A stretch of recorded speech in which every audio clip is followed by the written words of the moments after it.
Today, largely up in the commentary box, but tomorrow we'll be sharing duties from commentary box and reporting down in the pit lane. Alongside me is Alan Hyde. Alan, it looks as though the weather is finally improving here at Brands a bit. It is. It's yeah. Hi, Mark. Hi, everybody.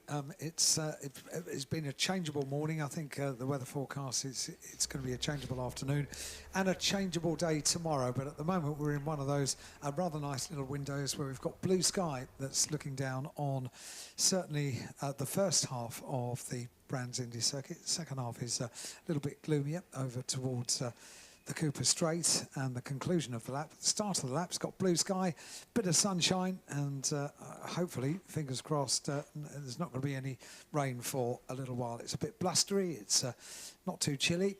About 10 degrees, I think, is the temperature. So that's my weather forecast complete. Let's get on with the racing, shall we? Yeah, because we've got potentially a champion to crown at the end of this race that will be coming onto the circuit very shortly.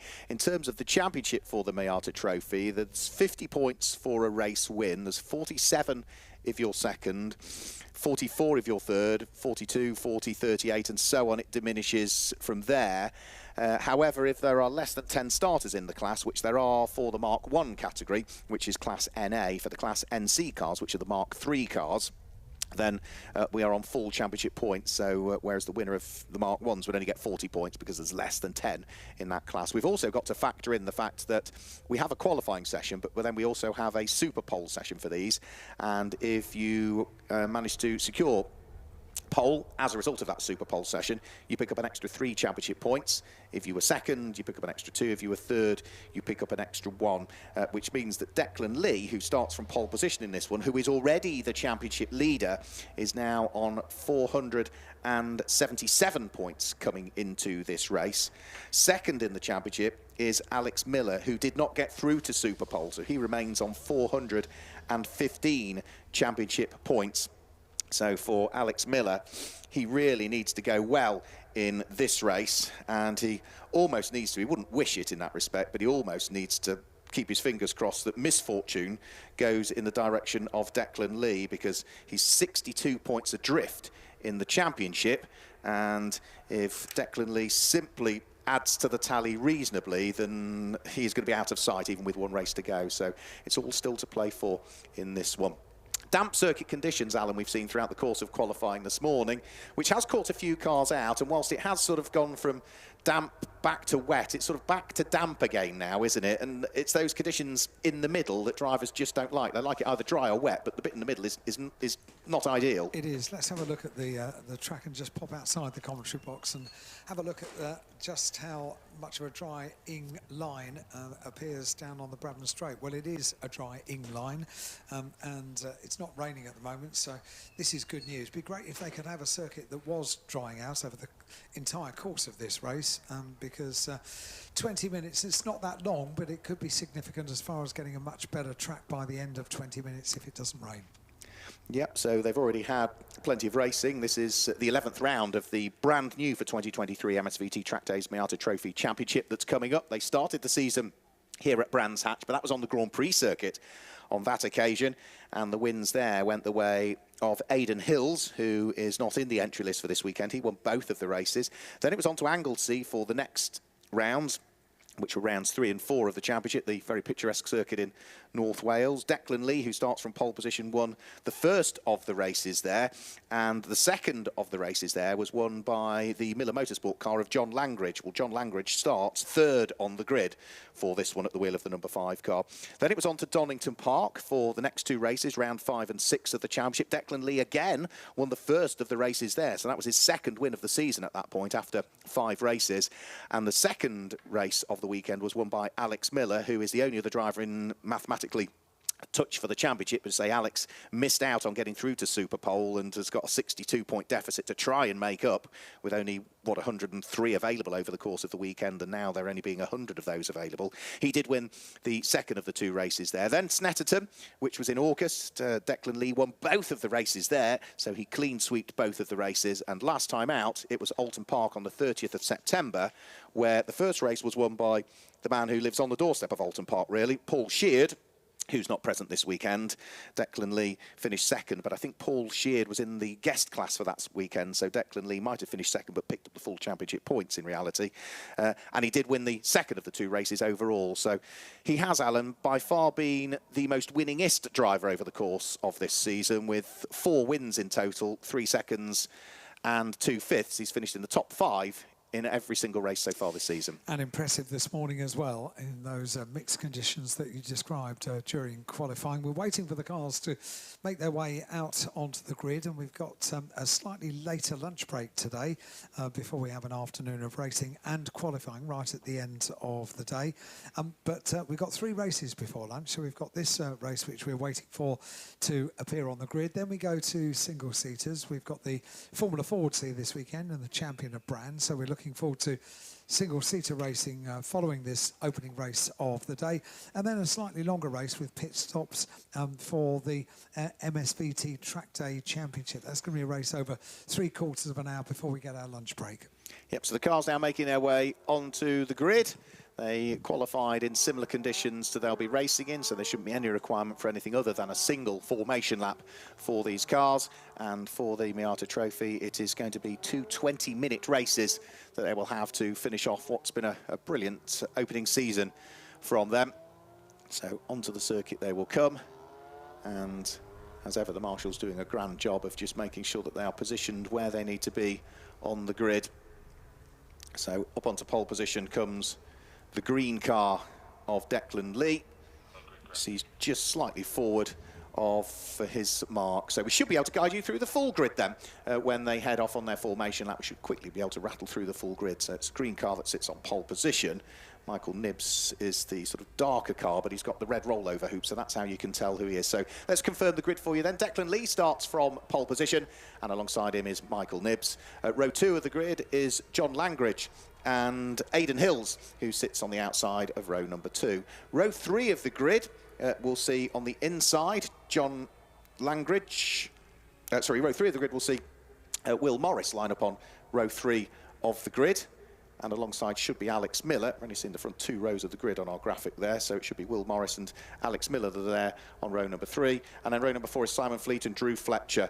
Row 5, Ray Worley lines up alongside Jack Hargreaves, with row 6 being Charlie Lane and then Gary Smith. And then row 7 of the grid, it is Andrew Jameson who lines up on row 7. And for company, it's the shared car. Now, we don't know which driver is behind the wheel of the car, but Anthony Levy and Nicholas Lawrence share that car on the 7th row of the grid. One will do one race, one will do the other. And the final row for the Mark III is number 20, Jude Worley, lines up alongside the 18 car of Andrew Cahill. Then we get a few rows gap before we then see the Mark Is come in. So after we get those few rows gap, then the Mark Is, it is number 94, Liam Cochran, that is on pole position for the Mark Is in reality, alongside Gary Paddock. And then it is Nick Cristofaro, who is at the tail end of this field. So then, colours, green for the pole sitter, it's grey with a red rollover hoop for Michael Nibbs alongside. Row 2 of the grid, John Langridge, is sort of grey and white and green. And for company, he will have alongside Adrian Hills, who is light blue, orange, and sort of a silver tail end to his car in reality. It was black at the beginning of the season, but I think it's silver now. And then the 3rd row of the grid, it's pretty much the all-black car of Will Morris alongside the black car with the odd little goldy flash on it here of Alex Miller. So as they head up towards Druids on their formation lap, key time to try and build a little bit of temperature into the control Toyo tyres that they all run, but it is a subtly different tyre. It's a Toyo Proxys TR1 if it's a Mark I Mazda. It's a Toyo Proxys R888R if you run in the Mark III class, and there's different weights as well for them as well. So if it's a Mark III car, then it's 1,100 kilograms is the minimum weight, including the driver at all times. And because the Mark I is a slightly lighter car, generally in terms of curb weight, it's 960 kilograms, the minimum weight of the Mark I car. So looking forward to this one, Alan.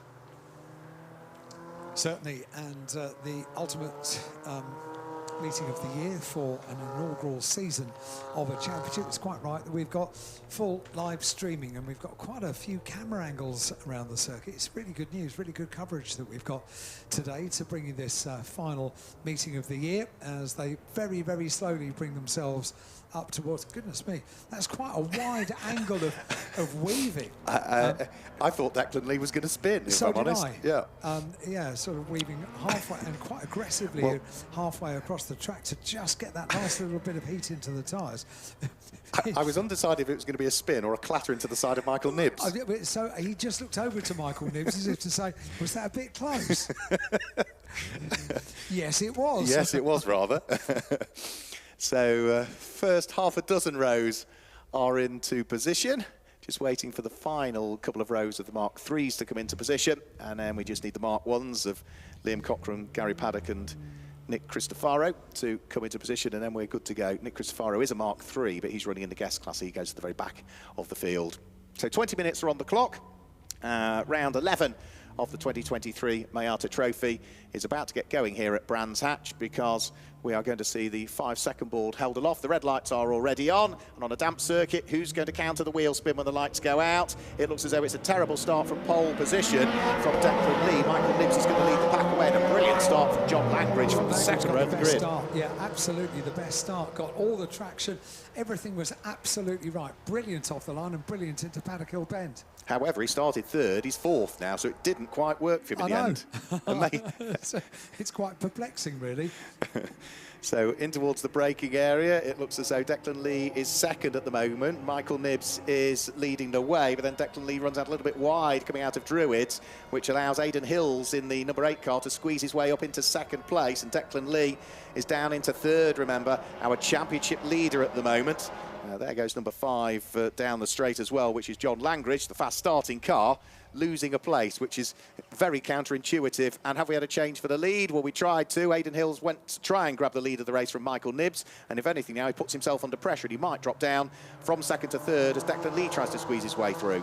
It's going to be like this, is it? Quite like this. Quite a boisterous opening lap as they head now into Clark Curve, up to complete one lap now, up towards the start-finish line. Yeah, the wipers are on. I did just look over there into the distance where Brian is writing his report and wondered if we've got a bit more rain in the air. It's going to be the story of the whole of today, you know. It's going to be changeable all day, but I did notice wipers are on.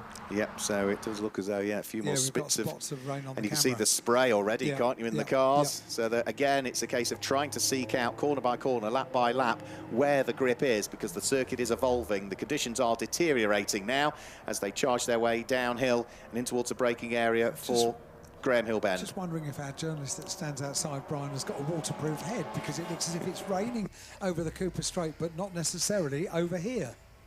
Isn't that weird? Very strange, yeah. I agree with you, yeah. Yeah, very strange. So for the lead of the race, Michael Nibbs leading the way. You can see the car squirming around under braking as it went in towards Clearway's corner. Aidan Hills almost right out to the white line, as is the car of John Langridge, just trying to see if they can get off that polished bit of tarmac and try and seek out the grip somewhere. So over the start-finish line, they'll charge their way. Michael Nibbs leading the way. Second place, Aidan Hills. Third position, Declan Lee. Those three have broken away, haven't they, a little bit, from the 4th and the 5th place squabble, which is going on between the black car, number 17 of Will Morris, and then the number 5 car of John Langridge. Declan Lee mounting a challenge for second place on the run up towards Druids, closes right up on the back of Aidan Hills as they go through the corner. In fact, the top 3 all become a trio heading through the corner. Then the acceleration is first for the leader and gets that gap back as they head down towards Graham Hill Bend. So no changes for the top 3, but very, very close now with this battle for second. Declan Lee trying all he can to take second place. Yeah, so they sprint their way along the Cooper Straight and up towards Surtees and McLaren. Very tricky corner at Surtees. We've seen a few spins in there in qualifying over the course of this morning, but everybody dealing with the conditions admirably at the moment as they wiggle their way through clearways and up towards Clark Curve. Michael Nibbs still leading the way at the moment. See if he can hang on to this lead of the race. He's not had a win so far this season, Michael Nibbs. He's had 3 second places overall, but the top step of the podium has eluded him so far, and he leads by 0.7 of a second as they complete lap number 3 from the number 8 car of Aidan Hills in second place. Declan Lee in the number 12, the green car, the championship leader, still sitting there in third, and at the moment that would still be sufficient for him, subject to official confirmation, to become the champion for this year. Because his main championship rival, which is Alex Miller, who started 6th, is still running in 6th place, and he's only just moved up to 6th because he was down in 7th. He's just managed to wiggle his way through and past Simon Fleet. So even for the car in 3rd place, Declan Lee, where he is still sufficient to lift the championship crown. I've just spoken to James Beckett, who popped in. He looks after the Formula Ford championships, and I said, I'm sorry, James, you look dry. Is it dry outside? And he said, it is. And I said, but it looks as if it's raining over on the Cooper Straight. He said, it is. That's the wow, it's the very edge of the cloud, today. is it? Yeah.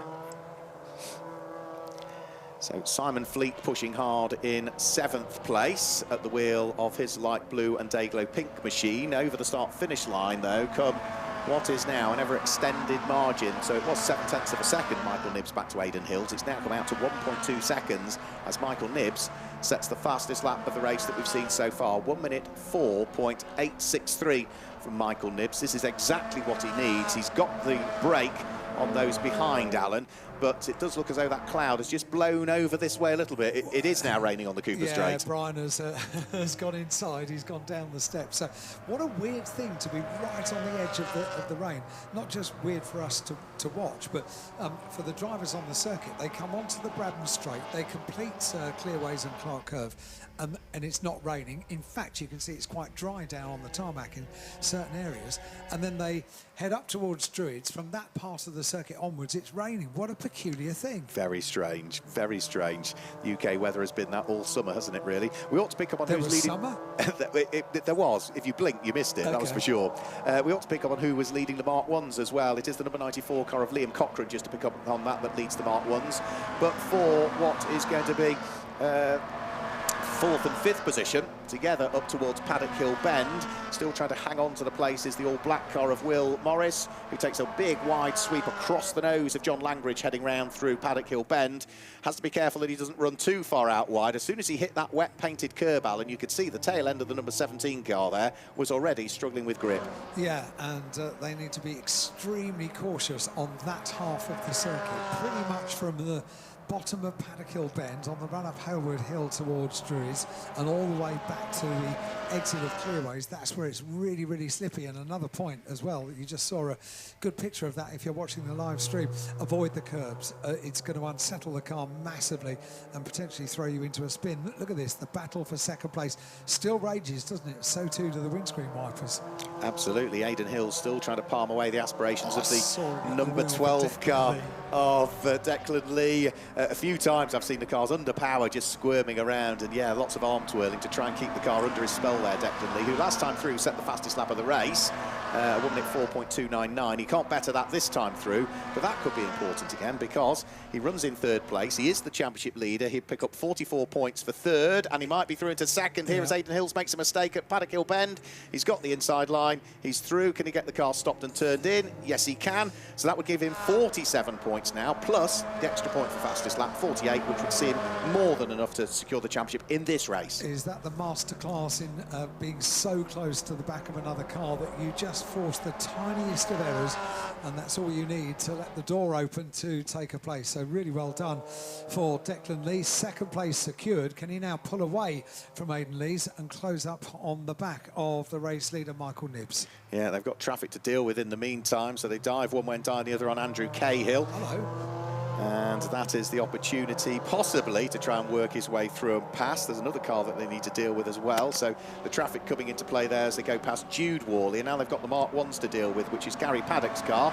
The Misty Racing machine stays well and truly out of harm's way and allows the front cars to go through. And all of that now means that Michael Nibbs has had his lead advantage chipped away at. 0.4 of a second quicker was Declan Lee than the race leader in number 82, Michael Nibbs, last time through. He's closing, isn't he? He's going to close as they run up to towards Druids, and through the corner they go. They're going to be dealing with traffic now for the duration of the race, heading down towards Graham Hill Bend. Turning into Graham Hill Bend now goes the race leader. Aidan Hills drops back a little bit, more isolated in third place now, but Declan Lee all about applying the pressure to the race leader. So Nibs and Lee through the left-hander at Surtees, up towards McLaren into Clearways. It's going to be another lap completed at the end of this lap to put 8 laps in the book. And as you said earlier on, Mark, it's Declan Lee in second place who's got the fastest lap of the race, a 64.299. But the leaders go through and complete at any moment now. 8 laps across the line they go. And the gap between the two of them, half a second over the line. A spin for the number 80 car of Andrew Cahill, and that was right in front of Alex Miller, the number 7 car. I think was in that dichotomy for a brief period of time as to which way to jink. Do I go driver's left? Do I go driver's right? Made the right choice. Andrew Cahill eventually get the car pointing back round in the right direction. Jude Worley also had to take avoiding action as well. Those two had been having a squabble for who wanted to finish in penultimate position, who was going to end up last in this particular race. So Michael Nibs still leading the way. He has responded to the fact that his lead advantage was coming down because he's just set the number 82 car that leads the race his best lap of the race so far. However, Declan Lee behind him was still quicker. So the gap first to second, as you can see now as it heads round through Clearways Corner with more traffic to deal with again, which is Andrew Jameson's car, is now down to half a second. And again, I think that traffic is playing into the hands of the championship leader, who again, under acceleration, you can see the tail end of the car, Alan, is squirming around, and all three are now back together because Aidan Hills wants in on the fun as well. Yeah, in the traffic, they've all three closed up, haven't they? The trio for the lead turn into the right-hander at Paddock Hill Bend. And look at Aidan Hills in third place, taking a very, very different line. That should give a quick exit from Paddock Hill Bend, particularly with these wet conditions, and so it does. Gives him a good run on the run up towards Druid. So Lee is hung out to dry on the outside line. That could potentially give an inside line for the left-hander at Graham Hill Bend, and Hills has done nothing. So it was a really good move going through Druids, but it didn't amount to anything as far as track position. And then Lee goes wide coming out of Graham Hill Bend, gets over the curb. We said it was slippery, loses out massively. Yeah, just that small little correction. The car started to get away from him. He had to apply some opposite lock, and it went on the green painted surface there, and straight away then the wheels just spun up instantly. So from being in second and looking for the lead of the race, he now finds himself back down in third place once more. But that's still good enough for the championship, because Alex Miller has made 0 progress from 6th on the grid. He still sits in 6th position, the number 7 car. So yeah, at the moment this is still good enough for Declan Lee to be the champion, as now Aidan Hills looks for the lead of the race, sneaks on the inside of Michael Nibs, the two of them door handle to door handle round through Paddock Hill Bend. Aidan Hills gets a little bit unsettled. He has to get off the gas, and now might be the opportunity for Declan Lee to squeeze his way back up the inside at Druids, and yep, they've swapped again. What a superb battle this is. So Declan Lee back into second place, but it looked as if Hills was going to be in the lead of the race come the end of this lap, and now Declan Lee all over the back of Nibs once again for the lead of the race. Absolutely tied together, and Nibs makes the same little error on the curb on the exit of Graham Hill Bend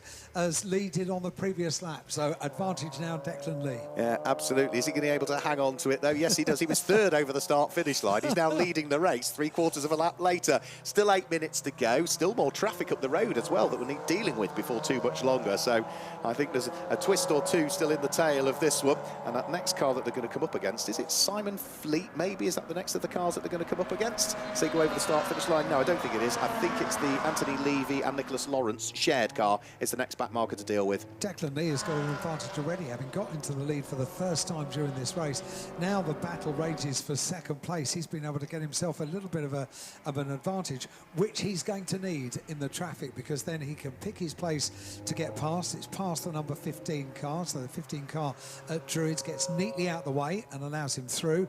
The 94 car we're looking at, was that having a grassy moment? It was, yeah. That was Liam Cochrane, who was leading the Mark 1 charge. Aha. So whether he has still hung on to it, I think he did, because I think it was only a brief moment where he was on the grass. But we'll have to wait and see when he comes over the start-finish line next time through. Liam Cochrane, there he goes now, over the start-finish line. Still leads the Mark 1 category, despite that rallycrossing moment that you spotted, Alan. Now, We've got 7 minutes of the race to go. This is lap number 12 that's about to be completed. Declan Lee still leading the way, and the green car has certainly opened up the daylight now between himself and erstwhile race leader Michael Nibbs, who at the moment has got a chunk of work to do if he wants to try and scoop up that elusive first win of the season, having finished second on, what, 3 previous occasions. Well, he's got work to do now because the lead advantage is up to 1.5 seconds nearly. New fastest lap of the race for Declan Lee last time through as well, 1 minute 3.771. At this stage of the race, Alan, that is 9/10 of a second quicker than anybody else in the field. So that was a mega lap from Declan Lee, the race leader. It was, and all of that attention to, first of all, the back of second place, and then taking the opportunistic move into the lead has now allowed him to show the pace shown in qualifying this morning, because that was mighty impressive in qualifying, and now able to pull out an advantage of 1.5 seconds over 2 cars that he was pretty much tied up with for the first half of this race. That's impressive stuff for the championship leader, isn't it? It certainly is. There's another good fight just going on down the Cooper Straight as well. That's the light blue car with the pink flashes to it of Simon Fleet. He's in 7th place, fighting away with Drew Fletcher. Drew Fletcher has the inside line as they go through Surtees and hangs on to it then through McLaren. So the slightly darker blue car, but still with a little light blue flashes to it here and there. Drew Fletcher through, and also recovering, having had a spin,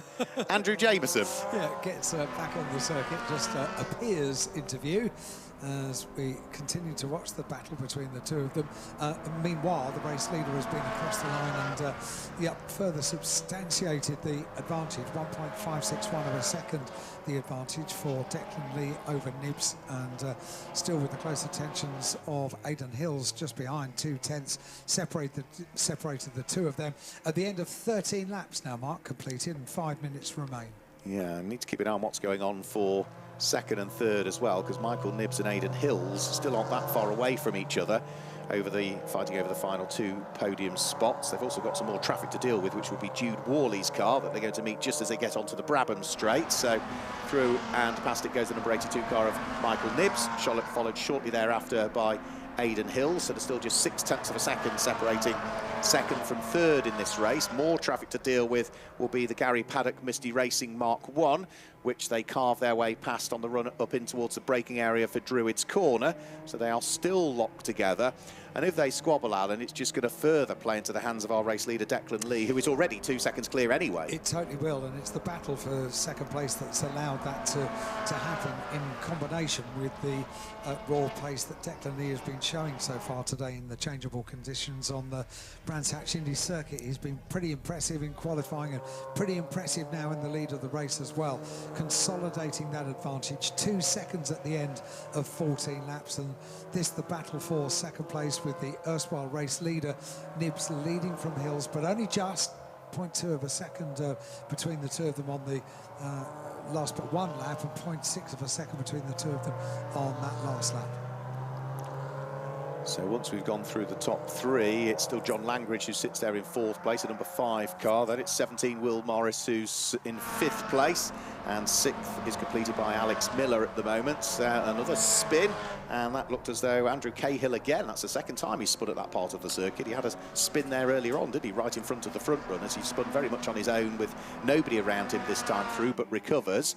For our race leader Declan Lee, another new fastest lap of the race, 1 minute 3.501. That is 1.2 seconds quicker than Michael Nibbs in 2nd place could muster that time through. So 3.3 seconds now is the gap, and for Declan Lee, he looks more than anything on course to scoop up not just win number 5 of the championship season in round 11, Alan, but it was also mathematically, I think, give him the title. I don't like the use of your words, I think. Subject to official confirmation. Okay, that's fine. How's that? Okay, you're happy with your maths? I am. This is because I will be seeing him in a couple of moments. If I don't get my maths right, I'm in detention, aren't I, as well? I'll just send him up to you. Yeah. So, squabble still continuing. Gary Smith, car number 121, continuing around on his own. He's running in 14th place at the moment. Again, another big wiggle from him. It must be so difficult trying to get the power down coming out onto the Brabham Straight, one would have thought. And up at Druids, we've also still got back markers that are being dealt with by our front runners. So through has gone Michael Nibbs and Aidan Hills, neither of whom were particularly compromised as they worked their way through and past the all-red machine there, which will be Nick Cristofaro, who runs in the guest class, and having started off the back of the grid is now running in 13th position, so he has carved his way beautifully up through the order the way things stand. We're heading towards the final 2 minutes of this race at the moment, and it certainly looks as though Declan Lee is on for another win. Yeah, just looking there at William Morris, and Will Morris qualified in 5th place and is running in 5th place as well in the number 17 car, and continues on his way with 1.5 minutes of the race remaining. That's Will Morris, car number 17, and we've got 17 laps completed now by the top 3 with 1 minute and 20 seconds of the race remaining. They are doing lap times just over 1 minute, so 1 minute and 4 is the sort of average of the front-running cars. 1 minute 3.501 is the super impressive fastest lap of the race by the race leader, by Declan Lee. Pole position this morning, and the fastest lap of the race this afternoon, and looking on course to winning the race and claiming the title as well. Not a bad day's work for Declan Lee, but it'd be interesting to talk to them on the podium if we get the opportunity to do that, about the first half of the race, where they were dealing with one half of the circuit that was raining, one half that was dry. You get it on the Grand Prix circuit on a regular basis, but on the Indy circuit, almost unheard of. Yeah, very unusual, isn't it, on the Grand Prix circuit, and also how they're having to feed that power in, because certainly it looks as though grip is still at a premium out there. Over the start-finish line with just 30 seconds to go goes our race leader, Declan Lee. Michael Nibbs and Aidan Hill still half a second apart, squabbling over position as well. And then up towards Paddock Hill Bend, we've also got Nick Cristofaro looking to try and put his car in the guest class through and ahead of the lead Mark 1 that we've got in the field, which is Liam Cochrane. So Liam Cochrane hugging the right-hand side of the circuit, the inside line up towards Druids, to try and keep the man from the back of the grid behind him. But for Declan Lee, he is on course for win number 5 of the championship season in round 11 of the brand new for 2023 MSVT Trackdays Miata Trophy. He turned his way through Surtees up towards McLaren. The clock has ticked to 0. And in what is now the sunshine here at Brands Hatch, despite the fact that we had a shower midway through, he is on course for the win. And mathematically, that now puts him out of sight from anybody else in the championship. So Declan Lee comes through to win the race, and subject to official confirmation, that also gives him the inaugural Miata Trophy championship as well. Michael Nibbs should come through in 2nd position from Aidan Hills, who was there in 3rd place. John Langridge should flash his way over the start-finish line now to finish in 4th place. And I think it'll be Will Morris who'll come through to finish in 5th place. We've already had Liam Cochrane through, so he is the winner of the Mark 3 category, again down in 12th place. And there was only one car in the guest class, that is Nick Cristofaro, who finished in 13th position off the back of the grid. So it's still a few more cars to flash their way through and over the start-finish line now. Alex Miller comes through. He finishes in 6th place, but that now means that he is not able to do anything about the championship points. He will finish as the vice-champion, the runner-up, whatever you want to call it, in this year's championship. We've also had through Drew Fletcher, Simon Fleet, and I think Ray Worley is probably one of the last of the cars that we're going to need to take the checkered flag in what are now beautiful sunny conditions here at Brands Hatch. It's quite warm as well. It's changed, hasn't it? Yeah, very much so. It has changed, yeah. So Alan Hyde is going to make his way down in towards the pit lane area to conduct the podiums once we get the last car, which is Ray Worley, over the start-finish line. In a few moments, I should be able to confirm the results with you for that particular race. Remember, we do see those cars out later on today. The Miata Trophy will be back out on circuit around about 10 minutes to 4 this afternoon, there or thereabouts, subject to how we get on with all of the racing and all of the other activities that we've got to squeeze in here on the busy final day of racing. So to confirm the results, then Declan Lee claims the win. It's Michael Nibbs in 2nd place and Aidan Hills in 3rd, making it a Hills Motorsport lockout on the podium. John Langridge finishes in 4th place with Will Morris in 5th, and Alex Miller was there in 6th place. Drew Fletcher finished in 7th with Simon Fleet, Ray Worley, and Charlie Lane for Misty Racing completing the top 10. Then as we move outside of the top 10, in 11th position, it's going to be the number 66 car that finishes in 11th place, which is going to be Jack Hargreaves. 12th place will be the winner of the Mark 1 category, which is Liam Cochrane. And then it will be Nick Cristofaro, who finishes in 13th position. 14th place was 121, which is Gary Smith. 15th place was convenient enough car number 15, which was the Anthony Levy and Richard Lawrence shared car. It was Anthony Levy, I think, was behind the wheel of it for that one. And then it was Andrew Jameson, Jude Worley, Andrew Cahill and Gary Paddock that were our final runners in that one. So Alan Hyde making his way down in towards the pit lane. I think most of the cars, Alan, have been ushered towards Parc Fermé, so it might be a while before you see the drivers with you. Well, I haven't actually made my way down to pit lane because I have a plethora of silverware behind the podium on the first floor podium. So we've always called it here at Brands Hatch the Grand Prix podium. It's been a while since we've had a Grand Prix at Brands Hatch, but I still sort of nostalgically call it the Grand Prix podium. But the class winners, so the top 3 overall and top 3 in the NC class, and then the top 2, the 2 finishers in the remaining class have both been stopped underneath the podium. So they will be appearing up here on the podium. We've got the camera crew that are down there to see the celebrations and the hugs that are taking place down in pit lane as well. And that's not just a race win hug, that's a mathematical hug. That's a championship title hug taking place, and a couple of them taking place down in lifting off the ground and having a hug. I don't know, I'm up here, Gary. Up here we've got trophies, so but potentially they're going to have a little champagne moment down on the ground.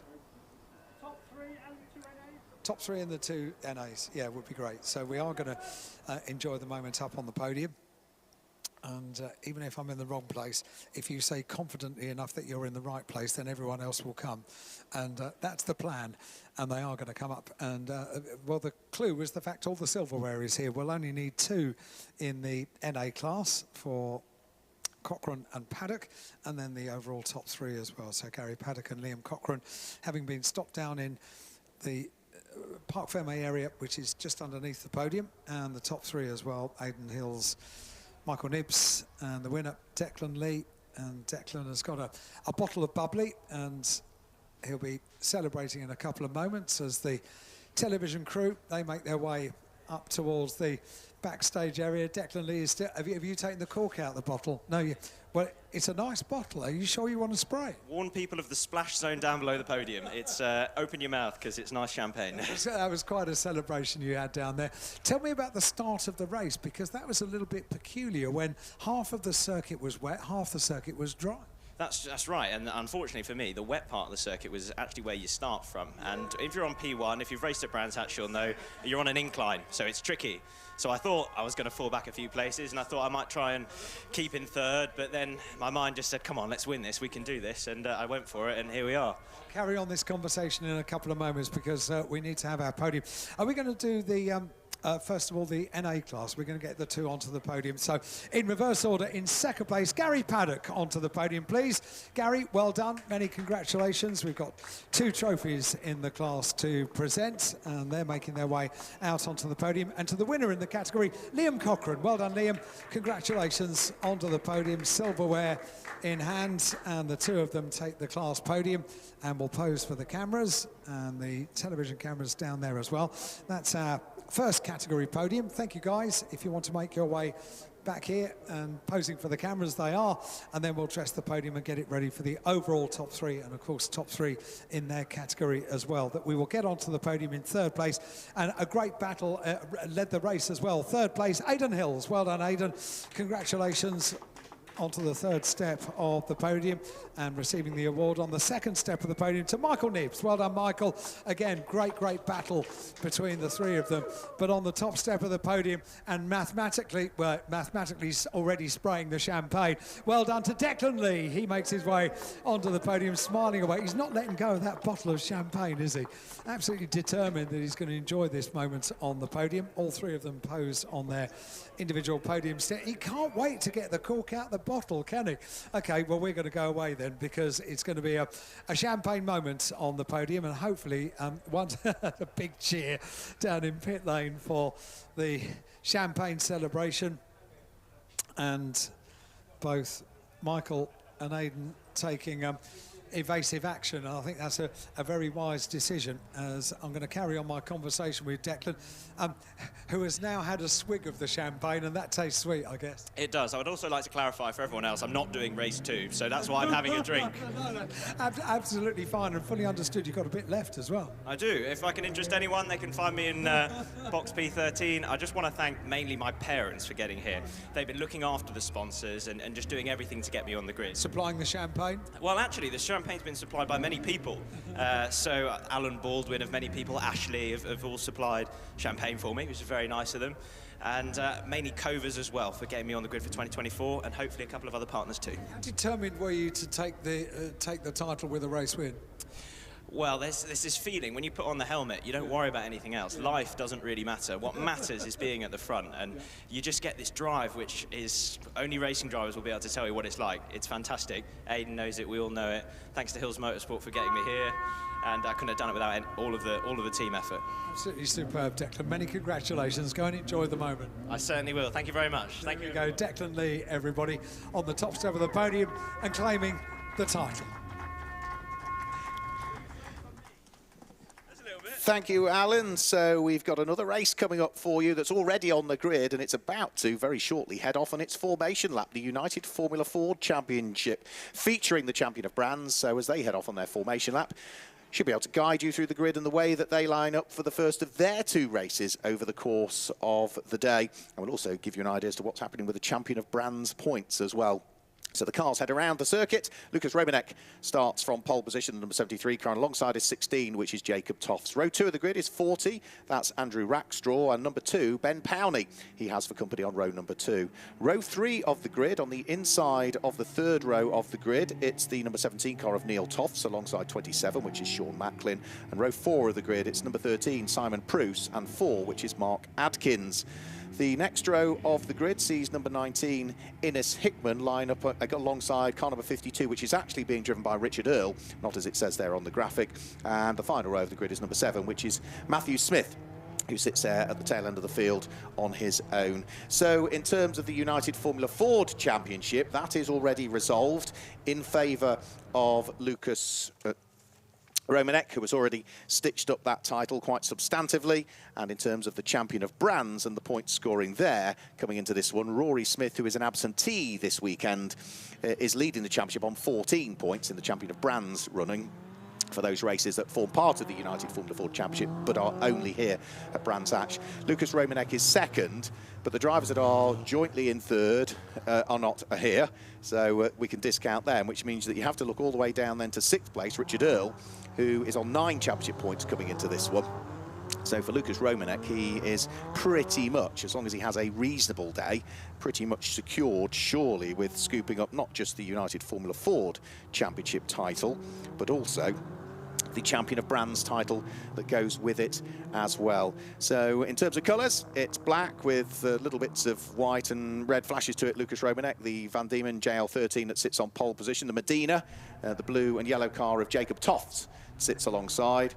Row 2 of the grid, the largely all white and blue Spectrum, being run by KMR, Kevin Mills Racing, of Andrew Rackstraw, alongside the all-white Jamin of Ben Powney, I should say, who did really good things at the wheel of his historic class car in qualifying to position against some far more contemporary machinery. So green flag waves at the tail end of the field. 20 minutes are on the clock for the first of the United Formula Ford races here at Brands Hatch. Red lights will come on the gantry any second now, and as the revs start to rise, it's a good start from pole position from Lucas Romanek. He is not slow away at all. He was 2.1 seconds quicker than anybody in qualifying, so you would expect the fact that he would run away into the distance, but the circuit is ever drying, and I can now see on the run in towards Paddock Hill Bend some pretty light pieces of tarmac there, suggesting that the weather conditions are improving ever more.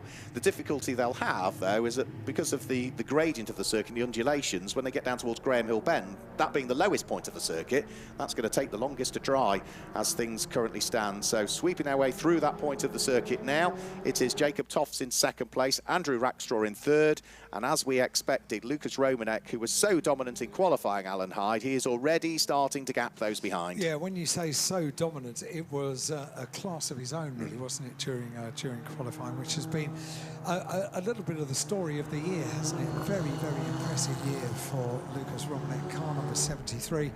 Briefly came into the pit lane during qualifying, I seem to remember, and just a little check over of tyre pressures, and that there was enough time to be able to do that kind of thing and not really be too worried. And not surprisingly, immediately on this opening lap puts in the fastest lap of anyone else on that opening standing start lap. Yeah, I think we might have a change up at Paddock Hill Bend. Simon Proust sneaking up the inside of the number 4 Jamin of Mark Adkins, but the race leaders are already descending down towards Graham Hill Bend. Lucas Romanek leading away and pulling away from this brilliant battle that we've got going on for 2nd, 3rd and almost 4th place, because Jacob Toffs is feeling the pinch, isn't he, from the number 40 car of Andrew Rackstraw, and sticking with them with the task in hand in the far, far older car is Ben Powney, who's going beautifully well at that wheel of that number 2 Jamin, and is keeping up with the, say, far more contemporary cars and modern cars that lie ahead. It's that trademark little wiggle that you get from a Formula Ford, that you know they're fighting against adhesion, as the number 40 car Rackstraw has a little moment, goes off on the gravel, gets back on the circuit, but it's just that twitch. Formula Fords are such mechanical beasts to control, and when you're dealing with a slippery surface like this, you not only can you see the driver, because you can see in the cockpit of the car working to correct those little problems, but you can almost see it from the suspension as well. You can see every single part of a little moment and fighting for adhesion on the circuit. Absolutely, yeah. There's no aerodynamic grip; it's all mechanical grip. I do a little bit of sim racing, and they earlier on this year launched a Ray Formula Ford in iRacing. My goodness me, it is an absolute hoot to drive. It really is. You get the noise of the engine is identical, the little clunk of the gear change. Wow. It absolutely, you'd think you were driving a Formula Ford. It handles beautifully. So yeah, I've never driven one, but yeah, if I big spin, that's Sean Macklin, and is he going to stop before the tyre wall? Yes, there's plenty of room to rotate the car there, so a full 360-degree spin. He will get going again, but the Swift, the SC92, having dropped way down through the order. The Swift SC92, that would have been the car that somebody like Guy Smith, who went on to win Bentley, would have raced back in Formula Ford back in the early 90s. He did, yeah. Won Le Mans, yeah, Guy Smith. So this form of racing, although we can enjoy it for everything that it is in this day and age, it still provides incredibly close racing. Back then, it was the launch of careers of pretty much every star driver in whatever discipline they went on to do. If you didn't come through Formula Ford, then you weren't going to go forwards, were you? It was a massive surprise if you hadn't got Formula Ford and doing well in Formula Ford on your CV. And I did an interview the other week with Tiff Needell, and he did Formula Ford and won his car, won the car that he competed in a competition in Autosport, and recently bought back the car. Wow, so he's competing in it again in historic racing. And you see his face light up when he talks about it, because of the driver input to racing a Formula Ford car and what it teaches you about the control of a car. There are few that handle a car quite like Tiff Needell can, because he can drift around, for example, a high-speed circuit like Thruxton all the way in drift mode, and that teaching was learnt in Formula Ford. Yeah, absolutely. That car control and that ability to understand what the car's doing and correct the little slides that it continually does, because say there's no aerodynamic devices that push the car down into the tarmac. Lucas Romanek leading. He keeps setting fastest lap after fastest lap after fastest lap. They've only done 4 laps. He leads by 11.5 seconds at the moment, and the lap that he just did was a 57.305, the race leader. That is the best part of 2 seconds quicker than anybody else is doing at the moment, and is about 4 to 5 seconds quicker than most are doing at the moment. So Lucas Romanek, as I suggested when qualifying got on the way this morning, he would be the one to watch, but I didn't think he'd be pulling away to the tune that he is. This is a quite incredible gap, isn't it? It's a very un-Formula Ford type gap, isn't it? It is, yeah. But look at the fight that we've got for 2nd and for 3rd and for 4th. Jacob Toffs, Andrew Rackstraw, Ben Powney, still busy going for it. And even down through the order, number 19, which is the car of Innes Hickman, he's coming under pressure. He's got the number 52 car, which will be Richard Earle behind him, despite what it says on our timing screen still with regard to the driver name. So now the question is going to be, with 14 minutes just over remaining on the clock, just how much of the field Romanek is going to catch by the end of this race, because there is plenty of time, and this pace is really quite astonishing. 57.305 the fastest lap, and the last lap was 58.037. There are already 2 cars that have gone sub 1 minute, and that's just Romanek and Tofts, the top 2 in the race, so incredibly impressive. Jacob Tofts needs to keep going sub 1 minute, because round the outside tries Andrew Rackstraw. That's you the can wiggle. see the little wiggle mid-corner. He runs wide onto the curbs, and that was good positioning of the car, I would say, there from Jacob Tofts, because he was always going to make it difficult. But now Andrew Rackstraw's trying all the way around the outside at Druids, which in the damp conditions might work, because he then gets the inside line as they come down in towards Graham Hill Bend.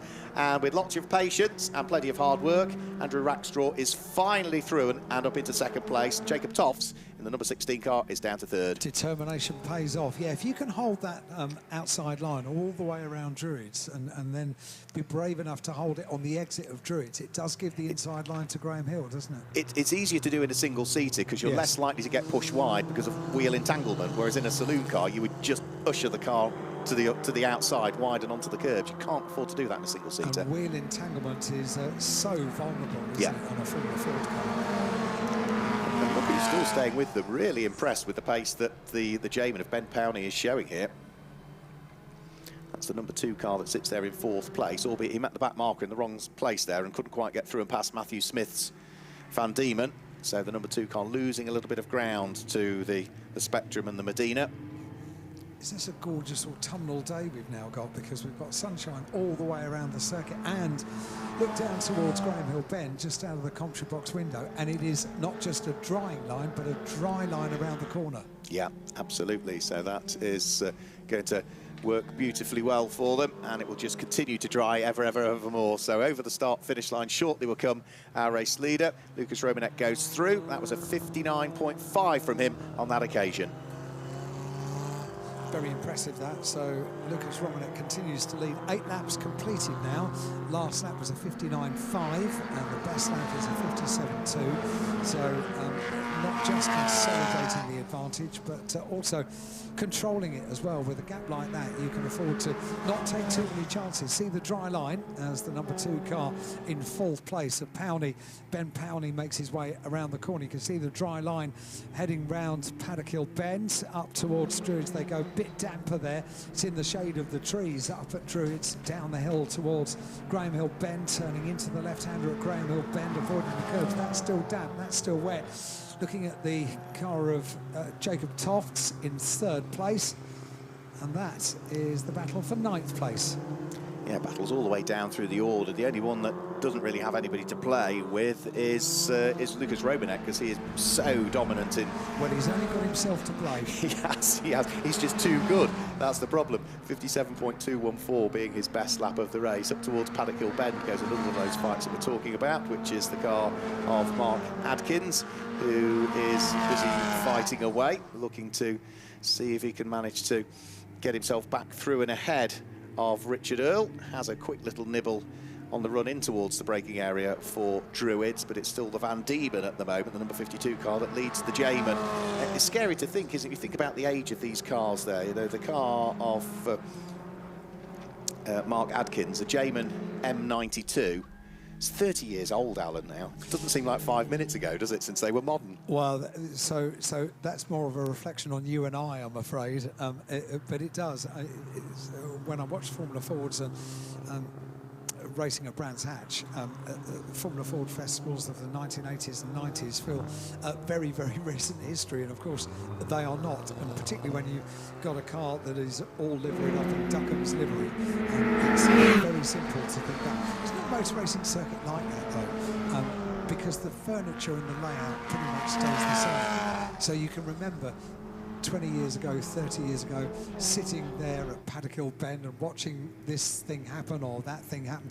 When I turned up today, I looked down at the podium and thought, 2 weeks ago, Tommy Bridewell was holding up the BSB trophy here, on that podium, this very podium. Yeah, it really does. It's brilliant memory jogger. Right, traffic to deal with here. Andrew Rackstraw carves his way past the Van Diemen of Innes Hickman. So that is Innes Hickman having been dispatched a lap down by the car that's in second position. And now he's got Simon Proust to try and deal with as well, who keeps his car well and truly out of the way. So that's the Reynard 89 FF. And you see, look at that, again, just the way the car was sliding on acceleration coming out of the corner. It looked as though it was all beautifully under control, didn't look untidy. But you just see the grip is still at a premium at some points of the circuit. We might have that drying line that Alan's been alluding to, but the parts that are in the shade up at the far reaches of the circuit. Druids particularly still very wet round there. Yeah, it just takes a while to dry, doesn't it? Yeah, it might be does. the highest point, but it's in shade. Yep, exactly that. And the approach into Druids as well, that's pretty damp. It's, as you say, it's in the shade of the trees, and that's exactly what happens on the Grand Prix circuit. It could take all morning to dry out, even if you've had no rain. 8.5 minutes to go. Lucas Romanek now leading by 20 3/4 seconds exactly on the previous lap. He goes back over the start-finish line. New fastest lap of the race for the number 73 car that time through. 57.123. Andrew Rackstraw a long way adrift in second position. He's just working his way up towards the start of the Brabham Straight and over the grid hatchings now. And what is the gap first to second this time as they come through? The gap has grown to 20.9 seconds. But I think the circuit is now at that stage where lap after lap after lap it's just going to get better and better and better because everybody is going quicker than they've previously gone, Alan. If you've got sponsors all over your car and you're driving a race like Lucas Romanek is, it's not great for television coverage, isn't it? Because we haven't seen a huge amount of him. He continues to consolidate his advantage. 20.9 seconds the advantage over Rackstraw in second place. But you don't get shown too much because really good is pretty much isolated on the track. It is, yeah. You tend to focus where the battles are, don't you? And the best of the battles that we've got at the moment is between the number 13 Reynard of Simon Proust and the number 19 Van Diemen of Innes Hickman. Those two are within a second of each other. The blue Reynard, the largely orange and white Van Diemen, just heading up towards Clearways and about to conclude a lap. They're squabbling over 7th and 8th place. And as they come through this time, has Innes Hickman been able to close the gap? He was a full 9/10 of a second quicker than Simon Proust last time through. This time through, as they come over the start-finish line, I think the gap might have come down a shade more, has it? Yes, but only by a few thousandths of a second. So it's going the right way still, but not quite as quickly as Innes Hickman would like. There we go. We are seeing the race leader now, and it's been really quite a remarkable drive so far. For the number 73 car of Lucas Romanek, and that has been the story of the season in splendid isolation at the front of the field. There you can see the dry line all the way through Paddock Hill Bend, and Lucas Romanek has got the pick of the run as well. Actually, just jinking out to get a bit of water onto the tyres on the run up towards Druids. You can see that at the bottom of Paddock Hill Bend and the start of Howard Hill, there is quite a bit of standing water there, isn't there, to maybe cool the tyres down or get them prepared for the slippery run into Druids. And slippery run in towards Clearways because he's on the grass for Andrew Smith by the look of things. That's the number 7 Van Diemen that's pointing in the wrong direction on the grass. Should be able to get going again as the race leader goes by. For me, for Lucas Romanek, that was intelligent driving, Alan, because he's 20 seconds up the road and he's still thinking about what the car's doing at any point. To dive off onto that bit of wetter tarmac clearly shows that he thinks that the tyres are getting overworked, and that may well be the case because he's no longer got the fastest lap of the race. Andrew Rackstraw in second place now, 56.683 last time through is the fastest lap. Cooling tyres down, that's exactly what he's doing again, and on the run up towards Druids there is that water available, and making the most of it, taking advantage of the fact there is a little bit of standing water on the run in towards Druids. Yeah, exactly what he's doing. Good spot out of Graham Hill Bend, down the Cooper Straight in the sunshine, and that leads on to the quick left and the right, Surtees into the left.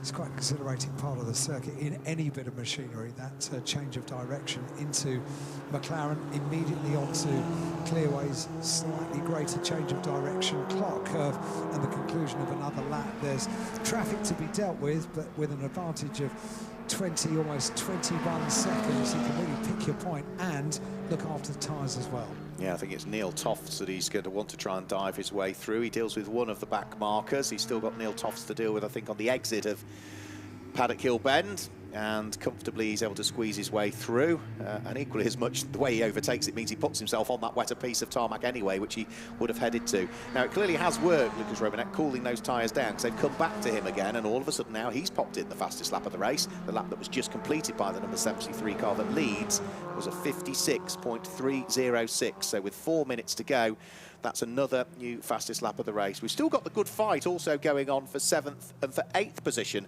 Simon Pruce cannot get rid of the attentions of Innes Hickman at all, as those two cars are the next two cars now that our race leader is going to have to deal with as he comes up to lap them for the second time, and thankfully he's going to meet them on the Brabham Straight. So past Innes Hickman in the Van Diemen, up towards the Blue Reynard in the hands of Simon Pruce, carved his way up the inside at Paddock Hill Bend, traffic dealt with. 3.5 minutes to go, 17 laps completed. Yeah, Lucas Romanek has completed that 17th lap. We wait for Rackstraw to come through. Andrew Rackstraw in second place. It's going to be something over 20 seconds. And by the way, Lucas Romanek, I don't know if you said this, Mark, I'm so sorry, but has taken back the fastest lap of the race with a 56.306. So 17 laps in the book now for Andrew Rackstraw in second place. 21.5 seconds the advantage that Lucas Romanek has over him. We're looking at the number 19 car of Innes Hickman, qualified on the penultimate row of the grid on row number 5, and this the battle for 5th place with Neil Tofts defending from Simon Pruce, and they are coming up to complete now their 17th lap of the race. We've got 2.5 minutes just over of the race remaining, and this has been really a textbook demonstration, hasn't it, in drying conditions by Lucas Romanek. Yeah, he has not put a wheel wrong, Lucas Romanek, who over the course of this season has already scored 8 wins in the United Formula Ford Championship, of which one of them was a Champion of Brands win here earlier on this year.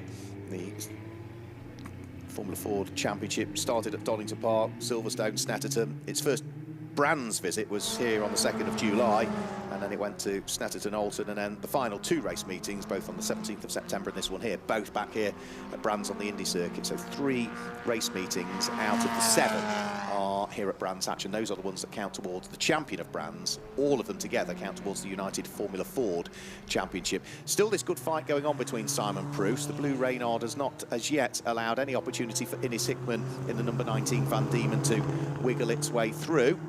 And as they go through and over the start-finish line to chalk another lap into the book, both of these cars, which hark back to 1989, so are now, what, 34 years of age each chassis, are pretty much side by side as they head up towards Paddock Hill Bend. And Innes Hickman, is he going to try the outside at Paddock Hill, or is he going to try the switchback?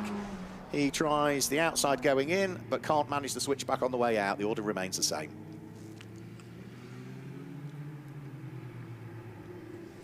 Just shy of 30 seconds the advantage now that Lucas Romanek has after 19 laps are completed.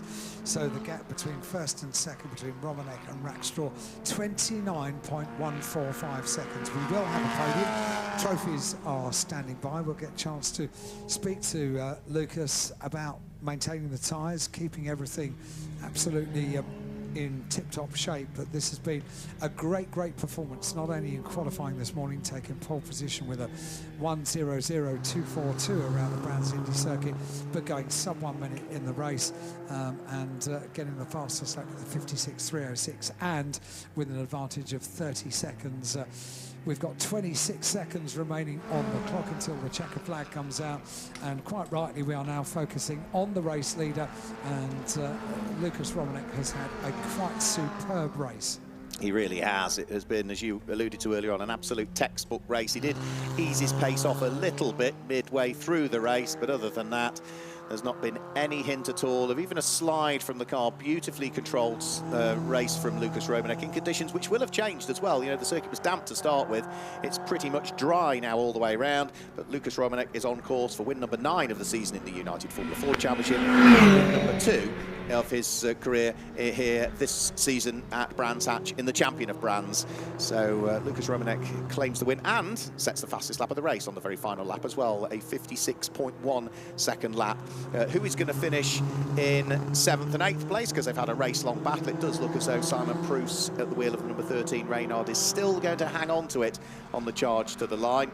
Innes Hickman not quite able to wrestle his way through at any point, and those two cars finish just ahead of the car that ultimately will finish in 2nd place, which was Andrew Rackstraw, number 30, finishing in 2nd place. Jacob Toffs comes through to finish in 3rd position, and 4th place coming through now was right with them in the early stages, but the track dried out. His historic Jamin, the number 2 car of Ben Powney, just couldn't quite live with the pace of the more contemporary car, so he comes through to take the checkered flag now, and that means that everybody is now through to having concluded the race and take the checkered flag. 11 cars started, 11 cars finished, and in beautiful sunshine here now at Brands Hatch. Alan Hyde's going to make his way back downstairs to the podium. Hot now.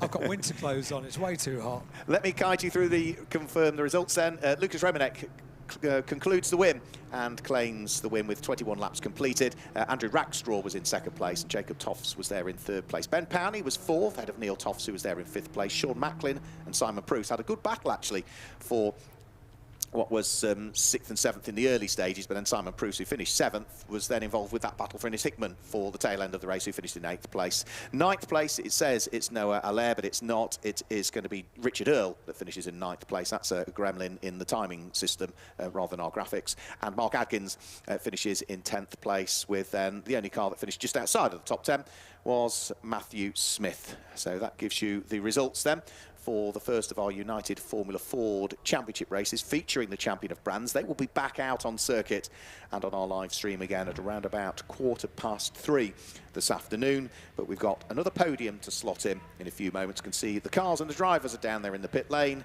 and they'll shortly be making their way to the podium and chatting to Alan Hyde. Yeah, they will. In fact, drivers already out of the cars just underneath the podium, and I've just had a look at what trophies we've got up here. Wasn't sure if we were going to get class winners up onto the podium as well, but I think it's just going to be from the top 3, and Lucas Romanek just unbuckling the helmets. James Beckett, who looks after the United Formula Ford featuring Champion of Brands series, and Lucas pops the helmet safely into the seat of the car, gets a handshake from James Beckett, pops out the earpieces, not radio earpieces, but just ear protectors that he was wearing, and has a small chat down there. We've got the top 3 cars that have been stopped, so Andrew Rackstraw has brought his number 40 car to a stop, and so too has Jacob Toffs.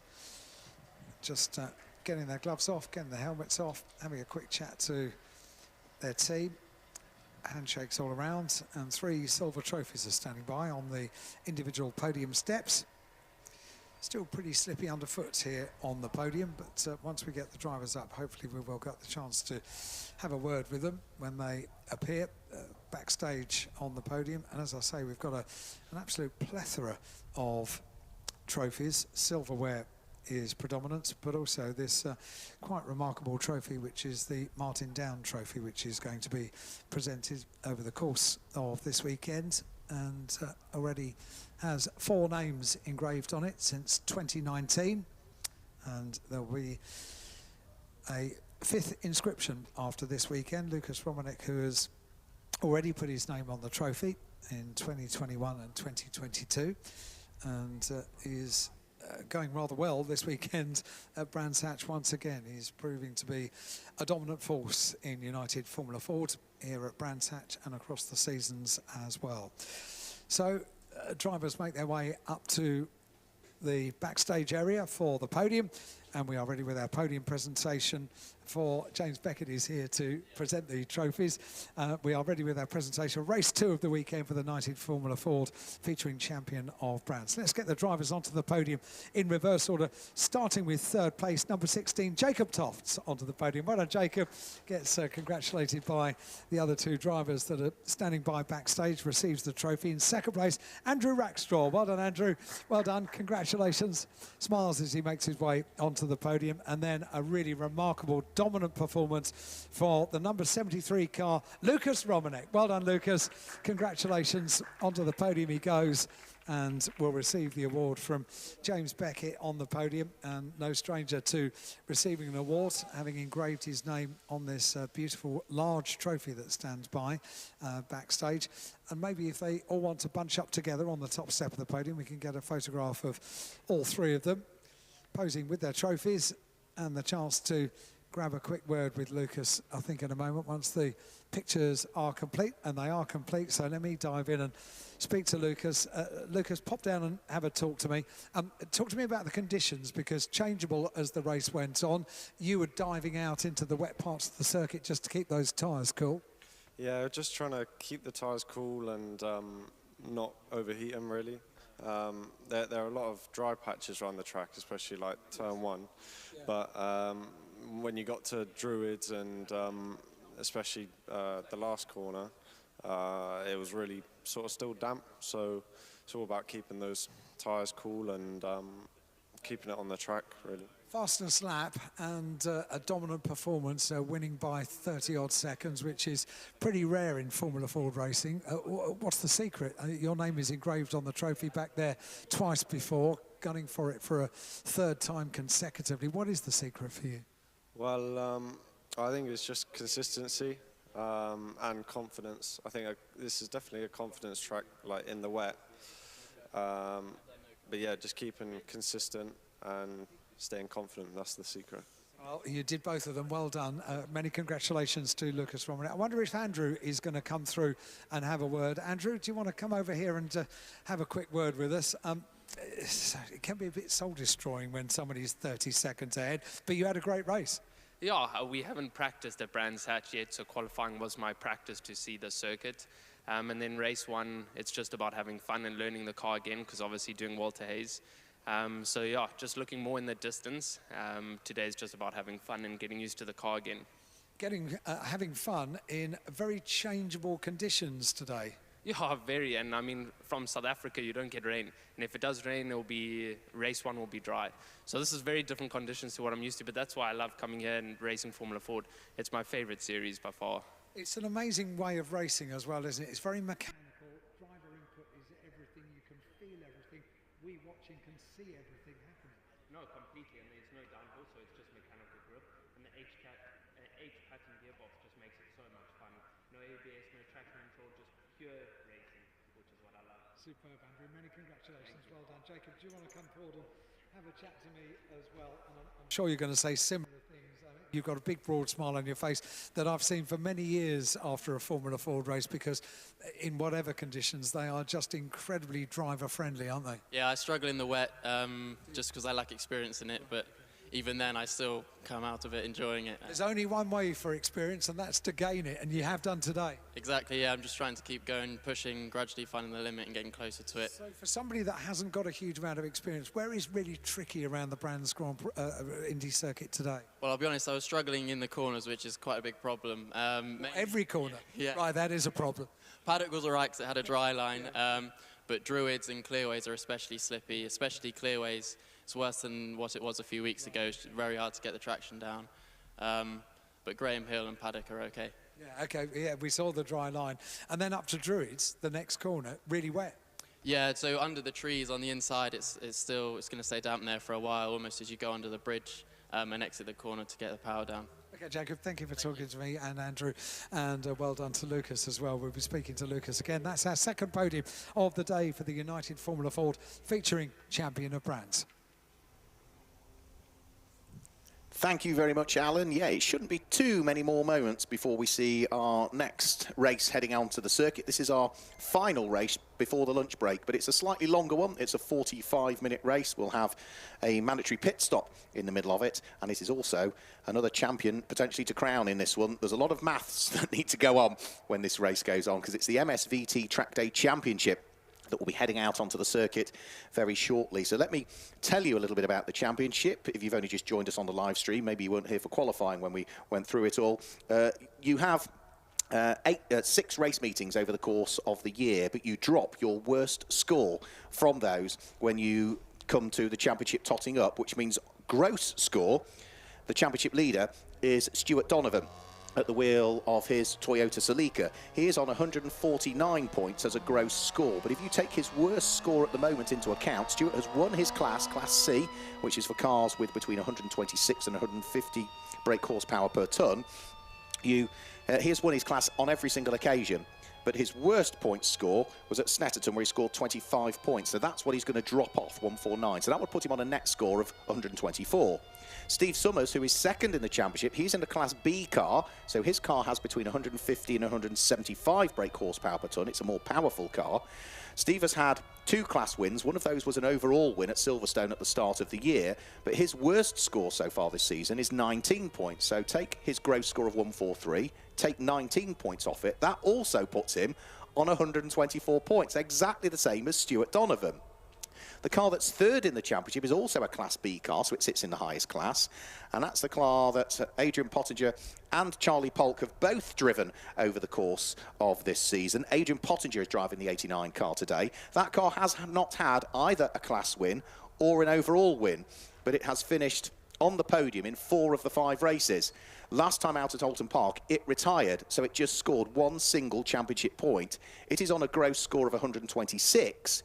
You take just then that 1 point off that puts that car on 125 championship points. So there is just 1 single championship point separating on dropped scores, all taken into account, 3 cars coming into this race.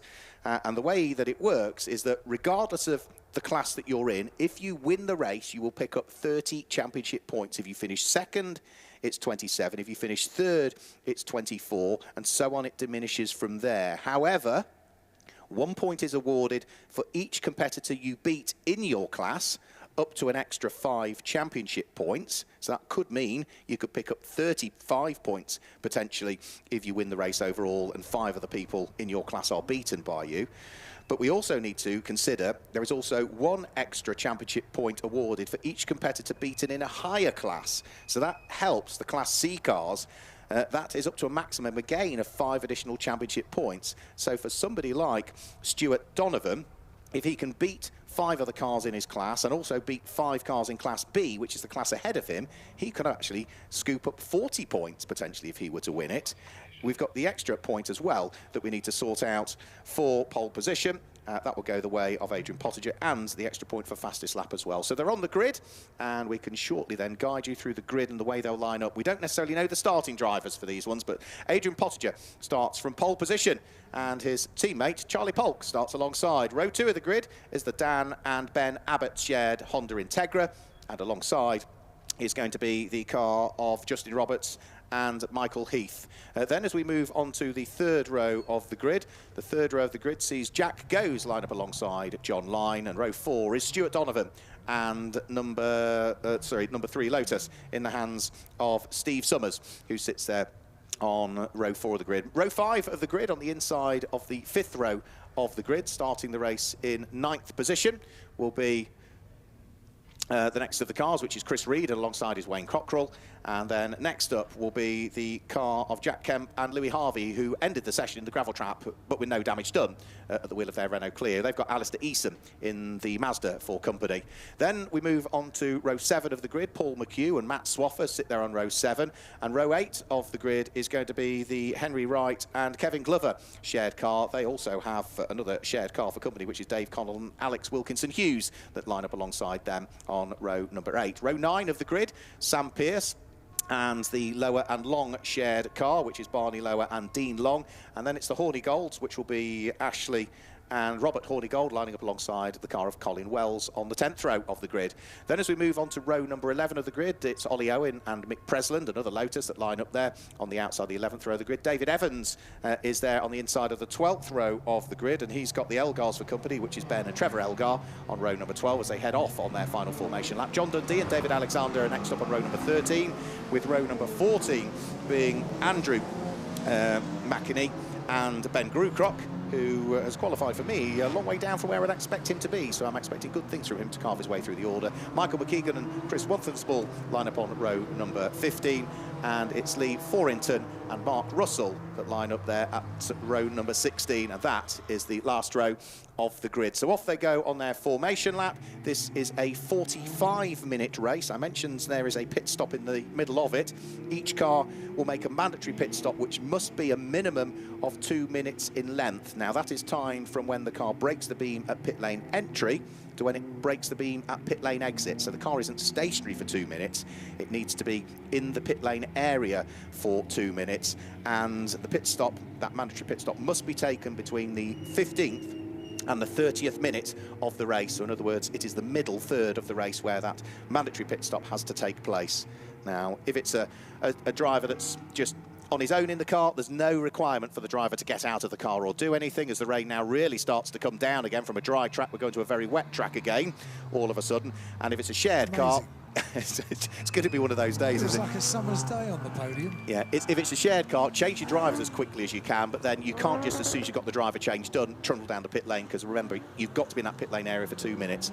So this has thrown a bit more spice into this one, Alan. Again, all of a sudden, conditions change. I know, you can't predict it, can you? It's really quite incredible, and it's going to be the same. We've said it all day. It's going to be a changeable day all day today. You can predict it. You can predict that it's going to be unpredictable. It's going to be completely unpredictable, yeah.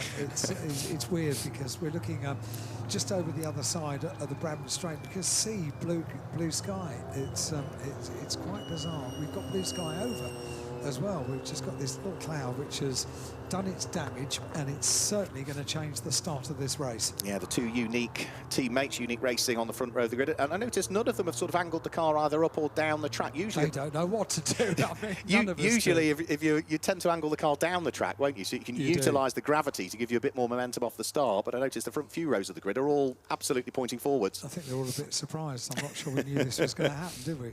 Look, it's stopped now. The raining has stopped. It has, pretty much, hasn't it? Yeah, it was just a short, sharp shower. So wipers are still on, lights are on for some of them, spits of rain on our camera screens as well.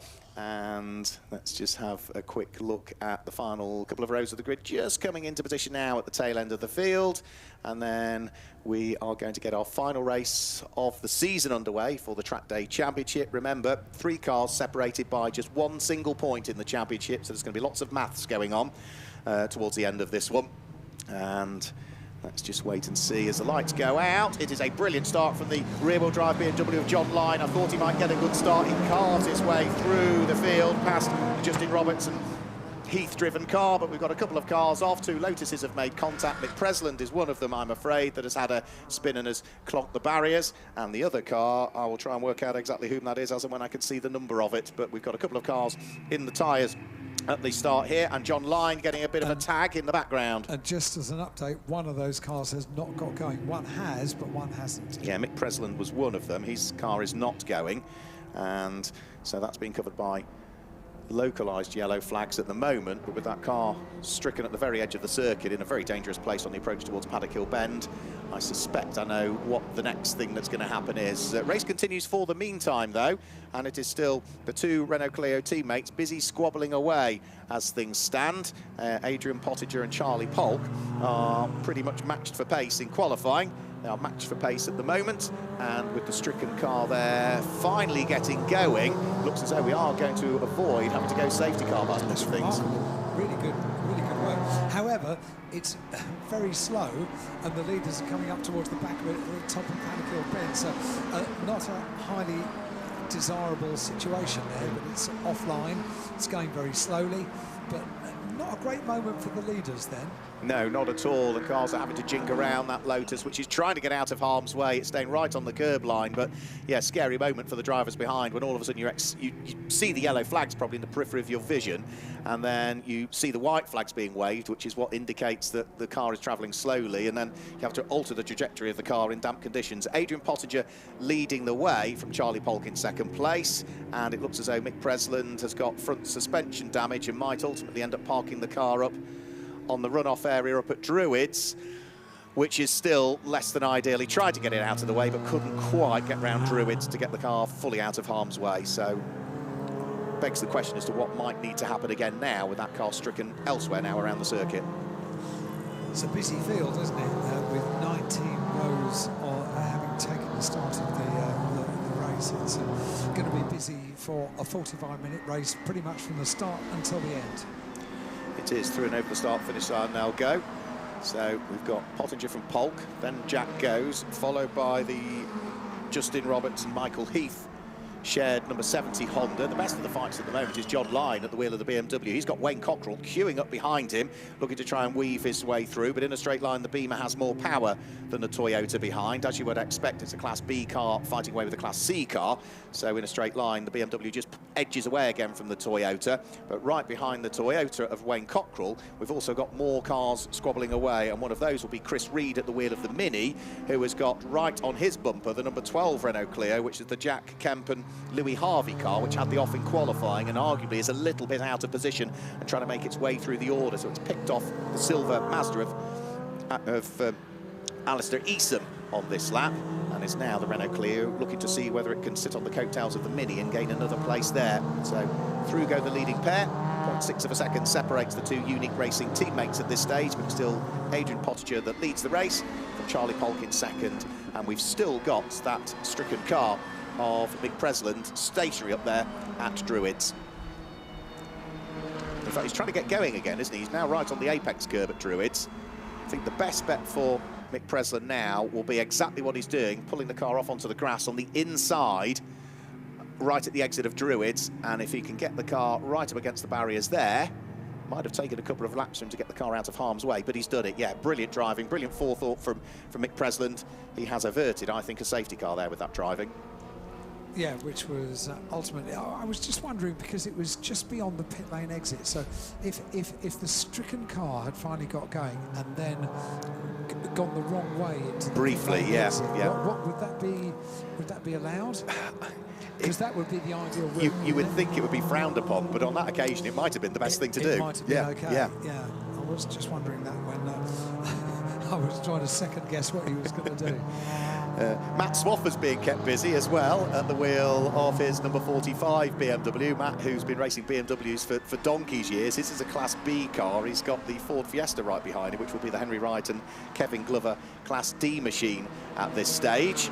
But for the lead of the race, Adrian Pottinger leading the way at the moment. Remember, the car that leads the race at the moment is the car that leads the championship by that single point at this stage. And with an advantage of just under 1 second at the end of 4 laps in a 45-minute race with pit stops. Well, a bit of contact was there? I think there was on the run down towards Graham Hill, but a bit more as well. This is like touring cars, this. It's not meant to be, is it? Trackday Trophy. No, that was John Lyne, wasn't it, who was right up onto the coattails of Chris Reed, and the two of them just sort of banged door to door, didn't they? Yeah, he got a brilliant start. It was like watching Colin Turkington off the line. That's the other thing I like about this championship, is that, you know, you can have very different cars, some of which are in the same class, some of which aren't. So in the case of the BMW and the Mini, they are in separate classes, but they're from the same mark. Two BMWs they bashing into each other. But they excel at different parts of the circuit. The Beamer's got more power in a straight line, but it's not as good through the corner as the Minis. Yeah, absolutely right. Good little battle between the two of them. And when I say bashing into them, I think it was a light kiss. Light touch, yeah. It's just a swirl mark down the door of John Lyne's car. And here we go. Up the inside goes Chris Reed into the braking area for Druids. Can the Mini make it through? It tried it on the entry. Is it going to be through on the exit? Yes, it is, by the look of things. Yep, so the Mini goes through and gains the place. So that's up into 8th position now, and that's an off. And that is Alistair Easom into the barriers. Damage to the right rear corner of his Mazda. Hit the guardrail, didn't it? Yeah. He was running in 12th position. Could be the end of the race for him with that damage, I'd have thought. Yeah, it looked to be quite a thump. Not good news. And if you just have a look at the... Gone. No, he's going, oh, and he's flying around the circuit with no obvious intent that he's going to be heading into the pit lane. He hasn't seen the outside of his car, has he? So, yeah, rear quarter panel done. The bumper just hanging off in a corner. But, oh, there we go. And he's had another spin now as he heads up towards Surtees and has just avoided going into the gravel trap, I think, there. Wow. the car stays there at the moment, so it's stricken in the gravel trap, so it gets going again. So it's been a bit of an interesting lap, this one, hasn't it? It certainly has been. The car's not right, is it? Not by a long way. It's making its way into the pit lane. Not surprised with all that bodywork bashing onto the rear tyre. Yeah, you can see the tyre rub, can't you? So Alistair Easom comes into the pit lane. In the meantime, the squabbling out on circuit still continues. The Rob and Ashley Hornigold MGZR trying to apply the pressure to the BMW 1 Series that lies ahead, whilst you've got a 3 Series compact right behind it. So this is going to be a long, long way down through the order that this battle is going on. It's going to be something like mid-teens, really. The number 120 BMW ahead of Sam Pearce, then the MGZR, and behind them is going to be the 334 car, isn't it, which is going to be the Barney Lower and Dean Long car. We weren't handed starting drivers, so we don't know which driver starts behind the wheel of this one. No, but we can give you both of the names of the drivers that will be at some stage taking the wheel of the car over the course of 45 minutes. New fastest lap of the race for Adrian Pottinger that time through, who leads the race now by nearly 2 seconds. As we get a bit of an overtake there going on, the Mini trying to sneak through it up the inside of the number 38 Ford Fiesta. So that's Henry Wright and Kevin Glover's car that loses a place. It tries to fight back on the run in towards the braking area for Druids, but looks as though the job is done there, and the position is gained by the Mini, which is William Lynch, who's gone through, and that's now going to put William Lynch up into 13th position. I'm just thinking ahead towards the end of the race. We've got multiple classes here, haven't we? Have we got podiums for all of the classes? I would have thought so. Yeah, I would have thought so. More problems. That's the BMW Z4 convertible of the Novobilski family that's got problems. Those wheels are not pointing in the right direction, are they? No, that's Richard Novobilski and Christoph Novobilski that share that car. They were running 29th. They're going to, I think, retire the car, are they? Yeah, and they're trying to limp the car into a position of safety, but again, that is on the outside of Graham Hill Bend, where they have stopped at the moment, so that is another car that is not particularly in a safe place for the moment. Another change of order there, so that's another place lost for the MGZR of the Hornigolds. So that now means that the BMW compact of Barney Lower and Dean Long has gone through to pick up the place. So both BMWs now ahead of the MGZR. So that's going to put the MGZR down into 18th position, the way things currently stand. New fastest lap of the race, John Line, 9th position, the BMW, 1 minute 2.075 from John Line, who's been a front runner in the Trackday Championship for a good number of years now. The blue BMW going well. Got a really good start, as we described, and did he lead into Paddock Hill Bend? Didn't quite get the lead, no. No, but really good start, and then went backwards on the opening and second lap, and then putting in the fastest lap. It's got good pace, although fastest lap held now by the number 70 car, Justin Roberts, Michael Heath, and the Honda Civic. Into the pit lane has come the number 30 Ford Fiesta, so that's David Evans that is in, and that is before the pit window opens, so this is an unscheduled pit stop. You can see the mechanics looking around the tail end of the car to try and sort a problem out, whilst the race leader is still trying to thread his way through and past the traffic at the moment. David Alexander's Lotus, which was the other car that got tangled up in that start line incident, is just about to be lapped by our race leader. You can see the damage to the front right corner of the Lotus, a flash of the lights for Adrian Pottinger as he tries to weave his way through and past it. Is he going to sneak through on the inside line heading in towards Paddock Hill Bend? No, David Alexander, long-time Lotus racer, having none of it. And I hate to do housekeeping on air. Do you want me to go down for the pit stops, or shall I stay here in the dry? I think the clue is in the question. Stay here in the dry, Alan. How's that? Is that the answer you were after? We like that. Very good. Yes, well done. Well, they're so short, the pit stops. Yeah. It's a 15-minute pit stop. But by the time you're down there and you've spoken to a couple of drivers, the pit stops are finished. Yeah. And you don't always know where the cars are as well. So you don't get a garage plan, do you, as to where they're going to be, because they're not in the garages, these cars. They can position themselves anywhere in the pits. New fastest lap of the race has been bouncing around because Jack Goes had picked up the fastest lap of the race at the wheel of the Volkswagen Scirocco. It's now Matt Swaffer in the BMW 1 Series, number 45, that's picked up the fastest lap of the race. It's going right the way down through the field, this it fastest is. lap. It's a proper trading game, isn't it? Yeah, 1 minute 1.588 from Matt Swaffer, as race leader finally has gone through Adrian Pottinger past David Alexander's car, took a and then while, Charlie didn't Polk. it? Well, that's Charlie Polk that's now gone through, so that's the sister car, and off. And I'm afraid, and into the gravel trap, we have lost one, and it is Sam Pearce that's gone off, and that's in the gravel trap at Druids Corner. Well and truly into the gravel is the BMW 1 Series. See the wheels spinning, trying to get the car out, but it's going to go nowhere for the moment. So our race leader for the 12th time down through Graham Hill Bend. We're fast approaching the pit stop window as well, because pit stop window will open at the half-hour point. 30, so yeah. another 2 and a bit minutes will be there. Car in the gravel at Druids being indicated on the live timing screen. tsl-timing.com is the website address for not only the live timing, but also all of the PDF booklets giving you every single bit of information about all of the races, not just this weekend, but right the way throughout the year for MSV. It's a great website, particularly if you like your stats from days gone by. Yeah, years and years and years of statistics for every single race meeting are on there. Number 71, John Lyne, still trying to thread his way through and past the traffic. He'll know that he needs to get on with it, because if he looks in his mirrors, he's got the Honda Integra DC5 of the Abbotts not that far behind him. That's Dan and Ben Abbott, who are trying to close in on the BMW. And those two cars are, again, in different classes. A Class B car for John Lyne, a Class C car for the Abbotts. And remember, that's all down to the power-to-weight ratio of the car. So if you've got between 150 and 175 brake horsepower per tonne, you're a Class B car. If you're between 126 and 150 brake horsepower per tonne, which the Honda has, you're a Class C car. And all of that is calculated on the Championship rolling road, which attends every single round.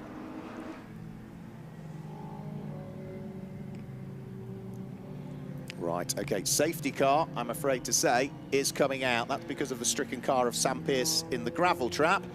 And the safety car is coming out, Alan, with a minute to go before the pit window opens. So I have a sneaky suspicion I know what's going to happen when that pit window opens. I think you're absolutely right. Yeah, the timing couldn't have been more critical, really.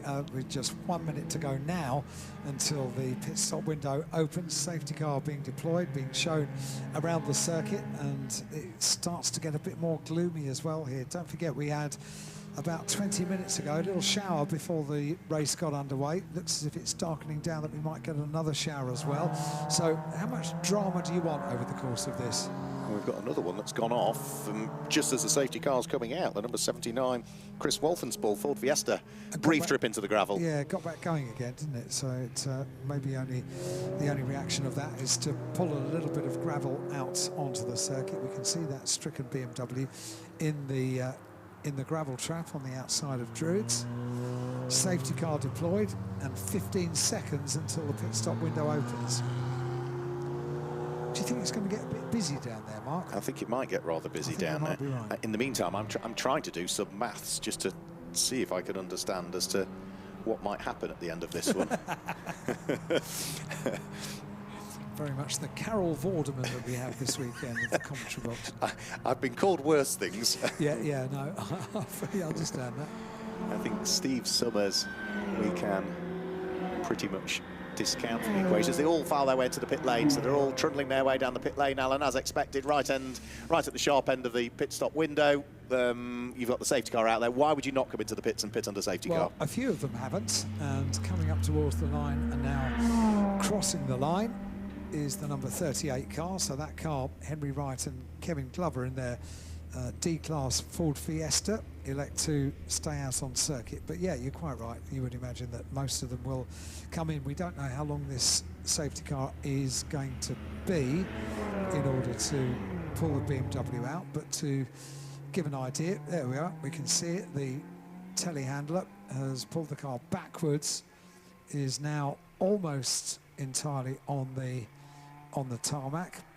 It's getting the car out. The car doesn't look damaged. It just needed that extra hand from the telehandler to get out of the gravel trap. So it might well be that that car under its own steam can get going now, and we can very quickly see the safety car being brought back into the pit lane and the race go live again. Quick calculation of maths. If Adrian Pottinger stays where he is, which is in the lead of the race, he'd pick up the 30 points, plus he's beaten 5 cars in his class, plus he gets the extra point for pole position.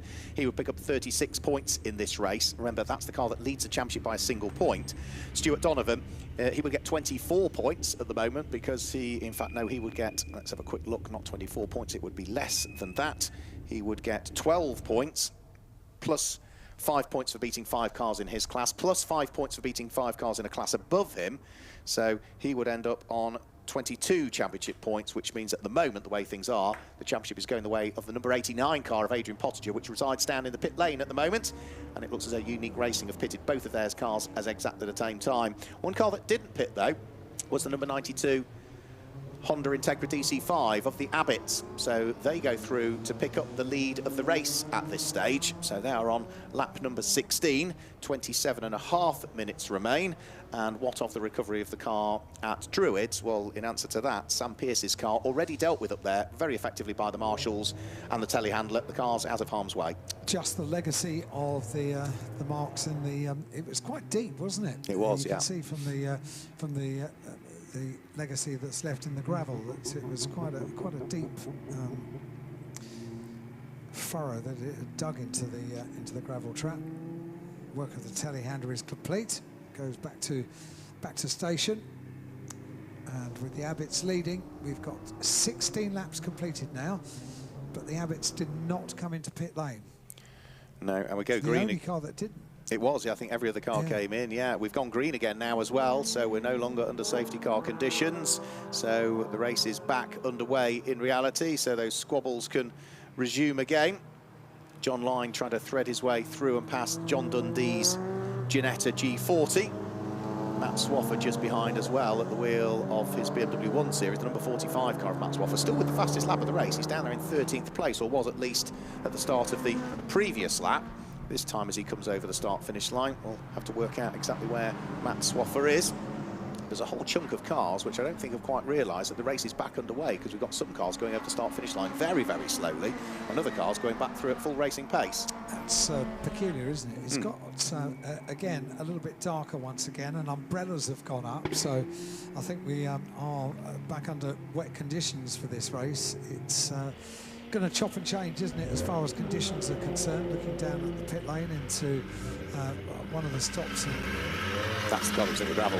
Yeah, and I think quite a bit of gravel needs to be pulled out of that car. The team is certainly looking behind the front wheels to see if they can check to make sure everything's okay. But I'd imagine that picks up quite a bit of gravel. Yeah, all in the brakes and everything. Busy team, aren't they, Graves Motorsport nowadays? Not just with what they do here in the Trackday Championship, but also in the Mini Challenge. They've also got cars now, of course, competing in the Porsche Sprint Challenge as well, haven't they? The Caymans. Highly professional outfit. You only need to look at the transporter down in the paddock to realise just how seriously they take their motorsport. And yeah, one of these top running teams. Good to see. I like the way you've colour-coded all of your classes as well. That's very clever, Alan. Thanks very much. Yeah, I use the pit stops to do that. Yeah. So we've still got out front leading away the number 92 Honda. It has still not as yet pitted as it clambers its way uphill in towards the braking area for Druids. It's on lap number 19 at the moment, and it has got the best part of a 2-lap advantage. The reason it's got that 2-lap advantage is because, remember, when you pit, you have to stop for 2 minutes from pit in to pit out, which is roughly 2 laps. So we'll wait and see where it feeds back out. It can still stay out there another 9.5 minutes yet, so there's no reason that Honda needs to come into the pits as yet. They might be gambling the fact, Alan, there could be a second safety car and they can come back in and pit on the second one. There may well be, and particularly bearing in mind the conditions have changed once again. It's highly probable. Not gambling on, hoping for, I think, is the answer there. Always do like the shape of the Honda Integra DC5. Here they come in now, so they're not going to pit under safety car. They are going to come in now and pit under green. So this is going to undo some of the hard work, in reality, that they had been doing. It'll be interesting to see exactly where that car feeds back out. It will put into the lead of the race, I think, the Toyota of Stuart Donovan, who, the wheel of his Class C car, is going to pick up the lead of the race, I think. I think you're right. let's not forget the Honda Integra was a very dominant car for quite a period in the British Touring Car Championship, and it's still a great looking car now, I think. It is, yeah, absolutely. It was never actually sold in this country, was it? That shape DC5? Not that type of Integra. The previous shape Integra did, because I had one. It was a really nice car. Right, race leader just heading in towards Paddock Hill Bend. The number 112 Toyota leads the way, Stuart Donovan. Remember, he leads the championship standings as well.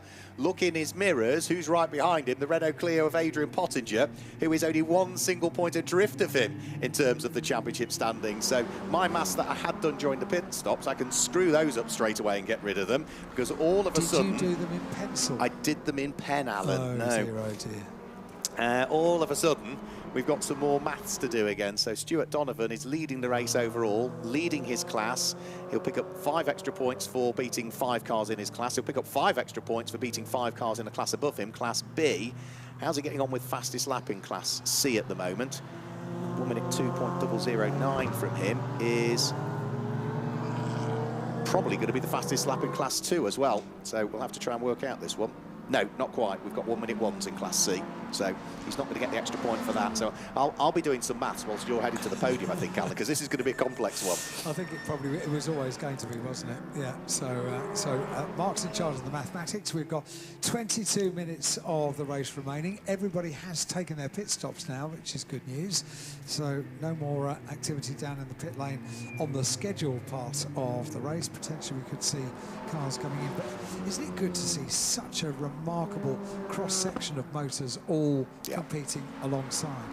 I think mathematically the championship looks good for Stuart Donovan at the moment, because the difficulty that the Renault Clio of Adrian Pottinger has in second place is that even if he gets through and ahead of Stuart Donovan, yes, he would then pick up the 30 points for the win and Stuart would only pick up 27, but Stuart is a Class C car, and because he can score 1 point for every car he beats in the class above him, he's going to net those extra 5 championship points that aren't available to Adrian Pottinger. So it does look good for Stuart Donovan potentially for the championship with 21 minutes to go at this stage. The lead advantage is just 0.3 of a second from first to second place. And as they head up towards the conclusion of the lap, Stuart Donovan has got some traffic that he's going to try and contend with, but I think he's potentially going to get held up by that traffic. So this is quite exciting, isn't it? After the pit stops, just 0.2 of a second between the two of them. What have you got, Mark? No, nothing. I was just waving at the guests in the commentary box. I thought he had something exciting happening over at Surtees and McLaren. But Donovan leads, 0.2 of a second the advantage over Pottinger in car number 89. So 112 leads 89. 98 is in third place, and that's the car of Charlie Polk in the Renault Clio. And then we get back to the lead for the race. This is quite a battle, isn't it? With the Celica going wide, allowing the Clio to have a little look on the inside as they go up to complete another lap. They're going to be side by side on the run up towards the line. It's going to be just advantage Celica, just ahead of the Renault Clio. But I fancy that Renault Clio has maybe got the run down and towards Paddock Hill Bend. They're going to be side by side, but it's just the advantage of the Renault Clio. So the number 89 Clio goes into the lead. Pottinger it is that leads, and now they've completed 21 laps. Yep, so that's 30 points potentially for Adrian Pottinger for the win, plus the extra point he gets for the pole position, plus the extra 5 points he will get for beating at least 5 cars in his class. So that would net him 36 championship points. For Stuart Donovan, it's 27 points for second, but he's still beating 5 cars in his class and still beating 5 cars in the class above him.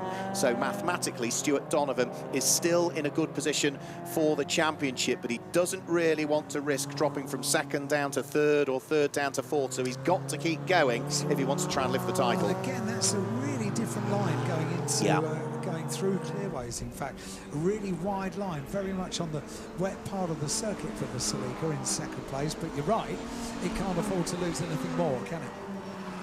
No, he can't, no. So 9/10 of a second between the pair of them. John Lyon has a big moment going through Surtees and rejoins eventually at McLaren on towards Clearway's corner. The front of that car, that splitter on it, remains intact, but it is absolutely covered in grass. The one good thing is that he's not got any grass on the radiator ducts, but that was a scary moment. I was going to say, yeah, that's just collected grass, which presumably it will have until the end of the race, because it continues on its way. Lucky the car wasn't damaged with that bounce over the grass, but certainly the car looks to be going absolutely fine. It's had an up and down race, that car, hasn't it? The start of the race, absolutely brilliant, then dropped back, then got faster slap, now has been off on the grass, but the good news is that the car is still going. Very good news indeed. It is, yeah, and he's now got a back marker, or a couple of back marker cars between himself and the next car that he's doing battle with, because the next car behind him is the number 45 white BMW 1 Series of Matt Swaffer, and then right behind Matt Swaffer is the number 39 car of Paul McHugh as well, his Honda Civic, the Team Rabea racing machine. So BMW from Honda, all of those fighting away for the final 3 places inside the top 10, actually, for 8th, for 9th and for 10th position, with just under 18 minutes now remaining. Pottinger, Polk and Donovan, the top 3 over the line at 23 laps completed. Still, it's the number 45 car of Matt Swaffer in his BMW that's got the fastest lap of the race. What is that lap time?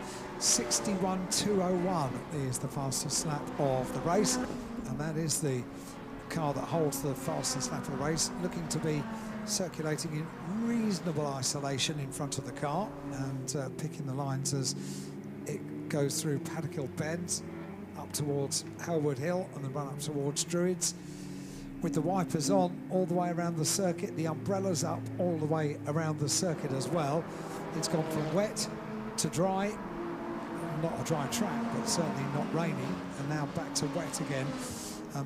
They really have had it to contend with, haven't they, during this race?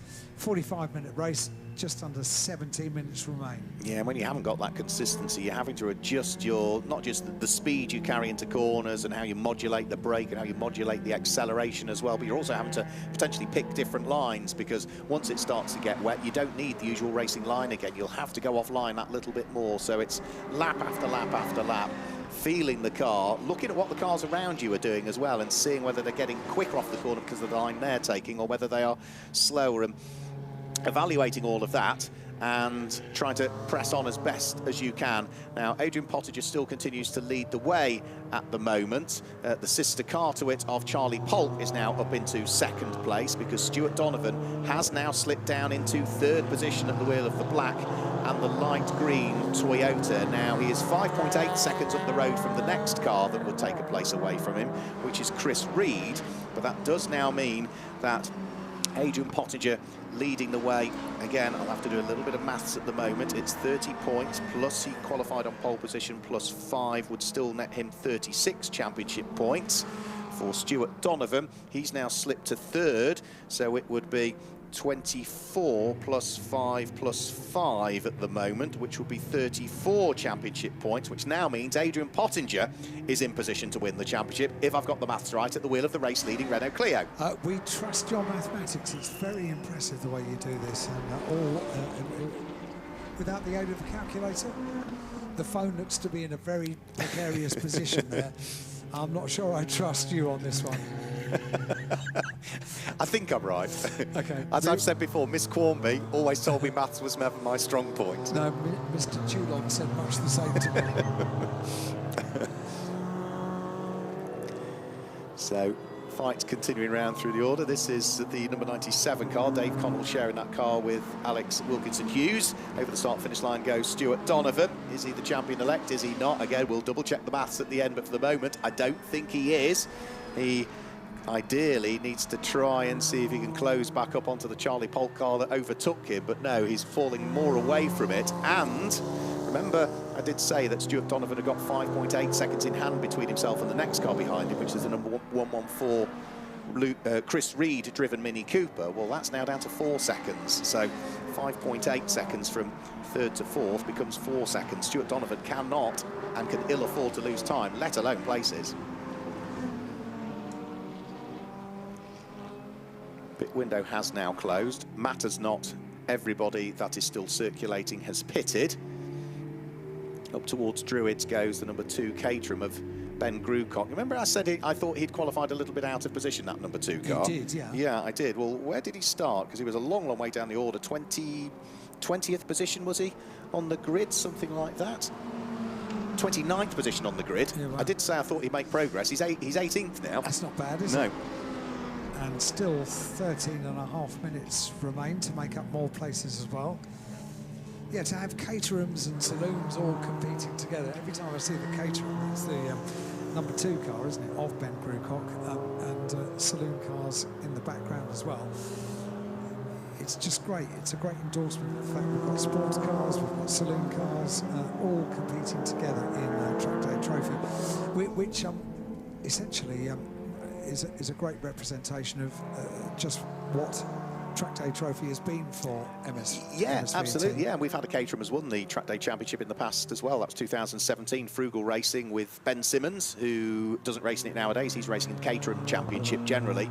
And Callum McDougall, who we'll see out later on in EnduroKA. They were the champions as Frugal Racing back in 2017 in the Caterham. So Stuart Donovan still continuing. He circulates in 3rd position. The gap that came down from 5.8 to 4 seconds is now down to 3.5 from the Toyota to the Mini of Chris Reed that sits in the background of the television shot if you're watching on the stream. This time as they go over the start-finish line, the gap goes back out, so it's back up to 4 seconds once more. But Stuart Donovan, as I say, is getting caught by that Mini in clear air at the moment, and any further loss of place would be not beneficial to his championship position. It would also remove his lead of Class C, because the Mini of I keep saying Luke Reed, of Chris Reed, another member of the Reed family, is also in Class C. Yeah, one of the disadvantages of motor racing dynasties is that very often we'll say the wrong Christian name, which is always something you sort of preempt the commentary with. We might do this wrong, so yes. Apologies. Yes, in advance. Hence why Darren Goes came to see me earlier on in the commentary box. Did he? Oh, yes, because we referred to Jack as Darren on a couple of occasions. Did we? Was he happy or sad about that? He was all right about it. Okay. He just wanted to point out our errors, which I did say. I'd already said, I'm going to say Darren Goes rather than Jack Goes. But yeah, Jack Goes is sitting there in 7th position, car number 22 at the moment.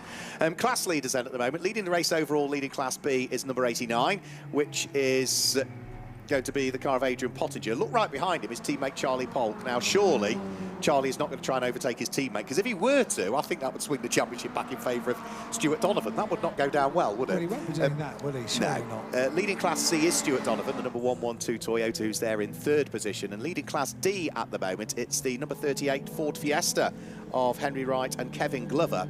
They lead Class D as they sit there in 12th position. So those are your class leaders at this stage, with just under 11 minutes remaining. It's a good team job, that, actually, because the advantage is 8 seconds between Polk and Donovan. So a rear gunner for Pottinger is quite a nice thing to have, isn't it? Yeah, very much so. And Stuart Donovan just hasn't quite got the pace now. He's lapping, well, the last lap was about 0.8 of a second shy of the front runners. And I think this next time through it's probably going to be about a second shy of them. But say all that Stuart needs to do is concentrate on what the gap is between him and the number 114 Mini, which is down to 3.4 seconds again in clear air. 10 minutes just over of the race remain. 45-minute race for Trackday Championship, Trackday Trophy coming up later on this afternoon. Full afternoon of streaming as well from MSVR. So once we complete our lunch break after the podium, we'll have Trackday Trophy. We'll have the second race for the United Formula Ford. By the way, for our second Formula Ford race, we are giving class awards. We are also giving out the Championship Trophy for the champion of Brands, and we're giving out our special trophy as well. So expect that to run pretty much for half of the following race for our United Formula Ford second race of the day. The Miata Trophy, they've got their second race of the day, and then we'll go quiet on the live stream, getting ready here at the circuit with an hour's qualifying for the Enduro KAs. Yeah, and you can follow all of this on msv.tv or the MSVT YouTube channel if you want to pick up the stream on your mobile device if you're here at the circuit. Or maybe you can't stay with us for the full day. Right, what's going on at the moment? The Honda Integra DC5 of Dan and Ben Abbott pit that circulates third in Class C. Sixth overall is threading its way through and past traffic. That is a car that is very much on its own at the moment. It hasn't really got anybody to play with. It is 12 seconds off the car ahead of it. It is about 5 seconds up the road from Jack Goes and the Volkswagen truck, who's there in 7th place. The gap they still want to keep an eye on is from the 3rd place Toyota of Stuart Donovan back to Chris Reed's Mini, because remember I was saying it was 3.4, well it's now down to 2.8, so it is still being eaten into at this stage by the charging Mini, the largely black Mini with its white livery of Chris Reed, number 114.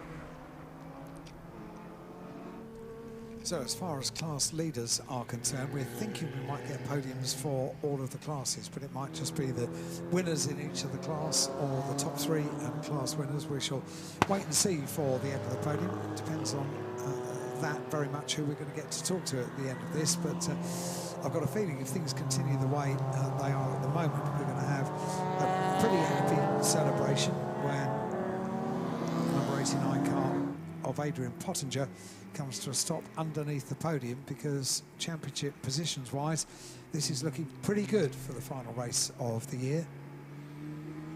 Yeah, William Lynch at the wheel of the Mini, who's running in 5th position, just exiting Druids and down in towards Paddock Hill Bend. He again is another car that's very much on his own at the moment. He is running in the guest class, so he runs in Class G, so he is the guest class winner in reality, or leader at this stage. He is 7 seconds ahead, behind the car ahead of him, but he's got 14 seconds in hand to the next car back from him, so he's very much on his own at the moment. And I think that's another car that we'll see out both in this one, in TDC as it's called, Trackday Championship, and TDT, which is the Trackday Trophy. I think he's entering both over the course of this weekend. Adrian Pottinger still continues to lead. The lead advantage from his teammate, which is Charlie Polk, number 98, is still 1.1 seconds. That's unlikely to shuffle because the team will know what the championship positions and points are, and they know that at the moment, if they hold station, stick with where they are, even with Stuart Donovan down there leading his class, Class C, still not sufficient, I don't think, for him to overhaul the championship points tally of Adrian Pottinger when the checker flag comes out in around about 6.5 minutes time. And we've got contact there, and that is the race leader that goes round, and that is not at all what Adrian Pottinger wanted. There was a little bit of contact between himself and Wayne Cockrell's Toyota. The Renault Clio is stricken in the middle of the circuit. Stuart Donovan goes through and past it, and just when all of a sudden you think where the championship title is heading, all of a sudden something happens, and that's not going to be the case now, because Charlie Polk, number 98, picks up the lead. Wow, that was not to be expected, was it? With 6.5 minutes of the race remaining and the car stricken in the centre of the circuit, goodness me, that is drama in the final round of the year. Wow, the car gets going again now, which is good news, so it's no longer at right angles to the circuit. But that is drama indeed. Across the line it goes now, and the new race leader is car number 98, the Unique Racing Renault Clio of Charlie Polk. And now we're looking at the, oh, you've gone back to maths. I've gone back to maths again, so let me do some maths again. I'm not surprised, because we're looking at the Celica, and that's the car, the 112 car of Donovan, Stuart Donovan, and that Toyota Celica potentially could be in a far better position. Now, as far as how you resolve championships are concerned, maybe the good news is that there was no coming together between them. It was something completely different, which we didn't quite see, did we? But how ironic was it that it was the contact between that Clio and a Toyota that caused the spin, and now as a result of that another Toyota is going to benefit potentially, because yeah, having done the math, Stuart Donovan is on for 37 championship points potentially in this race. Adrian Pottinger would only pick up 26 if he remains in 5th position at the moment. And remember, there's only a championship point between the pair of them coming into this one, and for Adrian Pottinger, yet he would still keep the score that he's got that was going to be dropped, and Stuart Donovan would also continue with the same drop score. So yes, that spin, that contact, all of a sudden means that Stuart Donovan potentially in 4.5 minutes time could be the champion for this year. And there's not a great deal that the Unique teammate Charlie Polk can now do about it, really, because he's leading the race. He's inherited the lead of the race as a result of that contact, but he can't help his teammate out now. He's too far back. If he slows up, all it does is it allows Stuart Donovan to catch up with the race-leading car, and Stuart would evermore win the championship if he could take the win rather than second. So, over the start-finish line, 4 minutes to go. Charlie Polk leading the way. That's now 36 laps that have been completed by the race-leading number 98 car. The gap between himself and Stuart Donovan is 10.5 seconds, but Stuart Donovan is now fully caught by the Mini behind in the hands of Chris Reed. So this again could potentially have a bit of an effect on the championship, because Stuart Donovan is leading his class, Class C, but look, right behind him is the Wolf Motorsport Mini, and Chris Reed is looking to try and pick up second place and the lead of the class if he can squeeze his way through.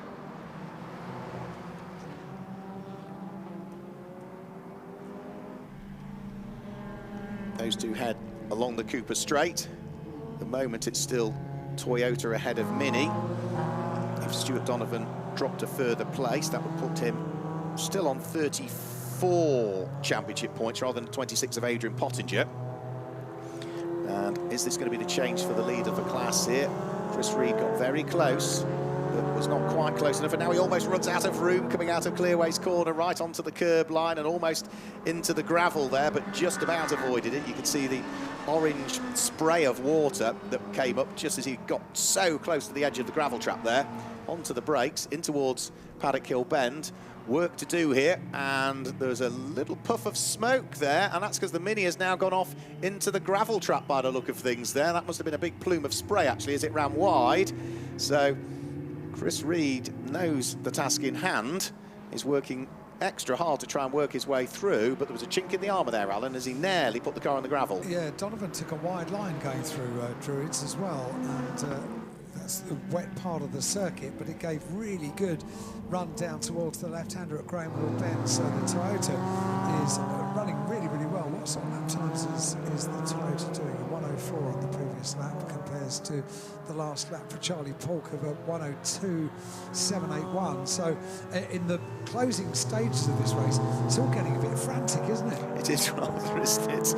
Yeah. What have we got with Adrian Pottinger now? He is still running in, what's that, 5th position. Yes. So he hasn't gained a further place, has he, since his spin at the moment. So, yeah, it looks as though Stuart Donovan at the moment is still on for the championship, potentially. Charlie Polk is looking as though he could well be on for the win, because with 1 minute and 30 seconds to go for the penultimate time, he turns his way left through Graham Hill Bend. And, well, you certainly couldn't have written the script for this one, because it all looked as though it was going the way of Unique Racing, didn't it? And then all of a sudden the tables turned, and it could be 7 Motorsport that become the champions of this year. Rather, yeah, you're quite right. I'm worried about my classes. I mean, I don't know who I'm going to get on the podium. I'm terribly worried about this. Well, I don't know if you'll get the top 3 from each on the podium. I would have thought it would just be the winners from each, but I don't know. You need to prep for all eventualities. All eventualities, yeah. Yes. Yeah. So on to the final lap of the race comes Charlie Polk, the race-leading number 98 Renault Clio, heads over the start-finish line, leading by over 11.5 seconds now from Stuart Donovan in second place. So Charlie Polk for the final time through Paddock Hill Bend. He's potentially going to have a busy final lap as well, because he's just about to catch a raft of traffic, which will include the likes of David Evans in the Ford Fiesta, the Horny Gold's MG ZR, all of those cars which are already off the lead lap. But it does look as though, if I've got the maths right, the championship title is going the way of Stuart Donovan. He's still got work to do, though, because if he looks in his mirrors, the Mini that was almost in the gravel at Paddock Hill Bend a few laps ago, Chris Reed, has caught right back up. Yeah, the Mini has been flying, absolutely flying, and continues to do so as it makes its way around Graham Hill Bend, down onto the Cooper Straight, on the run down towards now the left-hander at Surtees. Plenty of traffic to deal with. Look at that Toyota and Mini. The gap comes down, ever down, as they come through, down through the Cooper Straight into McLaren, into Clearways. Here's the race leader. Charlie Polk claims the final win of the year in the MSVT Trackday Trophy. But if I've got the maths right, if Stuart Donovan tries to hang on to his position, which is second place, that should be sufficient for the Toyota to lift the championship crown this year, subject to official confirmation. Through comes Stuart Donovan to finish in second position, and Chris Reed, busy old race, nearly went off the circuit again at Clearways that time through, is pushing so hard to catch the Toyota, but he finishes in third place. William Lynch in his Mini, number 18, comes through to finish in fourth place. And what bitter disappointment for Adrian Pottinger, who looked as though he's doing everything right, but the contact with the back marker cost him the spin, cost him places. could argue, cost him the championship as he comes through to finish in 5th place. And the Abbotts, the last of the cars to pit, the only car that I don't think pitted under anything other than the safety car, they pitted under green, still finished in 6th position, so that's a good result for them. Jack Goes finishes in 7th place. It's going to be the number 39 car of Paul McHugh that finishes in 8th place. John Lyne had a busy race in the BMW. He comes through to finish in the end in 9th position. And then Matt Swaffer will still hang on to the fastest lap of the race at the wheel of number 45 BMW. He will complete the top 10. Still a few more cars to trickle their way over the start-finish line. I think the MG-ZR will probably be the last of the cars to take the checkered flag. But for Stuart Donovan, car number 112, he came into this weekend leading the championship on gross scores, only on drop scores missing out on it by a single championship point. But because he has won his class, he has beaten 5 other cars in his class and 5 other cars in the class above. It certainly looks as though, if I've got the maths right, and I'm sure I have, he is our track day champion for this year. So the cars trundle their way down the pit lane. We'll very shortly be able to confirm some results for you as well. Charlie Polk claims the win by 13 seconds in the end from Stuart Donovan, who finished in 2nd place, only just ahead of Chris Reed, who was there in 3rd. William Lynch was 4th, ahead of the disappointed Adrian Pottinger, who's there in 5th place, and the Abbotts in their Honda finish in 6th place. Jack Goes, Paul McHugh, John Lyne and Matt Swaffer complete the top 10 in the race. Then as we head outside of the top 10, it was going to be our Class D winners that finished in 11th place, which is going to be the Ford Fiesta pairing of Henry Wright and Kevin Glover. It's worth picking up on them because they finish in 11th place. Wayne Cockrell, who caused the spin with a little bit of contact, or the contact was between, I don't know who caused it. It'd be wrong to say it was Wayne Cockrell between himself and Adrian Pottinger, but Wayne finished in 12th position. It was the Renault Clio of Kemp and Harvey that finished in 12th place, with Robertson Heath having 2 pit stops in their Honda. That was why the number 70 car dropped way, way down through the order to finish in 14th place. 15th was Steve Summers, another driver that mathematically could have been in with the championship shout, but wasn't to be for him. In 16th place was the number 97 Mazda of Connell and Wilkinson Hughes. The Horny Golds in their MG finished in 17th place, and then there it was Lower and Long who were there in 18th place. Ben Grucock finished next up in 19th, having come from 29th on the grid. David Alexander completed the top 20. So that gives you at least the top 20 for that one. I think Alan Hyde is going to wander his way down into the pit lane. You can see the rest of the finishers if you are watching the stream, including those that retired from 30th backwards. Alistair Eason was a retiree, and of course Sam Pearce was the car that went into the gravel trap, and that was why he lost 6 laps and ultimately finished in 29th position. So Alan Hyde is going to go downstairs to chat to our drivers. Hopefully off microphone, he might also be able to confirm that I've got my maths right and that Stuart Donovan, subject to official confirmation, is our champion for this year. So there's cheers going on down in pit lane, and quite rightly, as they appear underneath the podium in the rainy weather that we have here at Brands Hatch. There are indeed going to be podiums for the top 3 in 3 of the classes. So top 3 in the Class D, first of all. Top 3 in Class C as well, and Class B gets represented with the top 3 as well. And it is indeed celebrations for the 112 car, Stuart Donovan, out of the Celica, making the most of the moment, and the cheers coming from the other side of the circuit with a great view of the podium presentations that will be happening in just a couple of moments. Celebrations still taking place down in pit lane. The camera crew are down there and making their way up to the podium for the presentation, but there's silverware aplenty backstage, but plenty of drivers to make their way up the podium steps at the back of the race control building, the same tower that the commentary box is based in. Just next to race control is where the podium takes place, and with top 3 trophies for all of the classes. Will take a little while to conduct our podium. Class D first of all, with Dave Connell and Alex Wilkinson Hughes in 3rd place. Robert Hornigold and Ashley Hornigold in 2nd place in Class D. And then to our winners, Henry Wright and Kevin Glover, all having parked up underneath the podium. Then we'll move on, when we're making our presentations, to Class C. 3rd place, the Abbotts, Dan Abbott and Ben Abbott, on the 3rd step of the C-Class podium. 3rd place overall, and 2nd in Class C, Chris Reed. and then to Stuart Donovan, the winner and the celebrating provisional champion down there in pit lane in the Toyota Celica.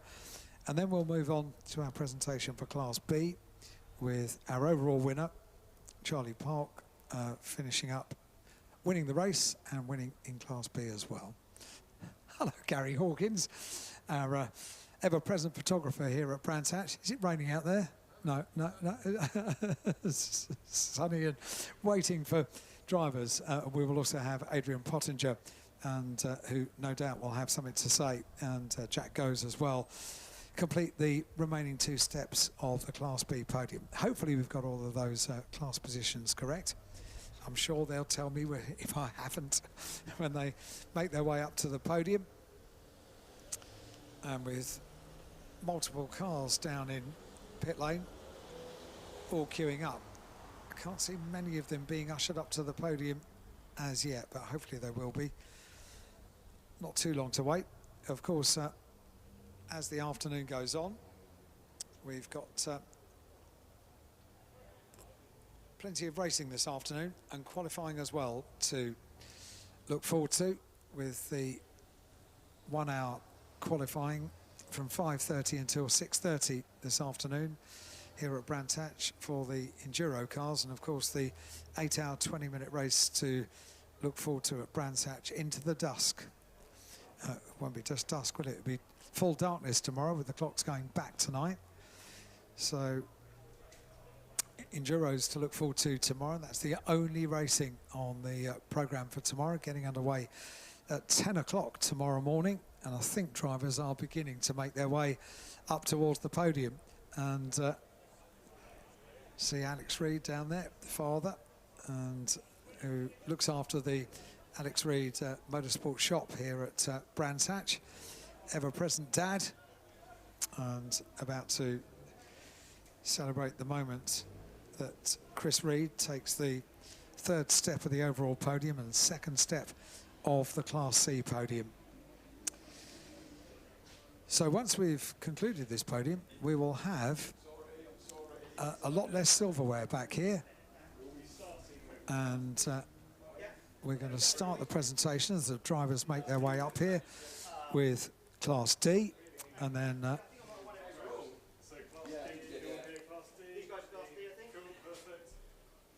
well, I think we've got all of our Class D drivers here. Have we? No, we haven't. Okay, so we're still waiting. But that presupposes that I've written down the right names anyway. I'm sure you'll be the first to tell me if I haven't, because we'll get the drivers onto the podium in reverse order in Class D. How many more drivers can we squeeze into the backstage area here? I think we can get a few more. They're all congratulating each other. Great sportsmanship here being displayed. And is that everyone? Do we think we've got everybody for Class D? So let's get the presentation underway, starting with Class D. And hopefully, everyone, I've scribbled this down correctly.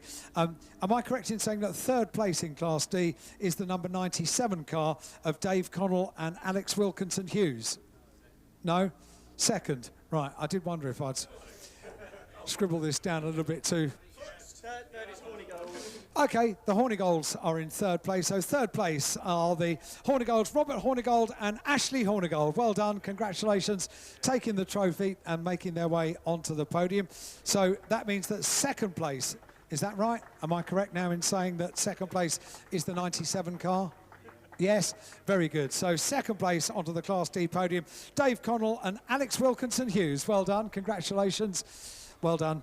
I told you they'd be the first to tell me if I got this wrong. And I reckon I'm right with Class D, the winners. Well done to number 38, to Henry Wright and Kevin Glover. Well done. Congratulations. They make their way onto the top step of the Class D podium. And we'll take the applause of the crowd and both the television cameras and Gary Hawkins there to snap the winners. Well done to all of them. To be fair, Alan, it did change on the very final lap, that position. I wrote it down before the end of the final lap, didn't I? I knew that I'd scribbled too early. However, I wasn't confident, and that's why I asked the question. And I'm probably not going to be confident about Class C either, but we'll see how we go. I've got the Abbotts in 3rd place, Reed in second place, and Donovan. Yeah, I think I've got it right. So we can press on with the presentation for Class C now, and in third place, number 92, it's the Abbotts, Dan Abbott and Ben Abbott. Well done to the both of them in their Honda Integra, make their way onto the podium. In second place, no doubt with quite a story to tell, is going to be the number 112 car of Stuart Donovan. Well done, congratulations. No, Chris Reed, well done, congratulations. And then on the top step of the C1 podium, with a story to tell and a celebration to have, Stuart Donovan. Well done, Stuart, congratulations. Big smiles. And what I will do, gets a big cheer as well. And waves to the crowd. And we'll have a photograph of all of them. But before we do our next series of podiums, I'm going to hopefully get a word with Stuart, and there we go. Can I just have a very quick word and say, well, who knew as that race went on, who knew how that was going to work out? That race had everything, didn't it? Yeah, it was just a case of balancing speed or lap times with staying on the track. So yeah, conditions constantly changing. Good clean racing throughout though from all my competitors. So yeah. We're taking a very different line, I noticed, through Druids. It was giving you a great run down towards Graham Hill Bend. Well, I don't think I took the same line twice, to be honest, but yeah, I was trying to... More by luck than judgment then. I bog a bit in third coming down the hill, so as much sort of straight line speed as possible, get the wheels straight as soon as possible. So seemed to work, but Chris Reed in the Mini, I mean, one more lap, he probably would have been past me. Were you doing the mathematics in the car? As much as you can when you're driving in the rain, but... You're good at maths? Well, I think I've won overall, so we'll find out afterwards. We think so as well. Well done, many congratulations. We've got one more podium to conclude, but well done to Stuart Donovan, who gets a big, big cheer.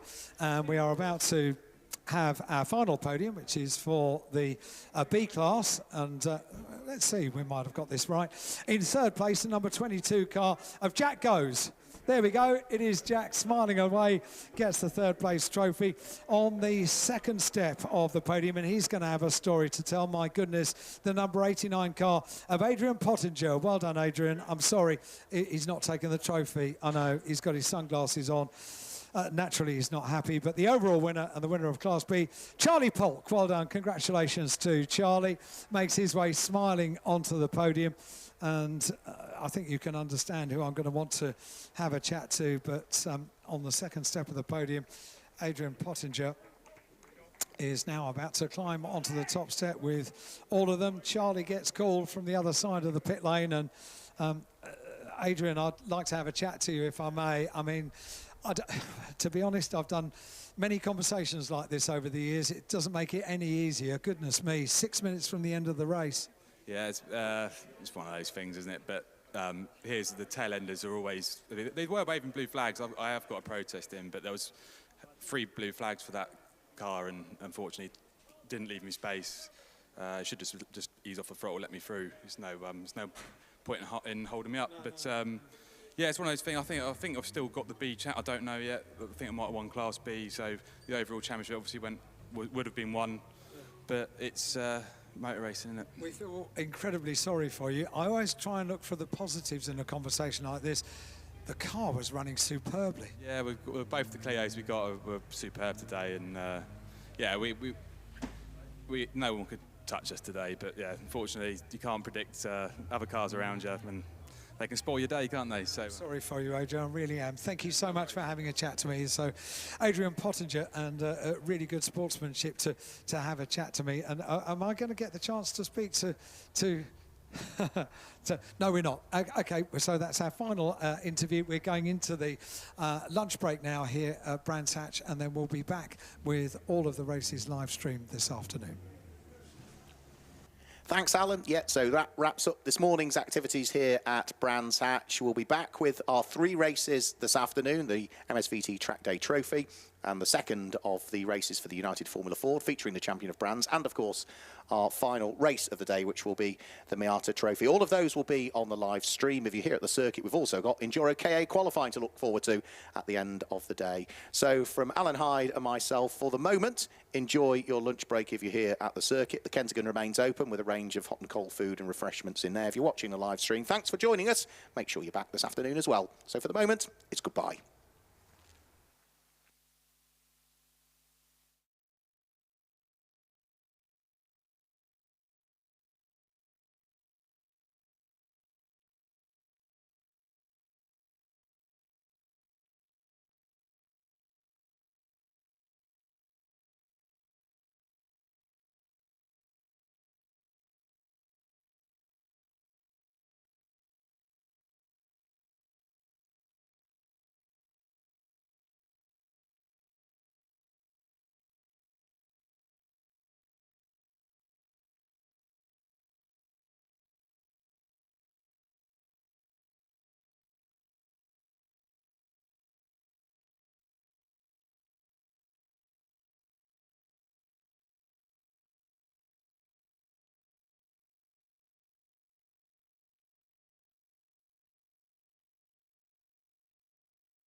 Well, welcome back to Brands Hatch, everybody, for this afternoon's activities organised by MSVR alongside with MSVT Motorsport Vision Racing, Motorsport Vision Track Days. If you're here at the circuit, then welcome back. If you're just tuning back in on the live stream, then welcome along as well. MSV.TV.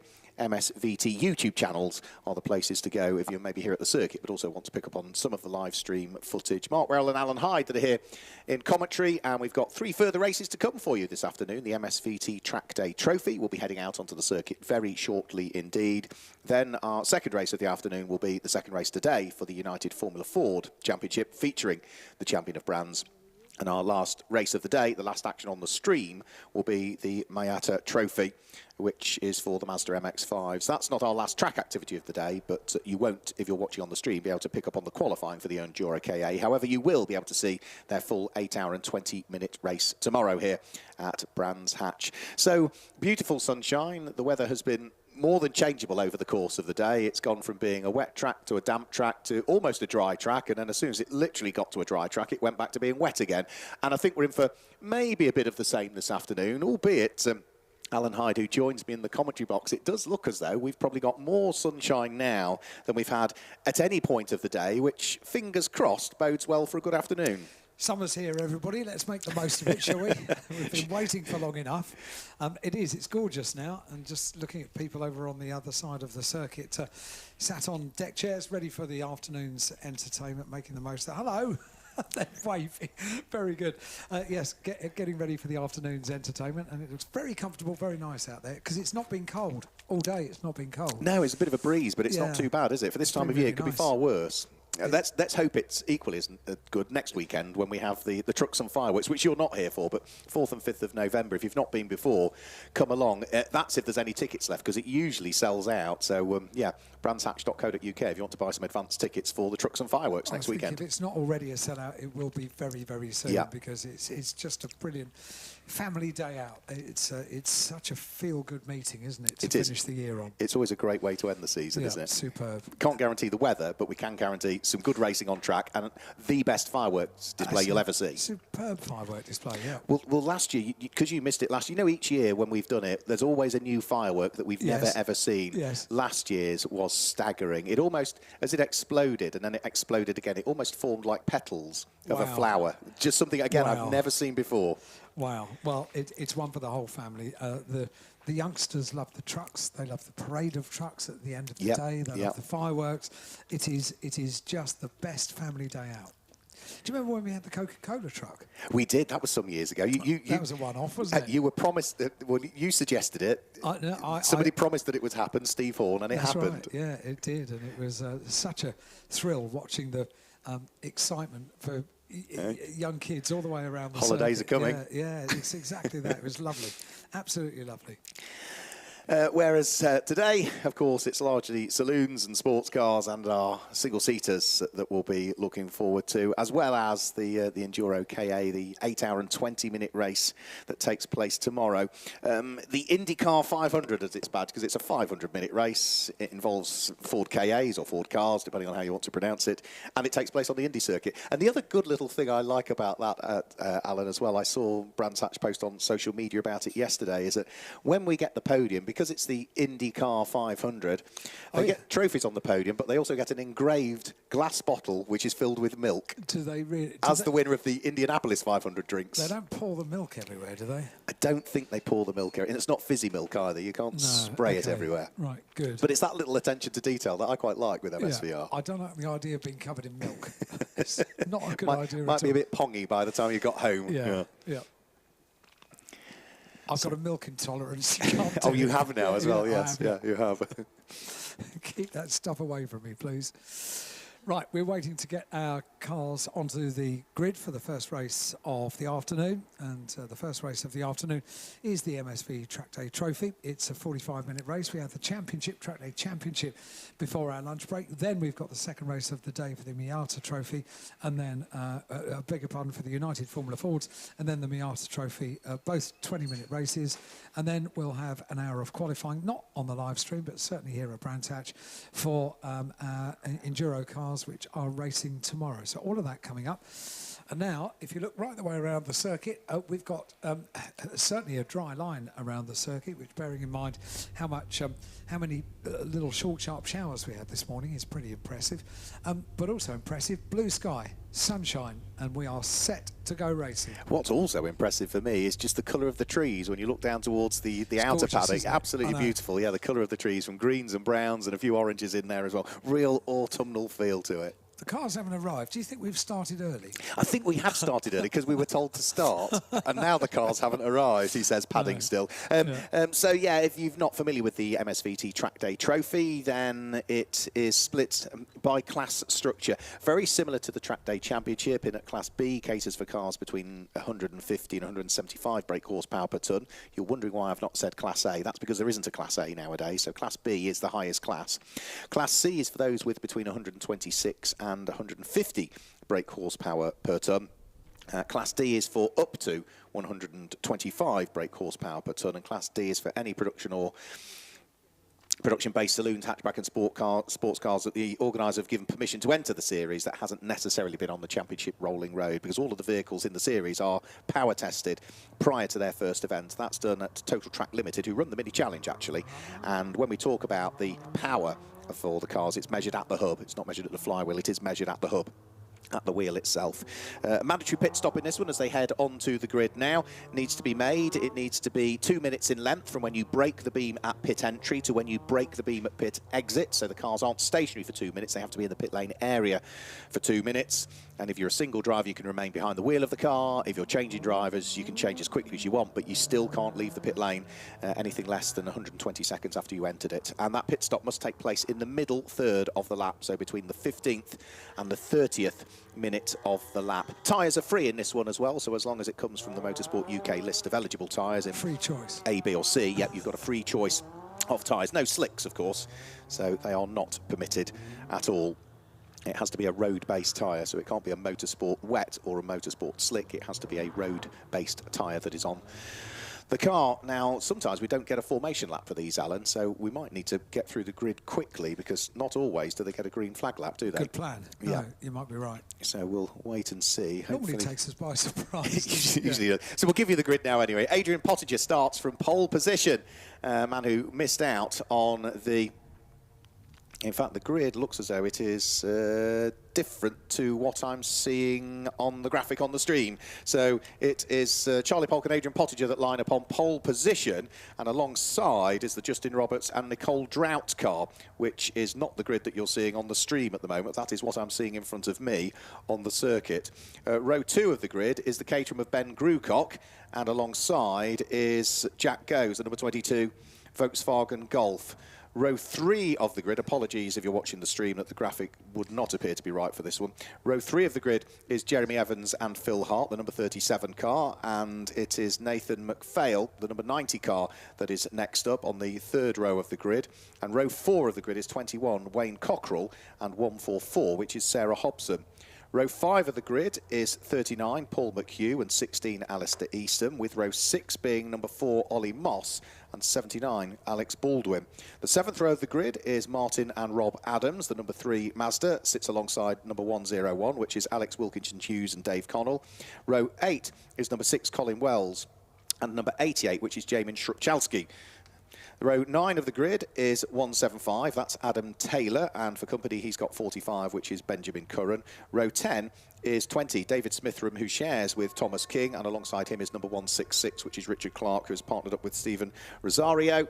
And I'll give you one more row of the grid just in case they go straight away. 55 Tommy Valentine on row 11, alongside 334, which is Barney Lower and Ben Long. 30 seconds to go. Time for one more row of the grid. Row number 12, 32 David Murphy lines up alongside number 15, which is Ben Elgar and Trevor Elgar. They are going to do a green flag lap, so that is probably because the conditions are a little bit greasy out there, which means I can carry on with row number 13. Row number 13 is 808, which is James and Robert Elmer, alongside 441, which is Stephen Rosario. Row 14 is 24 Jason Rogers and 444, which is Andy and Jay Coombs. Row 15 is Anthony Levy and Nicholas Douglas, number 115, alongside 172, which is Lee Forrington. And then we get a couple of rows gap before we then get 3 more cars. 75 Thomas Seckel alongside car number 912 if it's out, but it would appear not to be. So I could put a line through that because it retired earlier on. Poor old Nathan McPhail in car number 90 has not got off the grid. Oh, so dear. He's calling over the team to try and assist, so we might have a start delayed here. So it's the car's McPhailed on him, has it? Very good. Sorry, they can only get worse. And car number 130 is at the back of the grid, which is Stephen and Scott Walden. So you said that name as the graphic for the grid was not correct. Yeah. And I elected not to crack that gag. So I left it open to you. Enjoy the moment.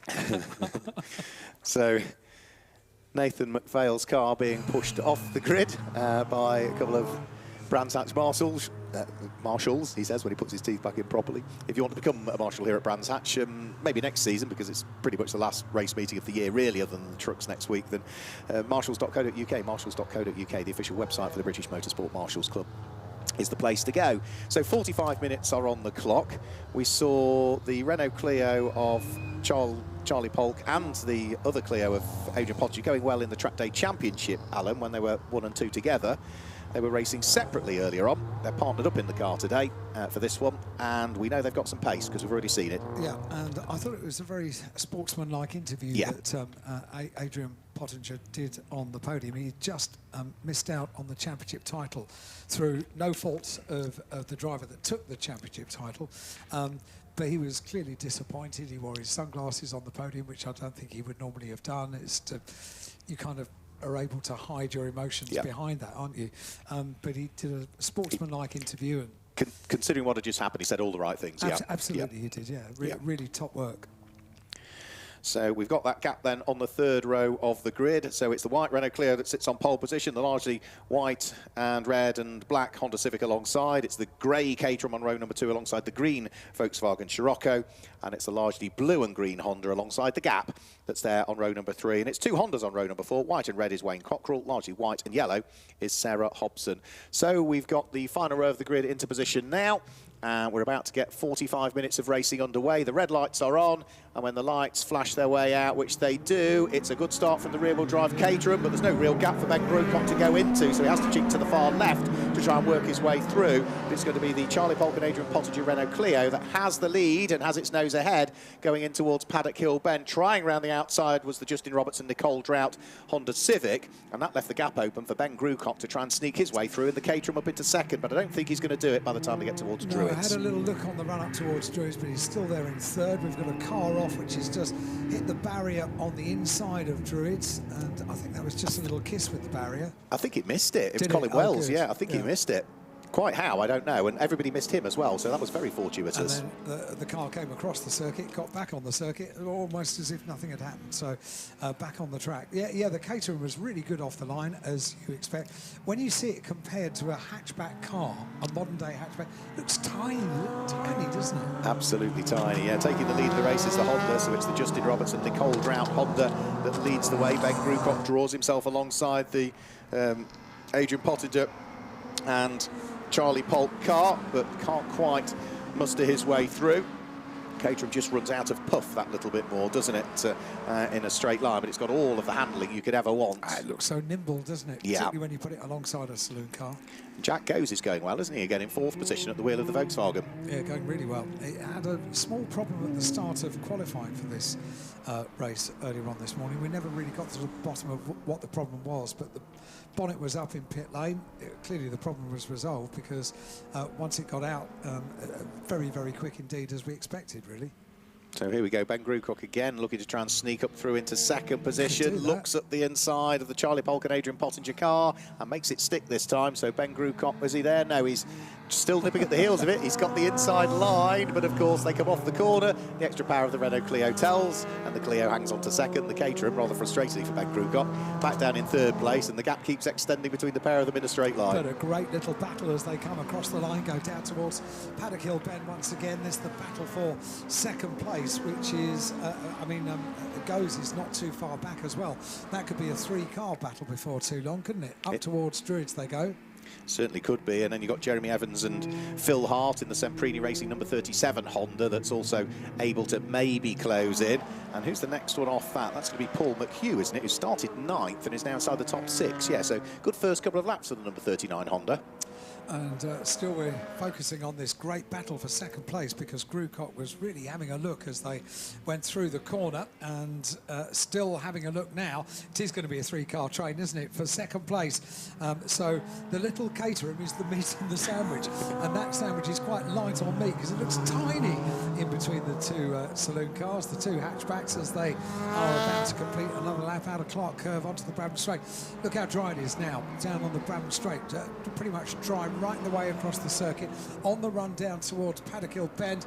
And Jack Goes has a look down the inside of the Caterham as they go around Paddock Hill Bend. They're going to be side by side when they emerge from the corner, and if Jack holds this on, he's going to have the inside line at Druids. Yeah, he's got the inside line, but Ben Grewcock is able to break that a little bit later because he's a lighter car, and despite all of the very best efforts of Jack Goes, he couldn't quite make it through up into the podium spots at this stage of the race. There's another good fight we need to watch out for, because all of the cars inside the top 6 run in Class B at this stage. For 7th and 8th place, the battle of the 2 Toyotas, that is for the lead of Class C. So it's the white and red Toyota Celica, just ahead of the white and yellow Toyota Celica. That is Wayne Cockrell and Sarah Hobson, both busy fighting away. Big problem there for the 98 car. Charlie Polk, Adrian Pottinger, big sideways moment, and stayed on the track, but position lost there. So now we've got 4 laps completed by the top 3. The number 70 car, it is that leads. That's Justin Robertson, Nicole Drought, and in the second place position, Grewcock and Goes capitalise on the problem, which lost 2 places in the end for Charlie Polk and Adrian Pottinger. One car we also need to watch is the red Honda Accord, the red Honda Integra with the yellow stripe down the centre of it. That's Tom Seckel. Now, he started, it's going to be about 31st on the grid. We've only done 4 laps of racing. He's up to 19th already. He's running in the guest class. That was why he started at the back. But that's a brilliant charge through the field from the number 75 car. Yeah, really impressive that. We've got now 4 laps completed. Now, who's got the fastest lap of the race so far? It was on the last lap, and it's by the car which was contesting 3rd place, now in 2nd place, because it is the number 2 car, the Caterham 7 of Grewcock. We've got the number 4 car there, which is off. That's from 9th place, and that's the Ollie Moss Renault Clio. Looks as if that was not going anywhere very soon. No, it's sort of gone straight on at Druids, hasn't it? It's not bumped into the barriers, but the gravel trap has done its job and held it where it needs to be. It's hard to get out of that particular gravel track, that's for sure. Now, it will need the assistance of the telehandler, won't it? Which shouldn't take long to drag it out of harm's way, because there's a little snatch gap there it can come out of, but they might have to neutralise the race to enable them to do that. Race still continues just with localised yellows for the moment. The progress of the number 75 Honda Integra of Tom Seckel is sort of plateaued now, really. He's bottled up behind the number 444 Mazda as they head out of Paddock Hill Bend and up towards Druids, and the 444 Mazda will be the Andy and Jay Coombs shared car at this stage.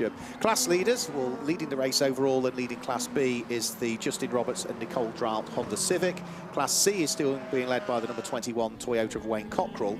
And Class D, it's the number 16 Mazda of Alistair Easom.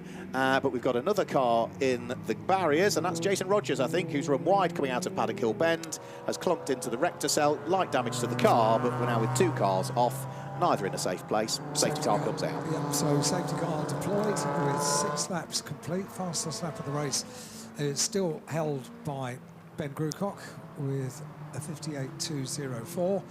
But the safety car now deployed. Did you see as well, we were talking about the Bramham Straight and down into Paddock Hill Bend being dry right the way pretty much across the line. And then when you get onto the Graham Hill Bend onto the Cooper Straight, there is just one line. Yeah. So if you're going to be overtaking, you're going to be going onto the wet. Makes it very difficult, doesn't it? That's pretty tricky, yeah. Very difficult. Leading Class D, Alistair Easom, that was the car that was in the barriers earlier on, wasn't it? With the dint to the rear end of it in the Trackday Championship race. Yes, the silver Mazda, yeah. So he's out there and leading the class this time through. So good work. Yeah. So safety car brings the field into order. and allows us to recover not one but two stricken vehicles around the circuit. The clock, of course, continues to count down under the control of the safety car. 37.5 minutes of the race remain. Well, it's a virtual safety car still at the moment, because the actual safety car, I think, is just getting into position now to head out on the Cooper straight. I think there's just two cars that it will wave by, and once it's waved those two cars by, we should have the race leader. So safety car, yeah, waving one car by, waving the next. We've now got the race leader behind the safety car. Waving everybody else through so they can catch up to the rear of the train. So the BMW MSVR safety car picks up the number 70 car, the leading car of the Honda Civic.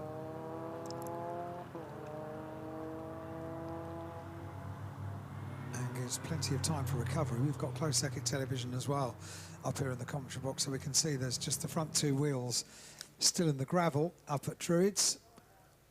24 car of Jason Rogers, the Mazda, makes it into pit lane. Was that the one that avoided the barrier at the start of the race? That's the one that bumped into the barriers at the bottom of Paddock Hill Bend. That's and right. Just disturbed the rector cells. That's why he's got the front left light missing from the car now. That light damage as he hit the very edge of the tyres, didn't he? That's right. Of course, clock continuing to tick still. Remember, the pit window opens when we reach the 30 minutes to go mark in this race. We're about 6 minutes away from seeing the pit window open, which means that with the recovery of the car from the gravel trap there, I think it's slowly making its way back around the circuit, the car that plonked itself into the gravel trap, which was Ollie Moss in the number 4 Renault Clio. So once he is back in the pit lane area, we may well see the safety car dive for the pit lane. So I don't think we're going to be pitting all of the cars in the pit window with a safety car out there this time through, as we did with the Trackday Championship earlier on. I think the safety car will be back in the pit lane, and everybody will have to decide in that 15 minutes when they want to dive their way in. So it is number 70 that leads the way, Justin Roberts and Nicole Drought sharing the car. We don't know which driver is starting behind the wheel of it. It's number 2 Ben Grewcock in the Caterham that's second. Third is number 22, which is Jack Goes in the Volkswagen Scirocco. In fourth place, it's the Charlie Polk and Adrian Pottinger car after its brief little trip and slide sideways. Fifth place is number 37, which is going to be the Honda Civic of Jeremy Evans and Phil Hart. And completing the top 6 is car number 39, which is Paul McHugh. All of those cars are in Class B. 7th and 8th place is where we've got the cars 1st and 2nd in Class C, Wayne Cockrell and Sarah Hobson. And then 9th and 10th are the first 2 cars in Class D. Alistair Easom fighting away with the father and son pairing, which is Martin and Rob Adams with their number 3 Mazda. We are 4.5 minutes just over away from the pit lane window opening for a quarter of an hour for the compulsory pit stops. Now, when we had the Trackday Championship race just before lunch, the call of the safety cars, we get racing back underway now, so green flag showing around the circuit. It absolutely coincided with the start of the pit stop window, didn't it? It did, yeah. It was pretty much I think the overused phrase is it was a bit of a no-brainer. Everybody getting a bit squirrely going up towards Druids, and Jack Goes into second place. So Grewcock had a squirrely moment. So did the race leader as well, as they now head down towards the left-hander at Graham Hill Bend. And you can see when you're offline, it's just so slippy. And in the Caterham, you can only just about hold adhesion. Goodness me, you don't want to be offline. I wonder if he's got a right rear puncture, Ben Grewcock. It looked as though that car had got some sort of issue at the back end of it, and I'm wondering if it's the right rear that's gone down on the car, and it's on the rim. That's absolutely the case. Is it damage to the rim, isn't it? Yeah, I think it is, yeah. So that's why that was a bit of an exciting moment for the Caterham, a bit too exciting, waving everyone through, and that's a shame because that car had been going so well. Yeah, such a shame for Ben Grewcock. He was on for a good result, but yeah, just not to be. So into pit lane, the Caterham comes down pit lane. We can hopefully see the with the RF camera down in pit lane. I think the overused phrase is it was a bit of a no-brainer. That's what have caused it. Yep. So a little bit of contact, damage to the rim, and therefore a deflated tyre as well. And that was a rather too overexciting restart, wasn't it? It was such a shame for Ben Grewcock, but yeah, that little bit of contact between himself and Jack Goes causing the problem. So good battles down through the field as well. The number 20 car of David Smithram and Thomas King, the Honda S2000, busy trying to keep itself ahead of the number 334 BMW, which is another one of the shared cars that we've got in the field. That's the Barney Lower and is it Dean Young or Dan Young? Dean Young, Dean Long rather, I should say, machine. Those two pretty much together. And they're just coming up towards the MSV building now, as our top three have gone over the start-finish line. So top three separated by 3 seconds at this stage. The car that went into the gravel and brought about the safety car, Ollie Moss, rejoins the race. He's clearly been given a thumbs up and he's allowed to rejoin.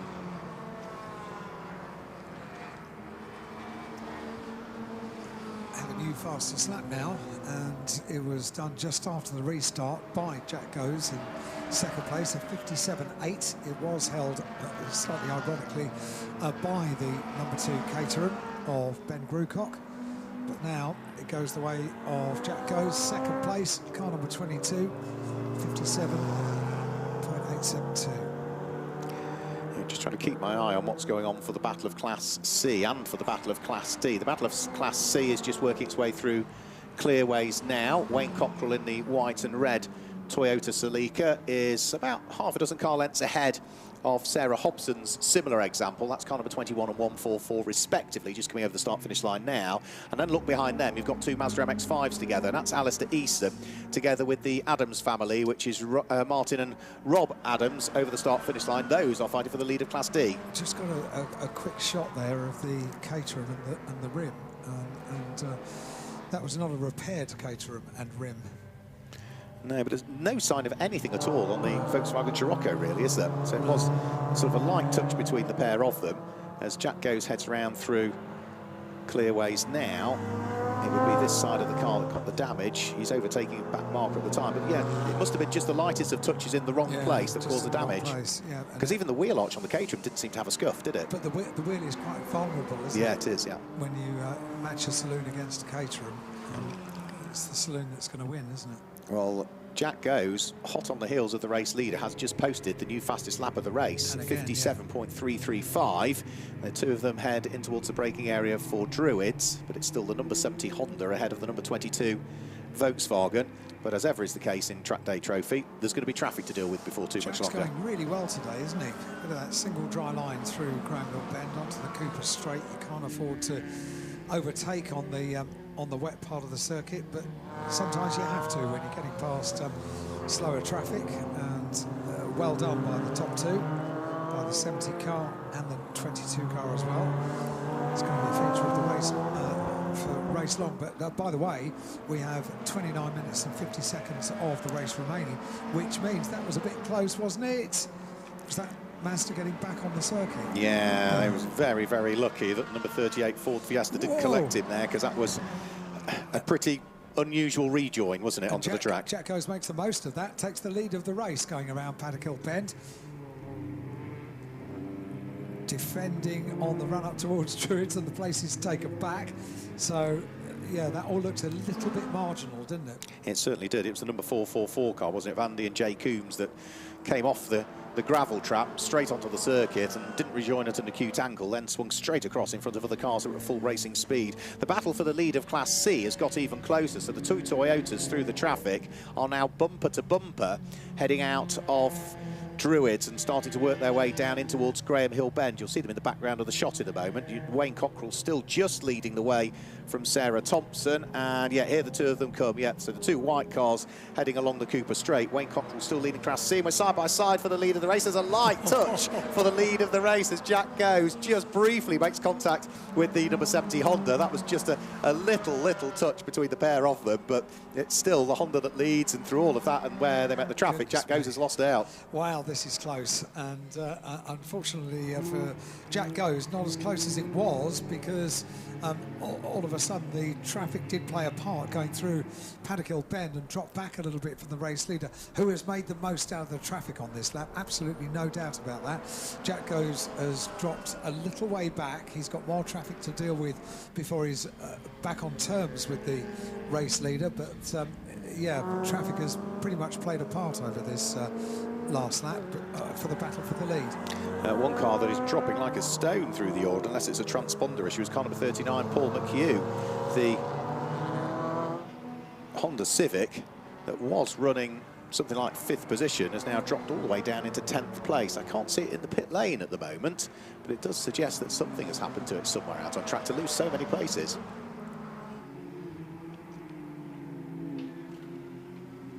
So Jack Goes still hasn't got past the 55 car, and still hasn't on the turn in for Druids. So this is being a little bit damaging to the gap between the top two as the rest of the field head into Druids through the very tight, essentially hairpin up at Druids, down towards the left-hander at Graham Hill Bend. And that's where you've just got this one single dry line. Still, I think they're pretty much trying to avoid the curbs on the exits of Graham Hill Bend because they are notoriously slippy. And next weekend, they won't worry about that. Well, they're trucks. Well, arguably they've got two more wheels, haven't they? Because they've got 4 at the back and 2 at the front. So they're wider. Wider. We've got more tyres, therefore we've got more grip. Pit lane is now open, so the pit window is open. We've got our first taker, which is going to be the number 55 car, which heads in towards the pit lane. That is Tommy Valentine, who heads in the pit lane. Tommy will also be back out in the Enduro KA session later on, where he'll be sharing the number 1 car with his dad, and I think his brother as well is out in that one as well. So the first of the pit stoppers is in. The number 444 car, having had its brief moment and trip into the gravel, and that excitement then as it rejoined is now trying to gain some places back. But for the Coombs family, it's Andy and Jay who are scheduled to share that car. They are down 7th in Class D at the moment and now 19th overall, so it really did compromise their run in this one. New fastest lap of the race, I noticed last time through. The charging Jack Goes, trying to get back on the coattails of the race leader, 57.018, and this time as he goes up towards Paddock Hill Bend, you can see he is pretty much on the coattails of the race leader. One more car to deal with will be the Honda Integra of Tom Seckle, but he deals with that on the way up towards Druid, so the battle for the lead of the race is back on. He's only battling himself for the fastest lap because he's bringing it down, a 57.8, a 57.6, and now a 57.018, and Jack Goes going really, really well with this fastest lap award. 25 minutes of the race remain. That means we've got 10 minutes of the pit stop window remaining open, and not many in the top 20 have taken up. I say not many, only one has made a pit stop since the pit stop window has opened, hoping for another safety car. Will that safety car come? Yeah, we've got Martin and Rob Adams in towards the pit lane. They were inside the top 10 places. They'll drop outside. We've also got the number 39 car of Paul McHugh, who lost a load of time. He's also dived for the pit lane. We've still got this recovery of the number 444 Mazda going on, but it's about to be lapped by the car that's in 4th place at the moment, number 37 Honda of Jeremy Evans and Phil Hart, trying to work their way through and past the Semprini racing car, gets past the Ford Fiesta, draws itself alongside the Coombs shared Mazda. And that is more back markers dealt with now for that number 37 Honda that is circulating in 4th position. The incident between cars number 2 and 22 is investigated, and there is no further action to be taken. So that was the contact between Ben Grucock and Jack Goes. The officials have had a look at it and are happy that nobody was at fault. Yeah, and the grave disappointment, we did just see that flash of the still damaged rim on Ben Grucock's car, and yeah, the car has not rejoined, has it? We were 3 wide over the start-finish line, and then I realised that the race leaders were in that as well. So they were not for the first time.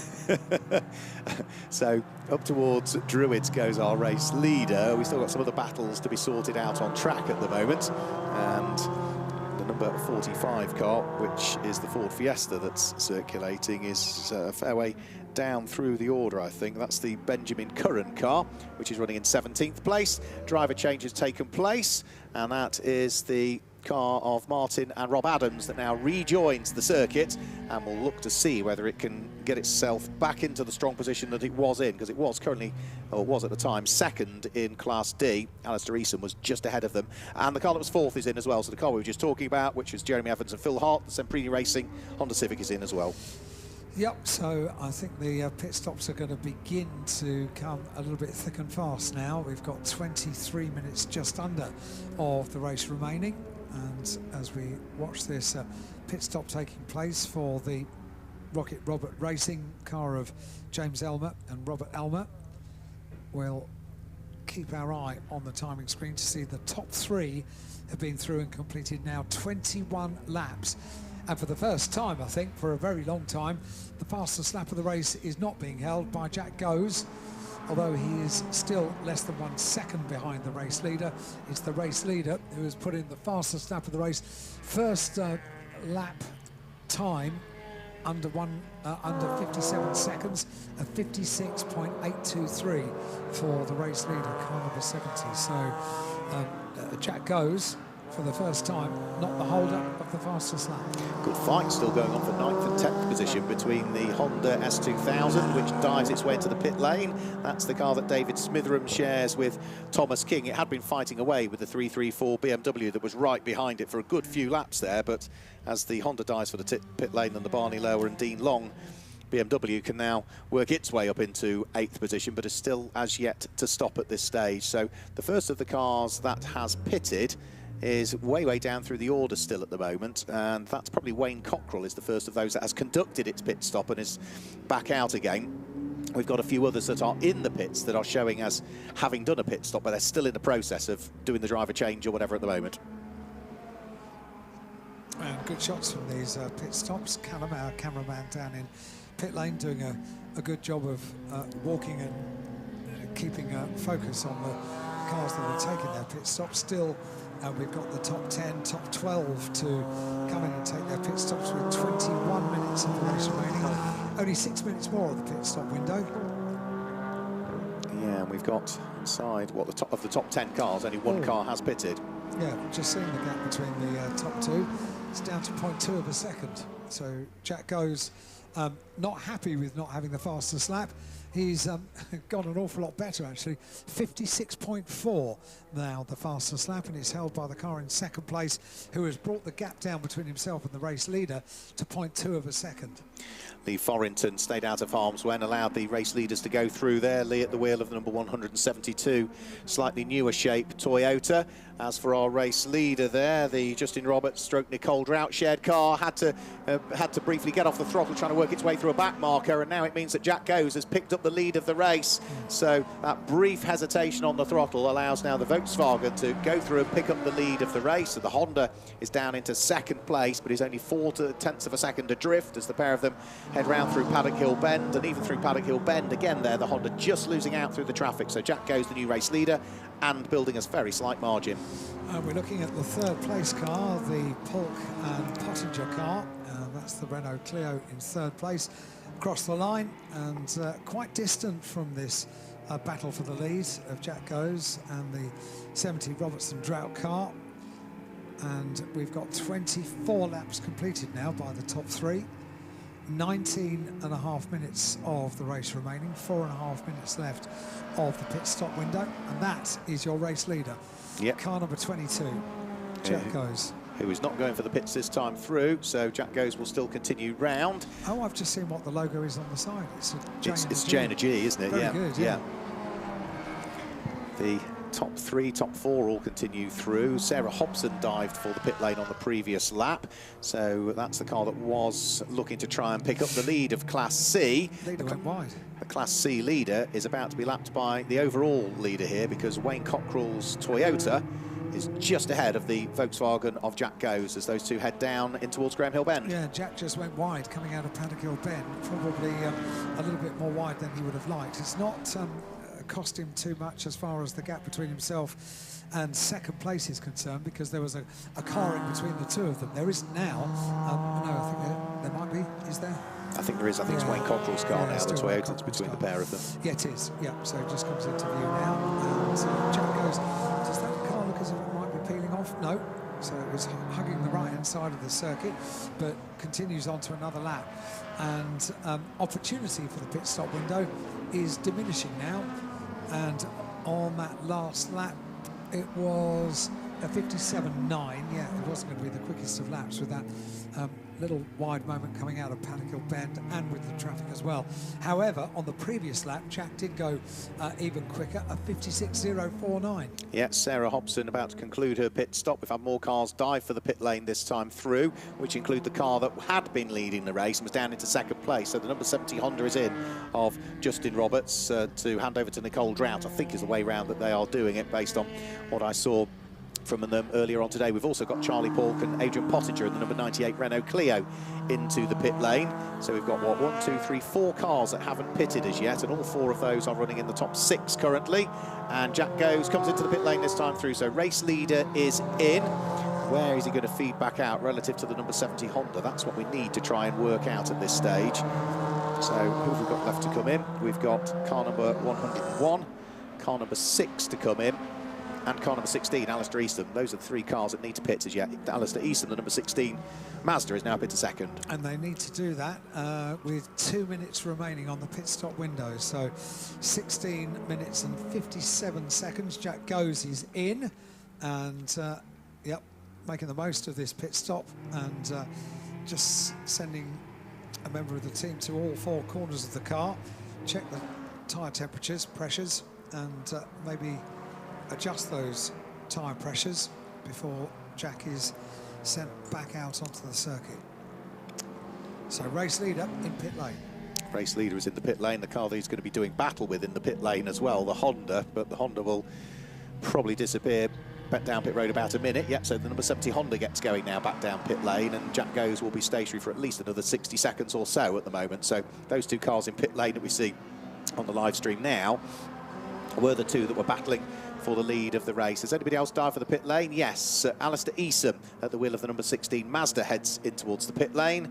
We've also had Colin Wells in the number 6 Mazda in towards the pit lane, which means there's only 1 car now that hasn't pitted, and it's got a minute in which to do so, and that is the Alex Wilkinson Hughes and Dave Connell Mazda MX-5 that needs to head down pit road. That's the hard top version with the rear spoiler on the back. 50 seconds until the pit stop window closes, and yeah, everybody now into pit lane. So actually, I noticed this during the Trackday Championship race that we had before lunch. They're very well disciplined about sticking to the 15 minutes for pit stop windows. So many pit stop races we see penalties being applied because they missed the pit stop window. They came in too late. They were too short on their pit stop. But the discipline in the first race was very, very good indeed. I think the discipline for 1 car in terms of being in the pit lane area for 2 minutes wasn't quite what it ought to be, because the Barney Lower and Dean Long machine, that is the BMW, the 3 Series Compact, was only in the pit lane area for 1 minute and 41 seconds, so it's about 20 seconds short. And we've also, I think, lost number 21 Wayne Cockrell, who had been leading Class C and was doing great things at the wheel of the number 21 Toyota, but his car has retired at the exit of Druids, on the inside of Druids, but right on the exit of it.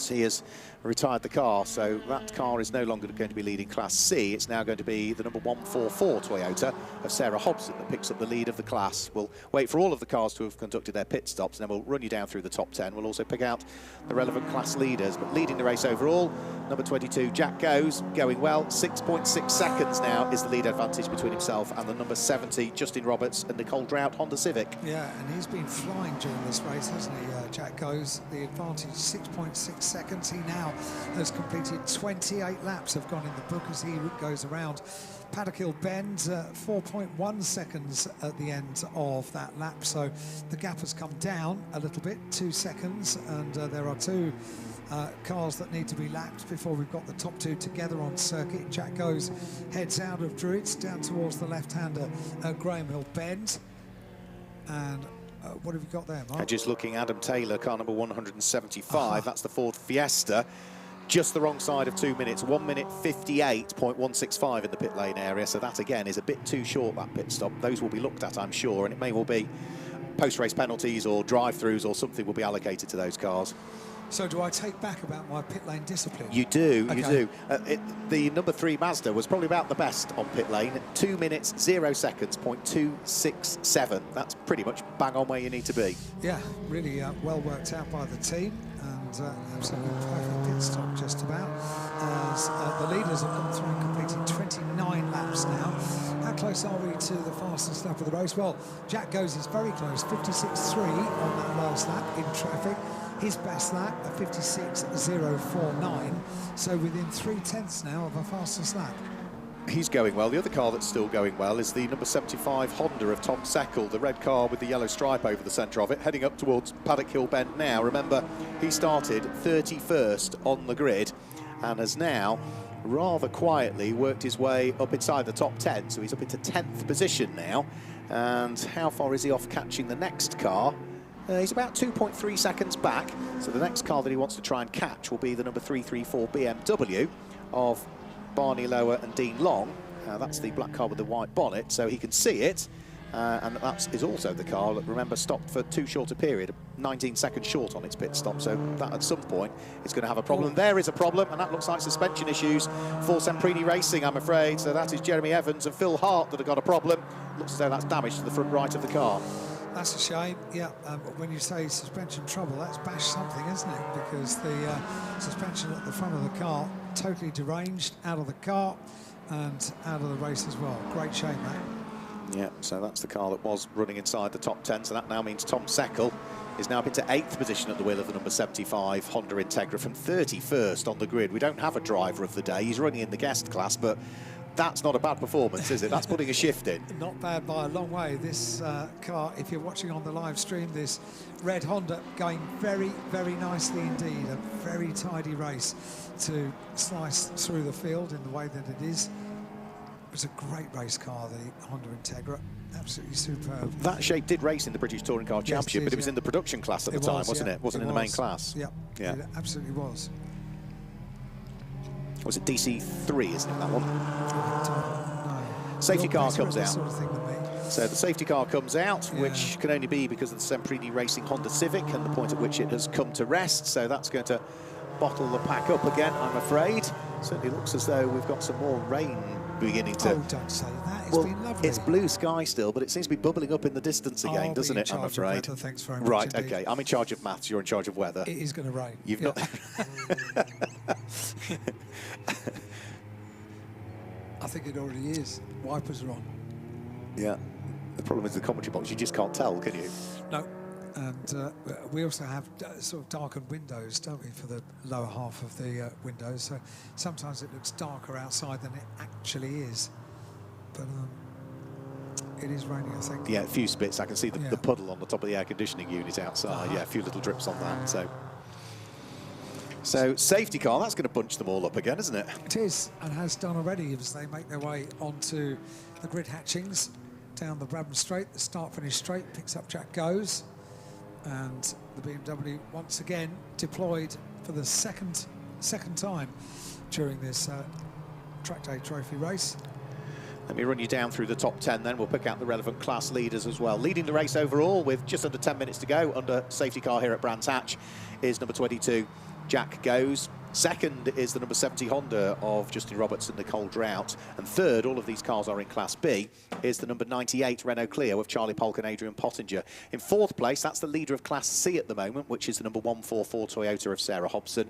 And in fifth place, it's the leader of Class D. It's the number 16 Mazda MX-5 of Alistair Eason. Sixth place, it's car number 166, which has come from 20th on the grid, Richard Clark and Stephen Rosario at the wheel of their Class B Renault Clio. And in seventh place, it's back to Class D, number 3, Martin and Rob Adams. Eighth place, it's the Class G car, the guest class car, number 75, Tom Seckel from 31st on the grid in the Honda, right the way inside the top 8. Ninth place is 334, that's the BMW of Barney Lower and Dean Long. And completing the top 10, it is car number 101. That was the last of the cars to pit, if memory serves me correctly, which was Alex Wilkinson Hughes and Dave Connell in the Scuderia Dave entered car. So those are the top 10. And as we say, that also includes each one of the respective class leaders, whether it be B, C, D or G in the case of Tom Seckel, the guest class. So the Scooping up of Honda is in the process of being done. It is being done by the recovery unit at the moment that's about to attach a strop to the back of it, so we're going to have at least another lap or two under the safety car. When we get back going again, the one good thing for Jack Goes, Alan, is the fact that it's not the second place car that's second in the train behind the safety car. There's a couple of back markers, aren't there, in between the two? Isn't there? Yeah, so there's a little bit of a cushion. The other good news for Jack Goes is, although he has gone very, very well during the dry part of this race, goes pretty well in the wet as well, as has been proven earlier on today. So I don't think conditions are going to make too much of an effect on the race leader, because Jack Goes is having a really, really good day here at Brands Hatch on the Indy circuit. Two more races to look forward to this afternoon around the circuit here at Brands Hatch, and if you're watching on the live stream, second race of the day for the United Formula Fords, featuring the champion of Brands and the Miata Trophy as well. They've got their second race of the day, somewhat shorter than this 45-minute race for the Trackday Championship and Trackday Trophy. 20-minute races in prospect. And then for those of us here at Brands Hatch watching trackside, we've got qualifying over 1 hour for the Enduro cars at the end of today. 7 minutes left on the clock in this 45-minute race. Under safety car for the second time of the day. And my friends on the other side of the circuit that were enjoying the sunshine, basking in the sunshine in deck chairs, are now huddled under an umbrella. It's not even an umbrella. It's a sheet, is it? A coat? It's a bit of sheeting. Well, well done for not giving up. Well done. So how are we getting on with recovery? Recovery is done, which does suggest this next time that the safety car heads along the Cooper Straight, we might see the lights extinguished and we might be able to potentially get a final 6 and a bit minutes underway. Right, 1 lap penalty for pit stops being too short. Which two cars? The two I'd spotted. Car number 175, Adam Taylor. Car number 334, the Barney Lower and Dean Long BMW. So, yeah, I did expect there to be some sort of penalty.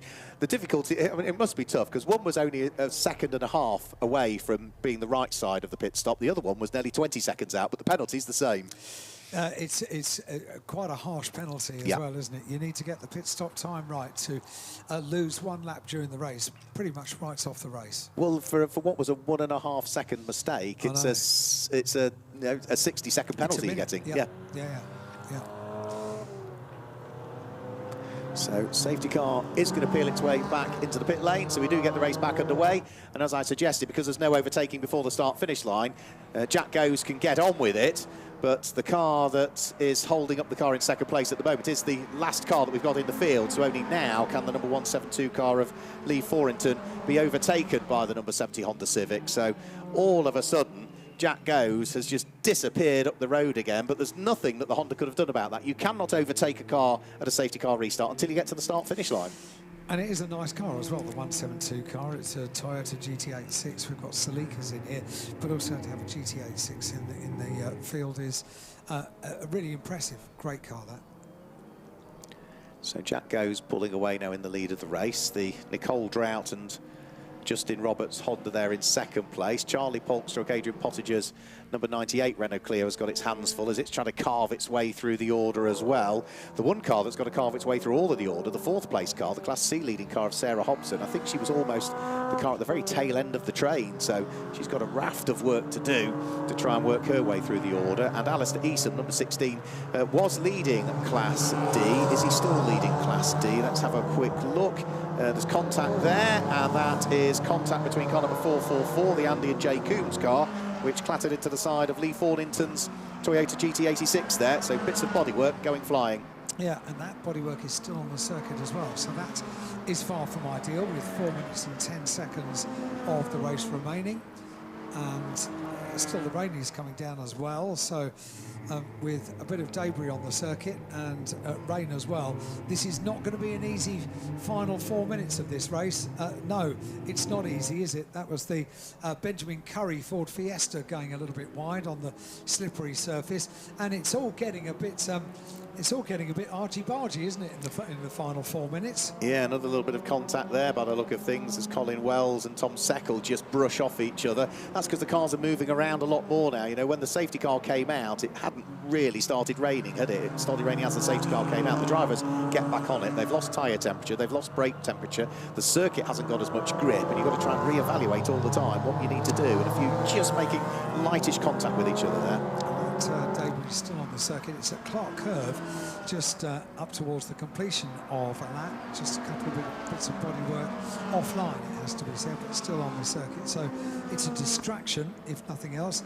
So too is the rain and the surface of the tarmac, because it's not very nice out there. We're looking at the Seckel car, which has made its way up from, what was it, 31st on the grid, up to now 8th place for the number 75 car. And Jack Goes, meanwhile, who has the fastest lap of the race with a 56.049. That last lap, despite the different conditions, only a couple of seconds slower, 58.1 on that last lap, an advantage over second place of 8.2 seconds. We'll see what it is at the end of this lap, which is going to be the completion of 38 laps as the second place car goes through. Now it's gone out second and a half, 9.4 seconds now. Jack Goes is driving brilliantly today in wet and dry. Yeah, he really has done well today as Jack Goes. Got away with that little bit of contact with Ben Krukok at the start of the race, and from there there's been no real looking back for him. He turns his way out of the left-hander at Graham Hill Bend and works his way along the Cooper Straight. He's on lap number 39 currently, 9.5 seconds to the good, so he can just afford now to ease the pace a little bit and stroke the car home. But even the lap times he's doing are still a second quicker than anybody else is doing in the race at this stage, so it really has been the perfect race for him. Over the start-finish line, he'll be heading on to his penultimate lap this time through, so minute and 40 seconds to go. As back into the pit lane, I think I just saw Ollie Moss turn there, the car that went into the gravel trap up at Druids, the number 4 car, I think.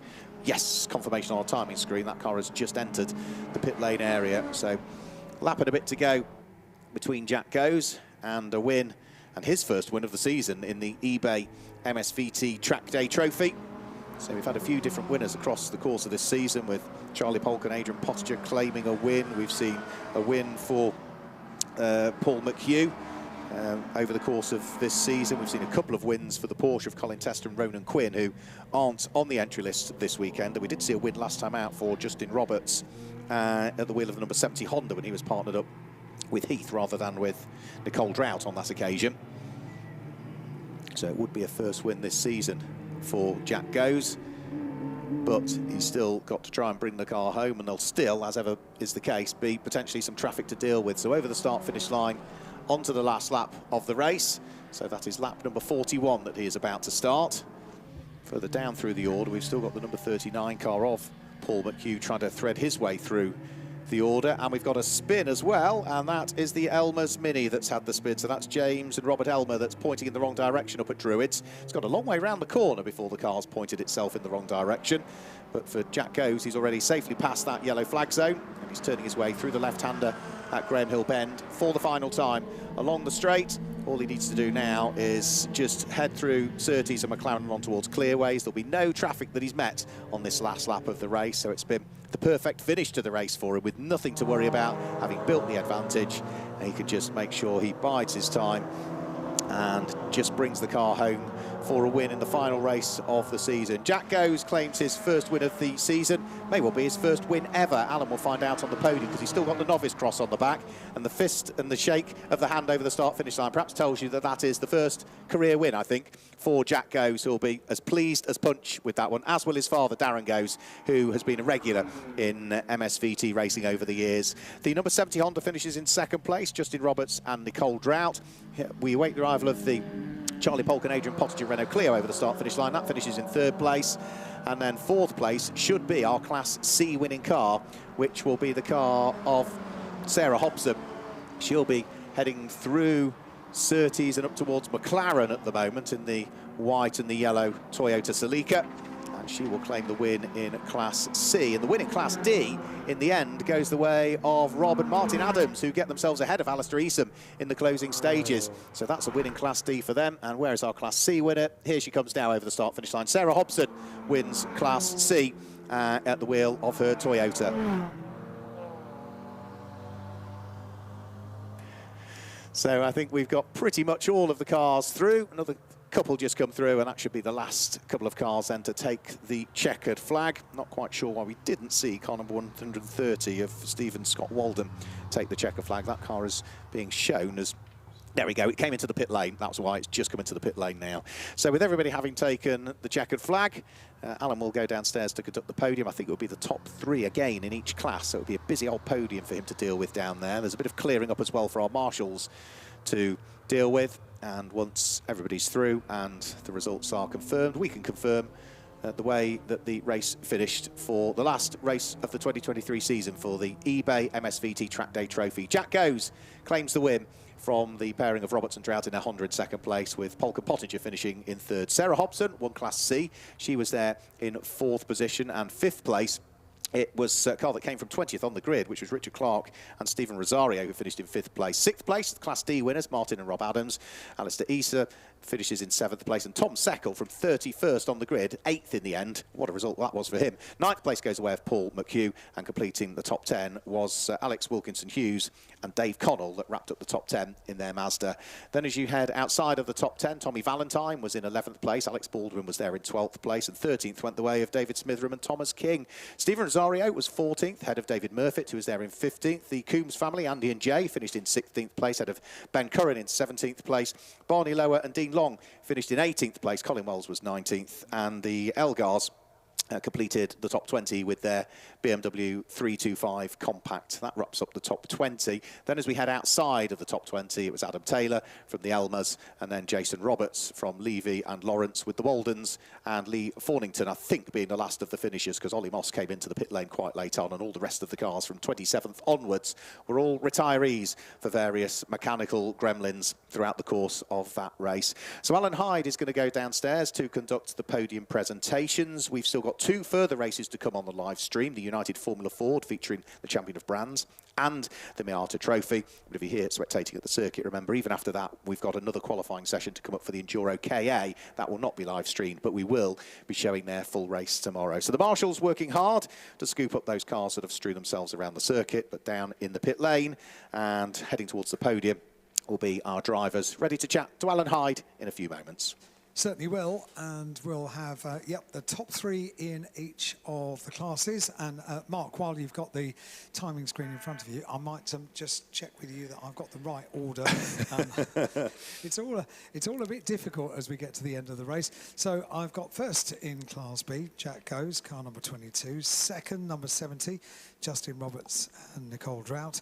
And third in Class B, Charlie Polk and Adrian Pottinger. Correct. 100% so far. Right, well, it might get worse from now on. First in Class C, I've got 144, which is Sarah Hobson. Second, I've got Stephen Rosario, which I think was on the final lap, wasn't it?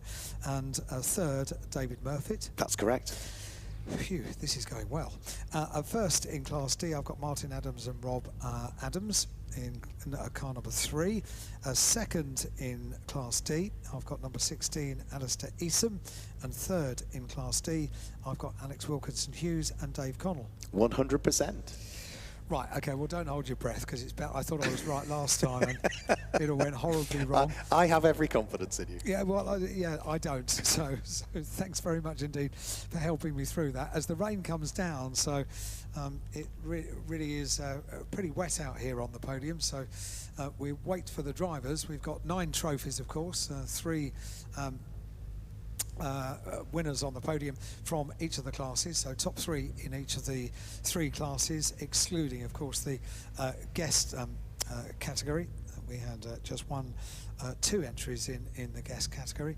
And then, as Mark says, we're going on to Formula Ford racing, so different conditions. It's going to be properly wet now for the single-seaters in a couple of moments. And don't forget, when we get to that point, not only are we looking at the champion of Brands and the United Formula Ford Championship, we've also got the Martin Down Trophy, a very special trophy to be presented by, I think, the family, hopefully, fingers crossed. It's a beautiful trophy and a very large trophy, quite heavy trophy as well, which will be presented, and that will come as our next race of the afternoon here at Brands Hatch, and then a second race of the day from our opening championship from the day as well. So drivers making their way down pit lane, down towards the podium, and potentially this is the kind of weather that we can expect for the rest of today, for our remaining 2 races and our 1-hour qualifying session for the Enduro cars as well.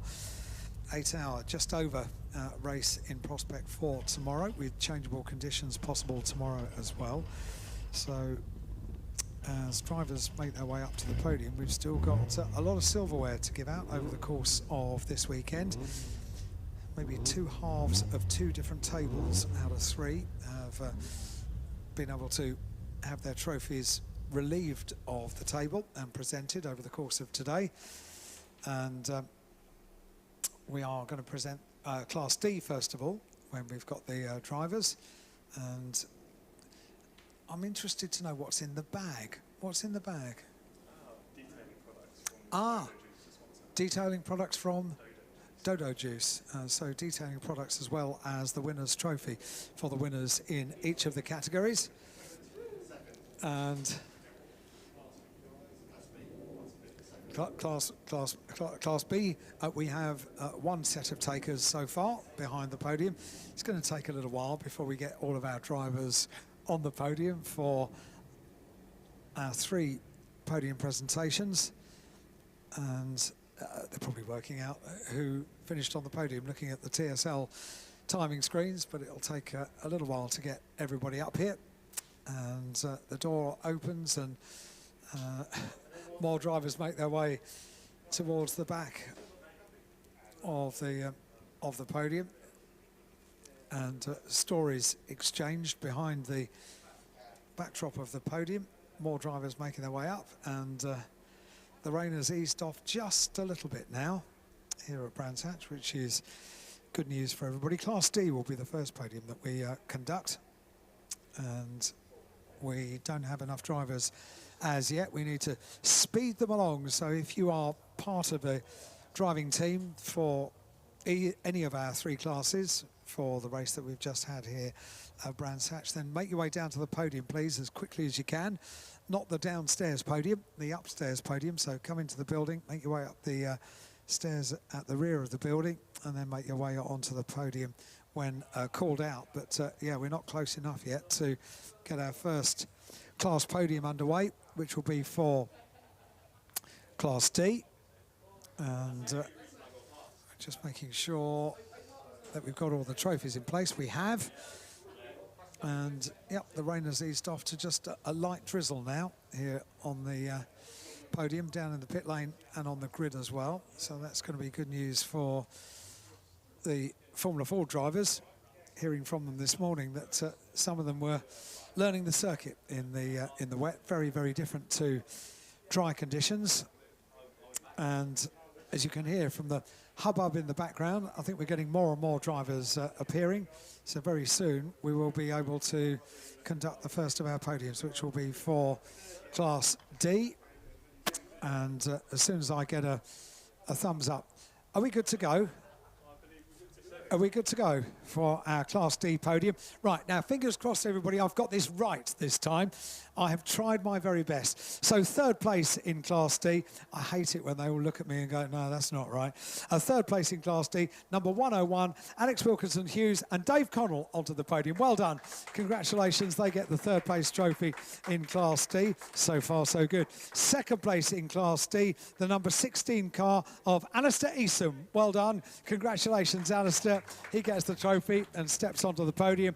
And on the top step of the D-Class podium, car number 3, Martin Adams and Rob Adams. Well done to the Adams family. They make their way onto the podium and about to pose with the trophies. Lovely cheers from the other side of the podium.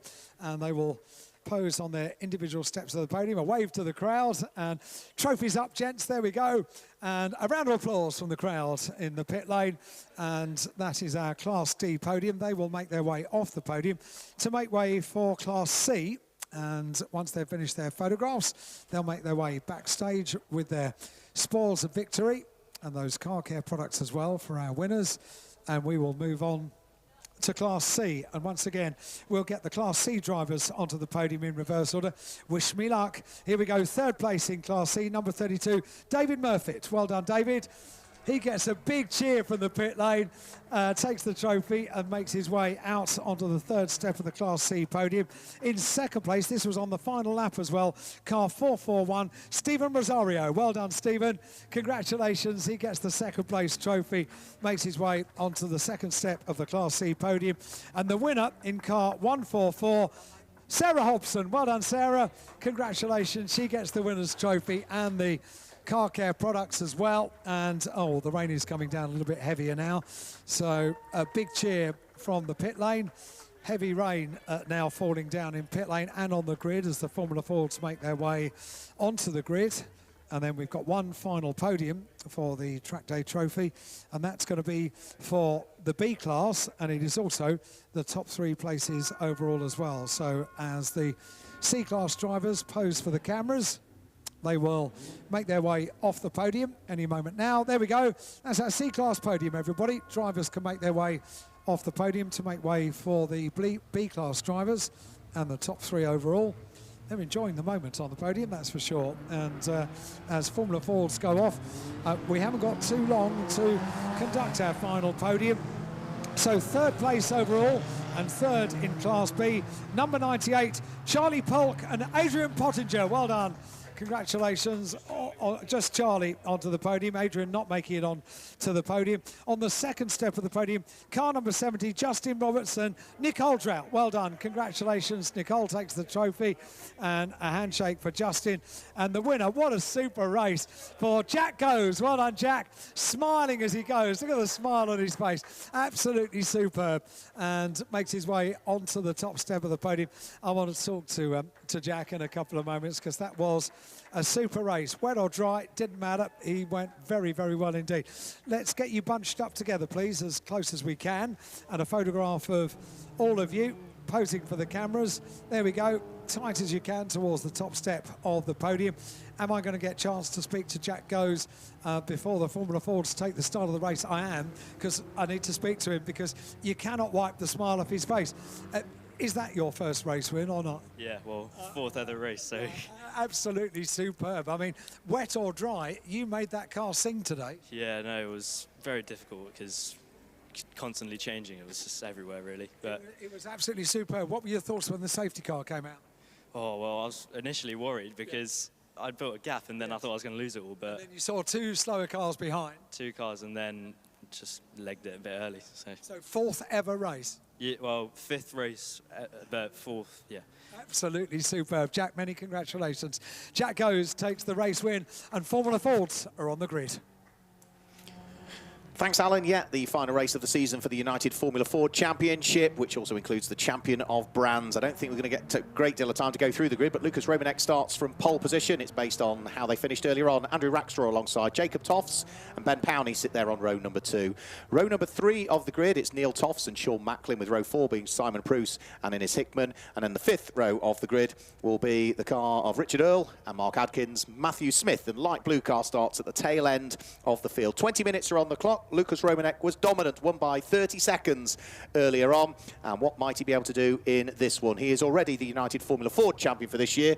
He's got one hand on the champion of Brands Trophy, but who's going to win the Martin Down Trophy as well? We'll wait and see. Red lights on, red lights go out now. Not a bad start from Lucas Romanek as he tries to control the wheel spin. A slightly better start from Andrew Rackstraw from the outside of the front row of the grid, as you would expect in damp conditions at Brands Hatch. Pole position is not the ideal starting position, but it is the early race lead that has been converted from pole position for Lucas Romanek, with Andrew Rackstraw in second place. Then it's going to be Jacob Toffs in third and Ben Powney right the way around the outside of Sean Macklin to pick up 4th place, and still trying to continue around the outside. Has he got the job done? No, Sean Macklin is not letting him have it, so it's the red and black car of Sean Macklin that hangs on to 4th position. Ben Powney sitting there in 5th position, and 6th at the moment. That looks as though it's Neil Toffs, yeah, number 17, that's there in the Van Diemen RF89, who's there in 6th position. So good little squabble those we're having for the first couple of corners, and then we'll have to wait and see as to whether the slightly older Jayman can thread its way through. Again, you can see them trying to seek out the grip on the damp parts, and they're all damp now, of the Brands Hatch Indy circuit. But Lucas Romanek heads over the start-finish line comfortably in the lead of the race after the first lap. He is 1 1/4 seconds up the road from Andrew Rackstraw, who's there in second position. It's Jacob Tofts who's there in third position, and then Sean Macklin, Ben Powney and Neil Tofts, that little trio, all fighting over what is 4th, 5th and 6th at the moment as they head up towards Druids for the second time. You can see maybe a slightly snatched break there for a split second from Ben Powney, who straight away got back off the brakes again to control what was understeer starting to happen at the wheel of the Jayman, and could get the car turned in nice and neat and tidily in towards Druids. They start to work their way along the Cooper Straight on lap number 2. What did we squeeze out? So we got 21 laps out of the 20-minute allocation earlier on today. Lucas Romanek already starting to build that advantage, very similar to he did in the race earlier on today. Two very different lines taken through Clearway's corner from Ben Powney's Jayman compared to the black Van Diemen number 17 of Neil Tofts. And then another good little squabble thereafter, which is Simon Pruce, who's holding at bay Innes Hickman. Then there's Richard Earle, and then just off the back of Richard Earle is Mark Adkins at the wheel of his Jayman. So these are the 4 cars that are heading over the start-finish line now, fighting over 7th, 8th, 9th and 10th positions. And is Innes Hickman going to lose out? I think he might, possibly, as Richard Earle looks for the inside line as they head up towards Paddock Hill Bend. Can he squeeze the black Van Diemen through and ahead? Yes, he can. So the Van Diemen RF89s swap position, and Richard Earle goes through, gains the place over Innes Hickman, who loses out on that occasion. Richard Earle's is actually an RF88, so it's 1 year older than the car of Innes Hickman that he's just gone through and past. You see them sliding their way out of Druids, trying to control the wheel spin. Don't have a great deal amount of power in a Formula Ford with a cast iron block, the 1600cc Ford Kent engine or the Crossflow engine, but there's still more power than there is grip at the moment out there in these tricky conditions. Lucas Romanek still leading the way, now leading after just 3 laps of racing by 4.5 seconds from Andrew Rackstraw in second place, with Jacob Tofts another 3.1 seconds back in third position. The top 3 just spreading out, and already they are amongst the back markers. So Matthew Smith's car has already gone a lap down the light blue number 7 Van Diemen. So the leading 3 spreading out. Lucas Romanek continually setting fastest laps, and as he gets used to the conditions, those lap times are likely to come down and down and down. His fastest lap in what was a drying track towards the end earlier on today was a 56.1 second lap, exactly 56.1 seconds. That equates to just over 77.5 miles per hour, or 124.75 kilometres per hour. That's an average speed, so that takes into account the fact that they're travelling slower through the likes of Druids, but faster down the straights. As he comes over the start-finish line again, that's going to be surely a lap that might see him down into the 59-second bracket, but it's not. No, that's another 60-second lap, 60.7 seconds on that occasion, which means that the lead advantage now grows to 5.6 seconds. Now, the number 13 Reynard of Simon Pruce had a busy old race earlier on today when he was squabbling away with Innes Hickman. It's not Innes Hickman that he's squabbling with now, because what he does have right behind him is going to be the car of Richard Earle, who is looking to try and squeeze his way through.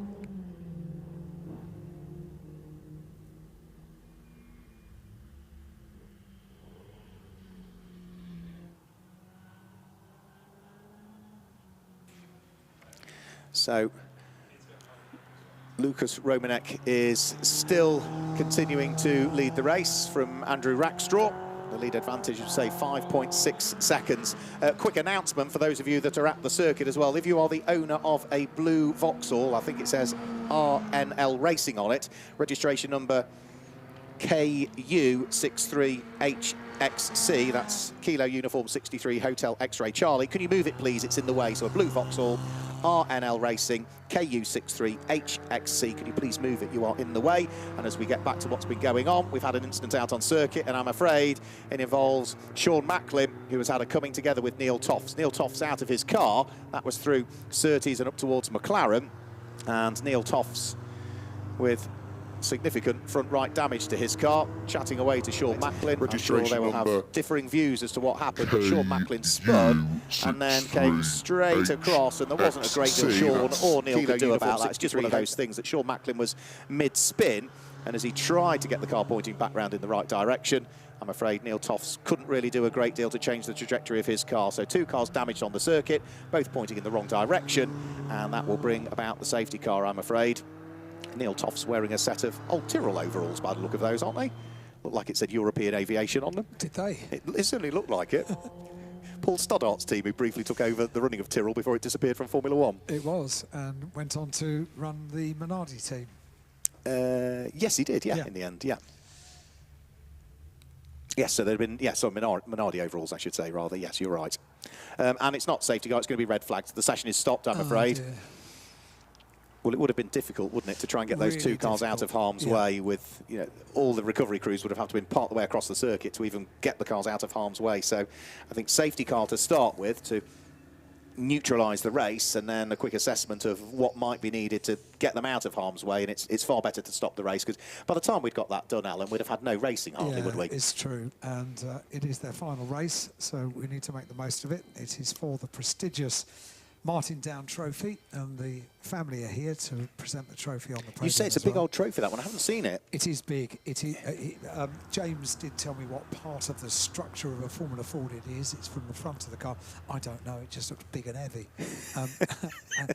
and on wood. So yeah, I'm not really sure what part it is, but it's part of the front structure. And it's beautiful. It's got a plaque for the engraving of names, and the last two names on it, both Lucas Romanek, and looking like it could very potentially be a third. I mean, you look at James Beckett Motorsport, what James does to keep Formula Ford racing going on in the UK. Super. Yes, there are other championships that you can race in, but James has plugged away and plugged away and plugged away. He reintroduced the champion of brands, what was it, 2010 he got it back here. Yeah. He's not going to get much sleep this next week as well, because the Walter Hayes Trophy is up at Silverstone, which is one of his events. Big deal, yeah. You could argue, no disrespect to the Formula Ford Festival, but it's on a par now with the Formula Ford Festival for the amount of cars that you get out, and old stars that we get out, both in the festival here. Andy Charlesley was back out last weekend, a regular here at Brands Hatch, and you'll see all of those old names wheeled back out again into Formula Fords at Silverstone next weekend. You're absolutely right, and so I remember Andy Charlesley when he was at the same school as me, from a couple of years below me at school, and his father ran Queensway Auto, which was an auto shop in Pettswood, not far from here. Yeah, not far at all. Very close, and yep, Andy Charlesley to still be racing a Formula Ford very well after all these years is really good to see. It's the same as Rick Morris. When we see Rick Morris out, a stalwart, he was back out at the Formula Ford Festival. I'm sure he'll be out in the Walter Hayes as well next weekend. That's true. And of course, Walter Hayes Trophy falls on the on Bonfire Weekend historically, so it's a good feeling. The clocks have gone back. It's something that everyone looks forward to. They look forward to the Formula Ford Festival, and they look forward to the Walter Hayes Trophy, and this meeting usefully comes in between the middle of them, and a useful bit of testing for quite a few of the drivers, as we were hearing on the podium. Yeah, very much so. Can I tell my Paul Stoddart story? Go for it. So I sort of got to know Paul, interviewing him at Grand Prix over the years, and he is a really good character, a really interesting bloke, good sense of humour, nice guy, and did amazing things, including setting up the two-seater Minardis. Yes, of course. That? Yes, I do remember those. Because they raced. Yep. So I think there was about 12 of them. Yep. And they would have a good driver and a seat behind the driver for a passenger. And it's a proper Formula One car. Yep. Formula One engine, Formula One brakes, just with an extra seat. And they had a race at Donington Park.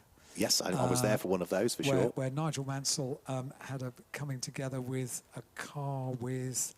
I can't remember who was in it, but one car rode up the back of the... Yeah. Always involved in drama is Nigel at Donington Park. If it's not in a touring car, it's in a Minardi single-seater. And I was doing the commentary that weekend. I was doing the interviewing. So a remarkable weekend in my career, because the commentator in the main commentary box was Murray Walker. Oh, right, okay. So for me and Murray to be doing a race commentary together was pretty cool. And because I did that, I was then invited to a Minardi day, which was at Rockingham, so a Sunday race day. Yep. So there's going to be races for the two-seater cars, but also people have paid from anywhere in the world £6,000 a head to come over and have 3 laps in a Formula One car, and many people were there. So you had to go through a medical, and then you did these 3 laps in a Formula One car. There are a couple of drivers, but one of the drivers was the test and reserve driver for Minardi at the time, Yeah. which was Nick Kieser, who was somebody that I knew from Formula his Formula days Ford in the UK, yeah. Formula Ford in the UK, and a really nice guy as well, Danish driver. And I did an interview with Paul Stoddart in the morning. Was talking to him about the day and how it was and how many people had come from all over the world to have the chance of a Formula One drive. And he said, well, you could do it, couldn't you? And I said, I don't have £6,000 to spare, to be honest. He said, no, you can do it for free if you commentate on all 3 of the laps in the Formula One car. And I did. Naturally, I went and had my medical, had 3 laps in a Formula One car, and Nick was the driver. And it was, as you would imagine, a most incredible experience. Yeah. Absolutely incredible experience. The only thing I'll say about it was the following morning I woke up with blood on my pillow. And I had no idea why I had blood on my pillow. The reason being, what you don't realise, you're talking and your cheeks are being pushed in because the force when you're going around in the car is significant. So I chewed through my cheeks whilst talking. The audio went up on the Rockingham website. It was up there for ages. I was very proud, and I will forever be able to say that I've been in a Formula One car. Wow. And it was a really nerve-wracking experience. We've known each other years, and you've never told me that story. Never told me that story. I've never had a red flag and been on a live stream with you before, so it feels a story and Paul Stoddart's name comes up. But the thing that's worrying when you do it, what you don't realise, because you are behind the driver, your legs are either side of the driver's body. Yeah. But what you don't realise is that the driver's elbows are on your legs. So you are very, very aware not to move your legs, otherwise you could have some kind of input into the steering. So, I got a certificate as well. Well done. Yeah, I did not know that one. Did 2002, I think. He was Aussie, was he? Or was he Kiwi? Oh, Aussie rather than Kiwi. Yeah, Aussie. Paul Stoddart. Yeah. And a proper Aussie as well. Yeah. So proper, good sense of humour. And Good bloke. Really good guy. He crashed his Minardi that afternoon in the pit lane. Oh, no. Yeah. And I was still brave enough to go up and get a few comments from him. A really good guy. Ran an airline. Yes, that was where the money came from, European Aviation, wasn't it? Yeah, absolutely. So, as ever, the trackside recovery crew have done a fantastic job of removing Sean Macklin's car and the car of Neil Toft's from the circuit where they were up onto the flatbed recovery units, and then they'll just make their way back into the paddock area. There's no other damage that needs doing. It's not as though we've got circuit furniture that needs sorting out, 'cause it was just the 2 cars that came together on the track. So there'll be a little bit of sweeping up that needs to be done, and I think there may well be a little bit of coolant or oil that's just gone down, so there's some dust just being placed upon that. There's not a great deal else you can do with that in the damp conditions, really, but it's only a very small patch by the look of things that's just being dealt with by the marshals.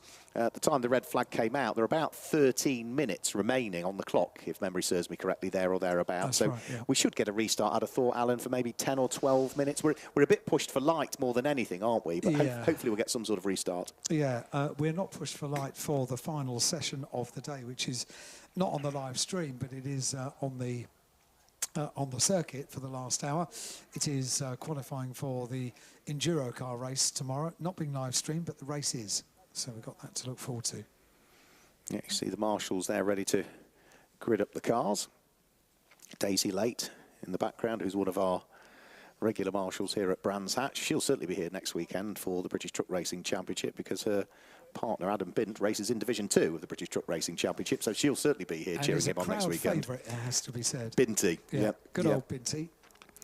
In the Volvo Aerodyne, which can trace its roots back at least a couple of decades. That truck has been truck racing, if not 3 decades, you know, probably. You said earlier on that even though I'm just coming as a spectator next weekend, that I'm more than welcome to come up to the commentary box. Yes. If the weather is bad, you know how long you'll have me, don't you? We'll have you all day, won't we? You know you're more than welcome. I'm going to be one of those annoying people that never goes away. Plus, there's no key for the door, so there's not a great deal I can do about it anyway, Alan. No option. No, you're absolutely right. Yep, you've really put yourself in for it there, haven't you? Well, the Formula Fords are lined up. They have not yet been gridded. That will come after a piece of paper from timing. We're talking about the marshals. That's 2 of the scrutineers that are on the grid there as well. The gentleman to the left is Lloyd, who's one of the regular MSVR scrutineers, not just for MSVR, but many clubs that he's involved with. And that's another area where if you want to volunteer as a as somebody that comes along to race meetings, it's not just the marshals in orange on the individual posts. Scrutineering, if you're not familiar with what that is, that's the process that all of the cars go through to check that they are safe to race and that they comply with the technical regulations. And that's what the scrutineers do. Or even if there's an incident on the circuit, the scrutineers will then look at the damaged cars and establish, was it a racing incident that caused the damage, or was it a fundamental issue with a component that maybe caused an incident out there on circuit. It does look as though we are going to get a 10-minute restart, because 10 minutes is what is showing on the clock, and then we just need to wait for a grid to be issued from the timekeepers back down to the marshals on the start-finish line, so that they know which order to re-grid these cars up into. Sean Macklin's car looking as though it's suffered some damage as a result of that contact, not quite as heavily damaged as poor old Neil Tofts, who was the innocent party. So it's just one of those difficult things. Had that have been dry conditions, you could change the trajectory of the car and the rotation of it to a much, much larger degree. But in the damp conditions, particularly around through Surtees, where the car tends to wash out on you anyway, oversteer 1 minute, probably understeer the next. And then there probably wasn't a great deal that Neil could have done with that one. And particularly Sean's car was still mid-spin and was moving around at the time as he was trying to regain control of it. So hopefully we'll get those cars gridded up very, very shortly, get this 10-minute race underway. And for Lucas Romanek, he is highly likely to be the champion of Brands for this year, Alan, as long as he stays on the tarmac. He's looking good to scoop up another champion of Brands title. I've just had a full podium briefing. Have you? And this is unprecedented. How many? A lot to give out. So there's a lot to give out, which is quite right too, because it's the final race for champion of Brands and for United Formula Ford, and of course it is the Martin Down Trophy being presented as well. And James Beckett, that looks after the championship, just popped up. Not only has he given me all the details of who's presenting what and what's being presented, all of those things. Also, I have a script, so I really am just. Wow. I will just be reading out loud. This has never happened before, so he really doesn't trust me, does he? He doesn't trust you. And I've learned something about James Beckett today as well. He can do joined-up writing, you know, James Beckett. I didn't know that. The information we get about this championship is second to none. It's superb, absolutely superb. Now he's gone all shy. He has gone on. James, it was 2010, wasn't it, when you reintroduced Champion of Brands? Yes, it was. Right, I got that bit right. Okay. Feels like a couple of years ago. I know, it's amazing, isn't it? I mean, it was only 4 rounds in 2010. I think the most we've ever had was 10 Champion of Brands races in 2019. We seem to have 10 races here in total, for which one of them was the closest ever, Matt Rivett, who won 1,000th of a second was the winning margin on that occasion. And I was here for that one, and it was one of those, you know, usually you can tell which car has got its nose ahead at the start-finish line. I couldn't tell even with the naked eye. It was a brilliant finish. So and Matt Rivett is an interesting character, because many years ago when I started coming on to motor racing with my friend Tony Coles, who is a commentator and a marshal as well. He's marshalling here at Brands Hatch today. Hello, Tone. Tony used to race a clubman's car. Yes. And Matt's dad, Chris, was a friend of Tony's, also a marshal, and he used to help run the car. And I remember Matt when he was a very young lad, and actually was quite annoying, to be perfectly honest, on a race weekend.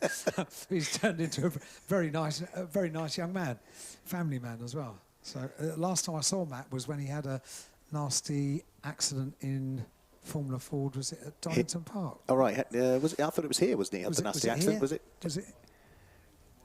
Last one was here, wasn't it? Brands. Was it the festival last year? Yeah, the festival last year at Paddock Hill Bend, wasn't it? Had quite a nasty one. Yeah, that's the one I remember. Yeah. Yep. Right, we're getting the cars gridding up now, so the grid has found its way from the timekeepers down to our start line marshals, and therefore we will have a quick look at the way that they are gridding up. So it's going to be Lucas Romanek that will start this 10-minute restart from pole position, and alongside him will be Andrew Rackstraw. Row 2 of the grid is going to be Jacob Tofts, and then we'll wait and see as to who is ushered up to line up alongside him, because it will be the order that they were running in on the lap prior to the red flag coming out, but also, of course, those cars that were running that were involved in the red flag get removed as well. So the grid will sort of shuffle up and will fill any gaps that have been left by those cars that are not able to take the restart. So it is going to be on the outside of the second row of the grid, Simon Pruce. So the front row of the grid is 73 and 40. The second row of the grid is number 16, Jacob Toffs, and number 13, Simon Pruce. The third row of the grid is going to be 52, which is Richard Earle, alongside number 19, which is Innes Hickman. The next row of the grid will be number 4, which is Mark Adkins, alongside the car of Ben Powney, one would imagine. And then at the back of the grid will be number 7, which is Matthew Smith. So that, I think, will be the order in which they line up. And, or is it? Let's just have a quick look. No, it is Mark Adkins, and then Matthew Smith, and Ben Powney is at the back of the grid for some reason. Is that a mechanical issue with his car? Because he's not sort of lined up where you would expect him to be for this restart.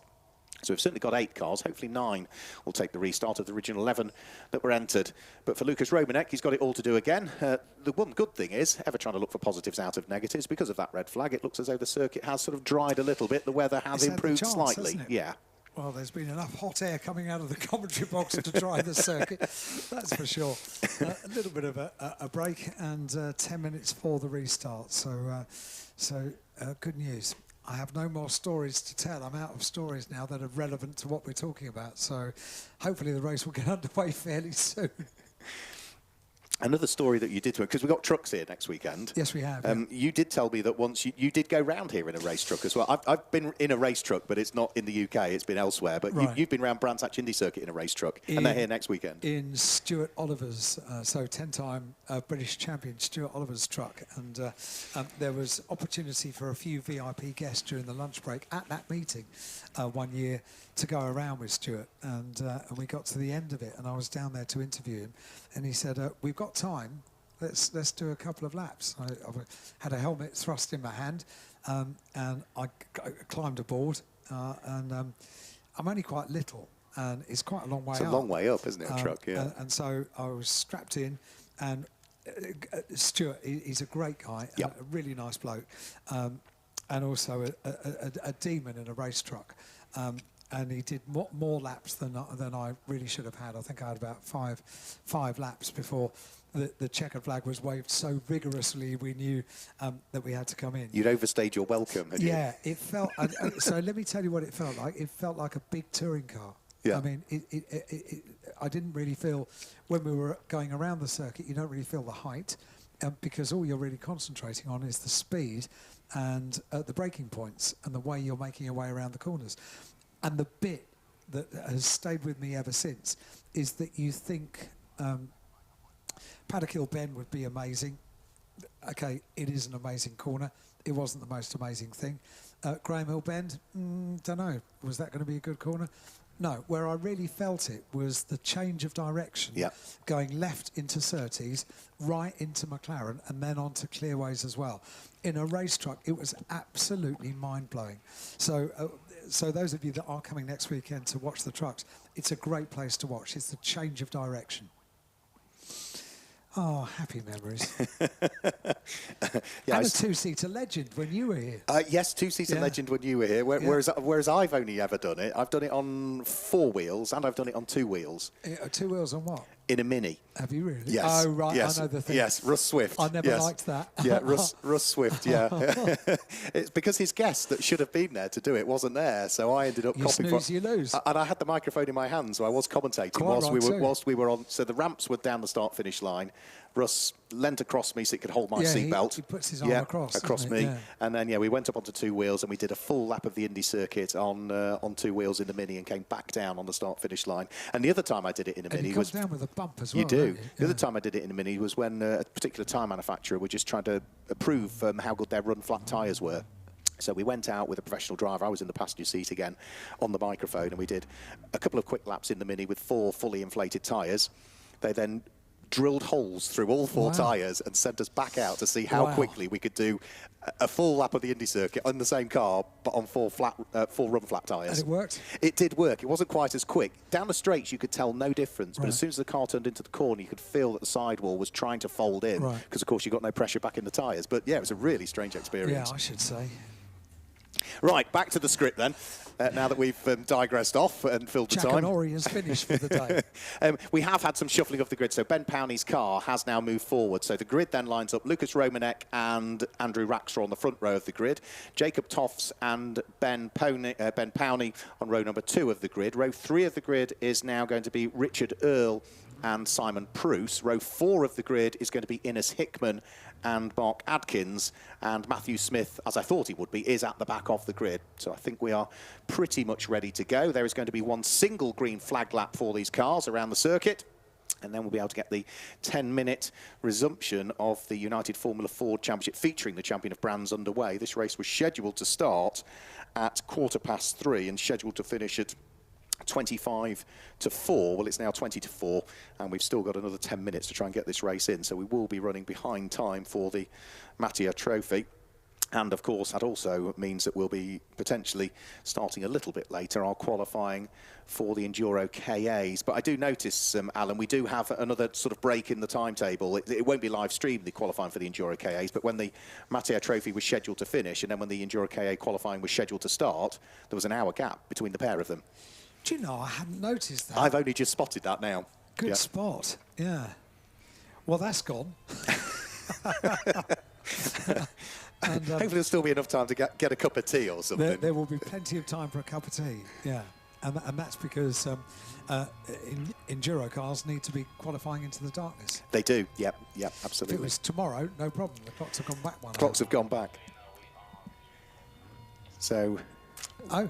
Ah, right, okay. We have just literally heard that we are doing qualifying for the Enduro KA. So if you are watching the live stream, stick around now because we are going to be doing qualifying for the Enduro KAs. A live message to on air to the director.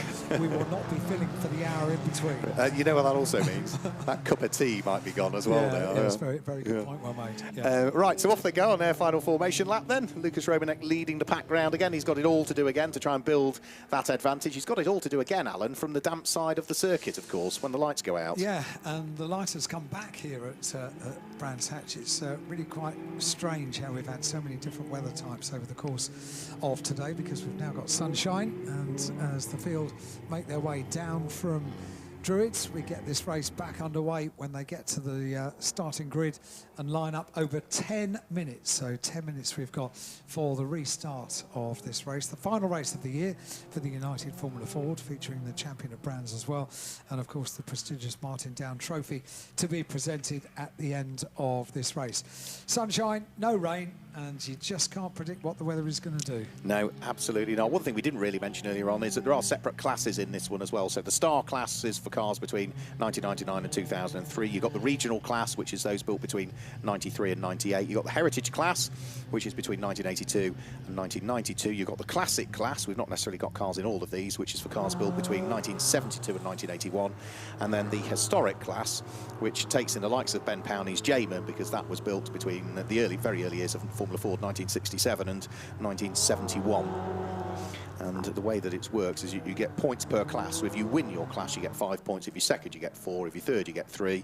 And then it's 2 and 1. An extra 2 championship points, though, do go to the overall winner of the race. That's for the United Formula Ford Championship, at least. So a final little bit of warming up of tyres to be done. A big rev on the accelerator and foot straight off the clutch for Andrew Rackstraw. Spins the wheels up on the KMR Spectrum, who starts from the outside of the front row of the grid. So colours then, black for Lucas Romanek on pole position, white and blue for Andrew Rackstraw alongside. It's yellow and blue for Jacob Toffs alongside the all-white car of Ben Powney. We've got the full grid fully formed, the 5-second board held aloft, the red lights come on now, and for the final 10 minutes of Formula Ford racing this year at Brands Hatch, it's not a bad start from Lucas Romanek this time, much better start than he got at the first attempt. So Andrew Rackstraw tucks behind him and then just weaves back out again on the run up towards Paddock Hill Bend, but I don't think he's going to try around the outside at Paddock Hill Bend this time through. No, he just sits behind because he's not close enough, and already the top 3 are starting to pull away from Ben Powney at the wheel of the Jamin, the slightly older car, who's there in 4th position. So it's Romanek from Rackstraw, from Tofts, as they were on the grid as they head out of Druids and down towards Graham Hill Bend for the first But time. Andrew Rackstraw got a really good start, didn't he? He got great traction off the line and was able to stay with Lucas Romanek down towards Paddock Hill Bend.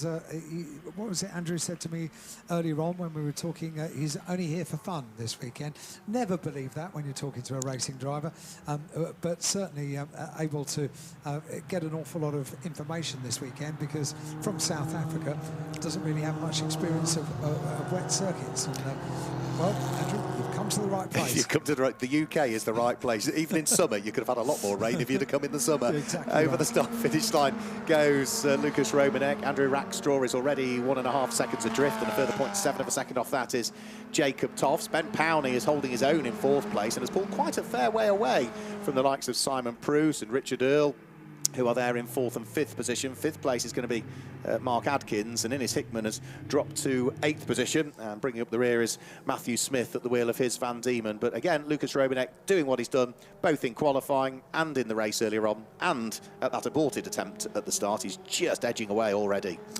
So threading through Graham Hill Bend, we've seen the top 4 go through now. Jacob Tofts keeping in touch with the back of Andrew Rackstraw's car.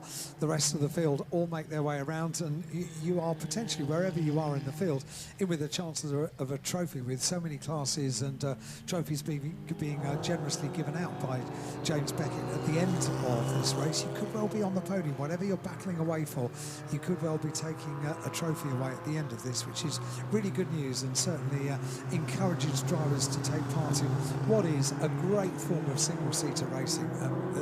Purist motor racing fans absolutely love Formula Ford for good reason. It's not just for nostalgic reasons. It's for very, very good reasons. These cars teach you how to drive a car. Very much so, yeah. Always moving around, as they were saying, particularly in these conditions as well. There's always something to do as a driver, and as Andrew Rackstraw was referring to as well, with the sequential gearbox, dog box as well, isn't it, on most of them? So it's backwards for first, and then you go forwards for second and third and fourth. Then, yeah, there's always something to be doing. And Brands is one of those circuits, the Indy circuit, where you can't really relax anyway, because even the straights, they're either not very long or they're not very straight. But a good fight it is. Innes Hickman looking to try and move the number 19 car up from 8th position at the expense of Mark Adkins. He's putting the J-man under pressure, and that little squabble is just allowing the likes of Richard Earle and Simon Pruce in the blue Reynard to pull away. So Lucas Romanek has been through and completed now 3 laps of this restarted 10-minute race. 4.7 seconds the advantage over Andrew Rackstraw this time. Still battling away with Jacob Tofts in 3rd place. As we say, 3 laps completed, not surprisingly. 2 drivers are sub 1 minute as far as the lap's concerned. Fastest lap has gone the way of the race leader, Lucas Romanek, with a 58.427. And the second quickest time, and the only other sub 1 minute lap, is 59.8 for Andrew Rackstraw in 2nd place. Yep, so up towards Druids, and Richard Earle's trying to sneak up the inside of the Reynard of Simon Pruce. Simon Pruce having none of it and chopped straight across the nose of the number 52 car. So it's still Pruce, number 13, in 5th position. Richard Earle still there in 6th. Then we've got Mark Adkins and Innes Hickman in 7th and 8th places respectively. That's the quartet of cars feeding their way out of Graham Hill Bend and along the Cooper Straight, whilst over the start-finish line has already gone Lucas Romanek. 4 laps completed. 5.4 seconds is the advantage. Yeah, pretty good that. So 1 second eked out on that lap. A 58.8 for Romanek and a 59.5 for Rackstraw. Bear in mind, this is a weekend just leading up to for the likes of Andrew Rackstraw. A big weekend next weekend with the Walter Hayes Trophy. 5.5 minutes just under of the race remaining. Lucas Romanek, the car you're looking at now, 73, took the race win earlier on today. Now in the late afternoon sunshine, he continues on his way. Something we didn't mention after race number 1, he didn't put a wheel wrong. Not only did he have a huge advantage, Mark, he didn't put a wheel wrong. No, he was absolutely perfect, wasn't he? Like a metronome was Lucas Romanek, who last year did win the final 2 Champion of Brands races as well, rounds just 5 and 6 of the championship last year. So here, for on what is round 5 and 6 again of the Champion of Brands. He looks on course to potentially do the double. So of the restarted 10 minutes, we're halfway through that now, so 4 3/4 minutes to go. Lucas Romanek, Andrew Rackstraw, Jacob Tofts all up at the top part of the circuit, round through Druids, and starting to descend downhill in towards the braking area for Graham Hill Bend. There's a bit of traffic to be dealt with as well, and that is going to be the car of Matthew Smith that has already been gobbled up by Andrew Rackstraw, and Jacob Tofts squeezes his way through and past as they head along the Cooper Straight. So, just 2 minutes just over of the race remaining. 5 laps completed by the race leader, Lucas Romanek. If you're looking on the live stream, that's Jacob Tofts in the very, very nostalgic Duckham's livery on his Formula Ford. Just looks great, doesn't it? Duckham's livery just looks great on any car that it might appear on, including the Porsches in the Carrera Cup that they have done in previous years, namely with Dan Camish at the wheel of the car just a few years ago. It's just a superb livery, and the colours work so well together. So Romanek, Rackstraw and Tofts have all come through and completed 6 laps now. Fastest lap of the race, 58.4 for Lucas Romanek, and 3.5 minutes of the race remain. Ines Hickman is still there in 7th place, trying to squeeze his Van Diemen RF89 through and ahead of the 88 of Richard Earl that lies ahead. They're just heading around past pit lane entry now. Just ahead of them is the Reynard, the number 13 car in the hands of long-time Brands Hatch Formula Ford exponent Simon Pruce. Over the start-finish line goes that little trio, and Richard Earl's looking for the inside line on Simon Pruce. He's going to squeeze his way through. Is he at Paddock Hill Bend? Yes. Can he hang on to it on the way out of the corner, or can Simon Pruce get the overlap? No, job done. Up to 5th position goes Richard Earl, down to 6th goes Simon Pruce. Romanek has been through and already completed 7 laps. Andrew Rackstraw comes through now and completes 7 laps. 8.040 is the gap between them, so 8 seconds between the two of them. Sub 3 minutes, 2 minutes and 40 remain for the race.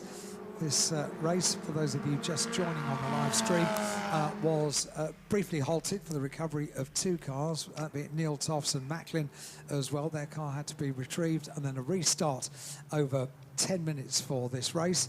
Final race of the weekend, of the year for the United Formula Fords and Champion of Brands. Podium presentation coming up at the end of this, and more racing as well for the Miata Trophy. And also pleased to say that we've now got the 1-hour qualifying session for the Enduro cars coming up as well. Yep, so over the start-finish line, Ines Hickman about to try and go through and ahead of Simon Pruce as well at Paddock Hill Bend. Saw Richard Earl do it on the lap prior. He couldn't quite manage to get it done because he was on the outside line going in towards Paddock Hill Bend, and it couldn't quite get the switch back. Simon Pruce now also defending the run up in towards the braking area for Druids. So it's still Richard Earl, Simon Pruce, Ines Hickman. And now that these are squabbling a little bit more, don't rule out the fact that the next of the cars might catch up as well. The number 4 car of Mark Adkins might be able to close in. In fact, no, it's Lucas Romanek that's closing in, rather, I should say, because that's the race leader squeezing his way through past Ines Hickman now. So traffic to deal with for Lucas Romanek. He's built the advantage. He gets past Simon Pruce as well, and is going to get past Richard Earl as well, I think. So all 3 dealt with, and then Simon Pruce sees that as an opportunity now that the race leader has gone through to see whether he might be able to almost carve his way through and gain a place. But Lucas Romanek, having lapped those 3 cars, is going to be heading on to his penultimate lap of the race this time through. Yep, with just over 1 minute of the race remaining. Lucas Romanek coming up to complete now.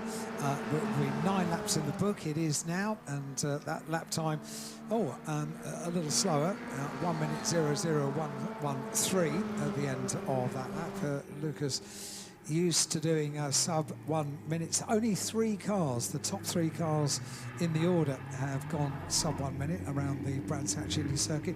Bit of a wide moment there for the number 13 car, which is the car which is currently in 7th place, and that's the car of Simon Pruce.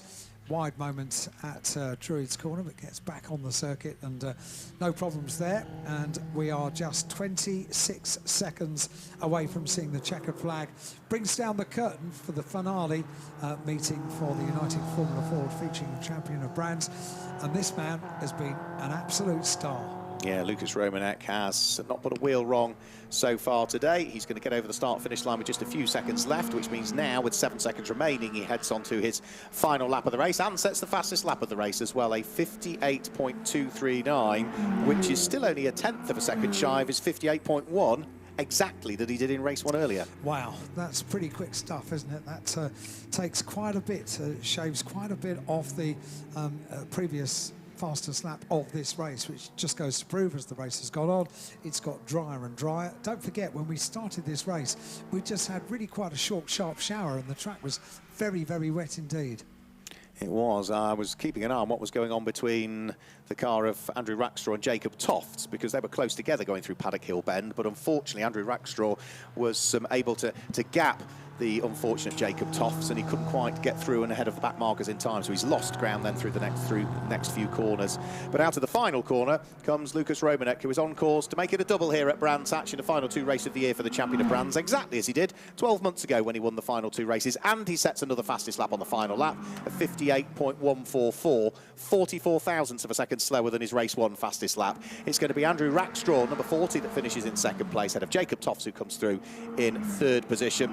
We wait the arrival of Ben Powney, who will come through in 4th place. He will be the last of the cars on the lead lap, because already having taken the checkered flag of the cars in 5th, 6th and 7th respectively, which is Innes Hickman, Richard Earle and Simon Pruce. Here comes Mark Adkins, he also finishes off the lead lap. And then we've also got through Ben Powney to take the checkered flag, the last of the cars to take the checkered flag. The number 2 car was the final car on the lead lap. So we should very shortly be able to confirm the results for you, but it's another win for that man there, the number 73 car, heading round through Surtees and up towards McLaren and Clearways. Lucas Romanek does the double here at Brands Hatch, so he is the United Formula Ford champion for this year. He is also the champion of Brands for this year as well. So that is a double title for him. Let's just confirm the results for you then for our United Formula Ford Championship race featuring the champion of Brands. Lucas Romanek claims the win from Andrew Rackstraw in 2nd place, and Jacob Tofts was there in 3rd place, completing the podium. Ben Powney was in 4th place. Innes Hickman finished in 5th place, with Richard Earle in 6th. Simon Pruce was there in 7th. Mark Adkins was 8th, and the last of the finishers was Matthew Smith, who finished there in 9th position. No finishes for Neil Tofts or for Sean Macklin, both of those cars out, having brought about the red flag that delayed the session. So there's going to be lots of trophies to be distributed by Alan Hyde and co down there on the podium as the cars make their way down there. They'll be chatting to him very shortly. We've got one final race to come up today, which is the last race of the season for the brand new for 2023 Miata Trophy Championship. And then remember, we weren't aware this morning, but it has been confirmed literally a few moments ago that we will now be live streaming the qualifying session for the EnduroKAs as well. So next up is the podium down there with Alan Hyde. Yep, waiting for the drivers to make their way up, and not only the drivers but also James Beckett, who organises the championship, and members of Martin Down's family to make the presentation of the prestigious Martin Down Trophy, which is standing behind the podium. See, such a weird day of weather, because we've now got sunshine looking down on what is now becoming an increasingly chilly podium as Lucas Romanek makes his way out of the car. Just make sure everything is switched off, and takes out once again those earplugs, hands them over, and it's all in a day's work for Lucas Romanek. So he chats away. 6 cars have been lined up down in the pit lane, and James is doing his very best to round them all up, but it's never an easy job to round up drivers and get them to the podium. You'd think that they would be very keen on picking up the champagne and doing all those kind of things. However, it sometimes takes a little while for them to do their debrief. They're full of adrenaline, want to have their conversations, and as we say, a plethora of trophies are standing by for the drivers once they appear here on the podium, and 6 drivers will line up backstage, if you like, and then we'll get our trophy presentation underway, our penultimate podium presentation of the day, because we've just got the final race and then the one out of qualifying. But Lucas Romanek makes his way backstage, and the rest of our winners as well. Camera crew make their way onto the podium. Callum doing a great job covering many miles today. Camera crew down in pit lane.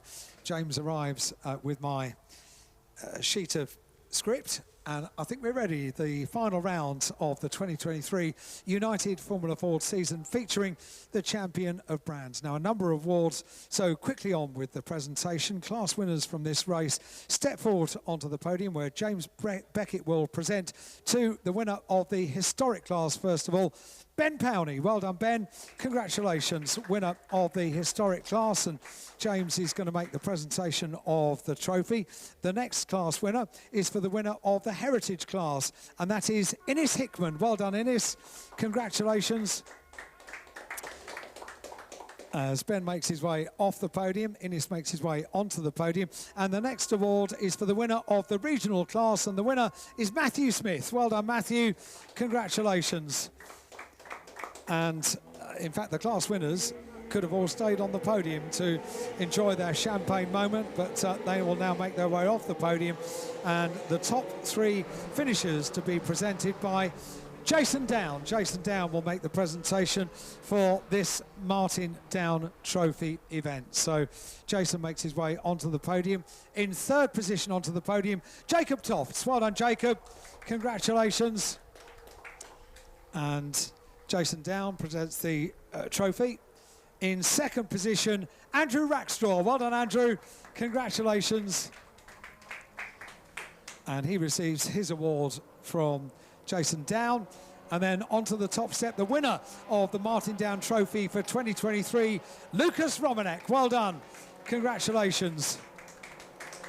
And as they all pose for photographs on the podium after the presentation of the winner's trophy and of course the Martin Down Trophy as well. He hasn't really got enough hand to put the champagne down, Lucas, and take the Martin Down Trophy. And there we go, all three of them posing together on the podium. That's our champion podium. We won't get time for interviews, I don't think. And now, as it's the season's end, after a successful season of MSVR Formula Ford racing, we can present the 2023 winners' trophies of both the United Formula Ford Championships and the coveted Champion of Brands trophies. And we can very, very quickly redress the podium to make the presentation of the trophy. Is James going to give out the trophy?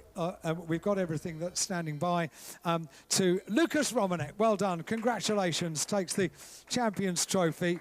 And on the top step of the podium, I think that is going to be our final trophy presentation of the day. He's got the Champions Trophy. Thank you, James. We got through it in time for racing to get back underway here at Brands Hatch.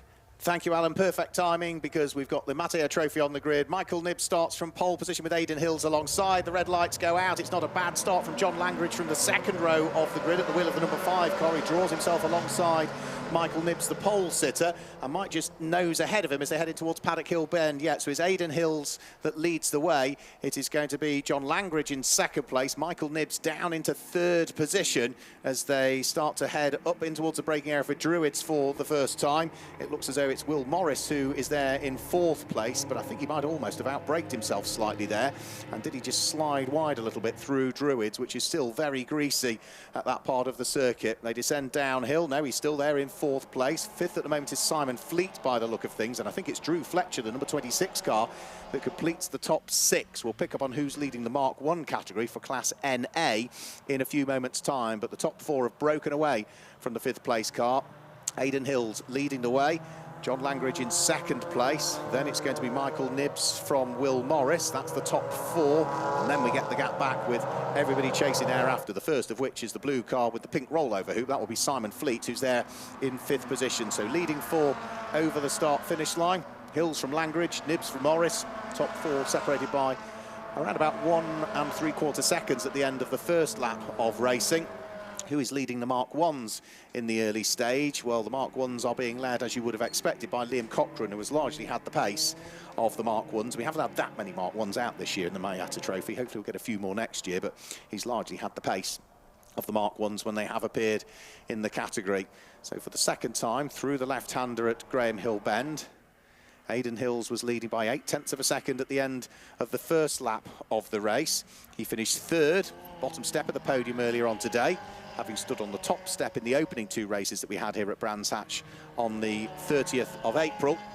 And he's looking to pull away ever more, and it does look as though that lead gap has extended a bit more this time through as the squabbles further down through the order still raging. Jack Hargreaves fighting away with the 1-2-1 of Gary Smith, and Simon Fleet made a mistake there, and that's going to drop him out of 5th position. So let's just have a quick look as they come over the start-finish line. Yeah, Simon Fleet has had a poor lap. He started that lap in 5th position, and the number 55 car, having gone from 5th, is now going to be down something like 11th, I think it will be. Yes, it is. Yeah, 11th place. 6 places lost there for the number 55 car, the blue car with the Dayglow pink rollover hoop. So not the best of second laps for Simon Fleet. He's left himself a good old chunk of work to do now to try and carve his way back through the order. Aidan Hills still leading.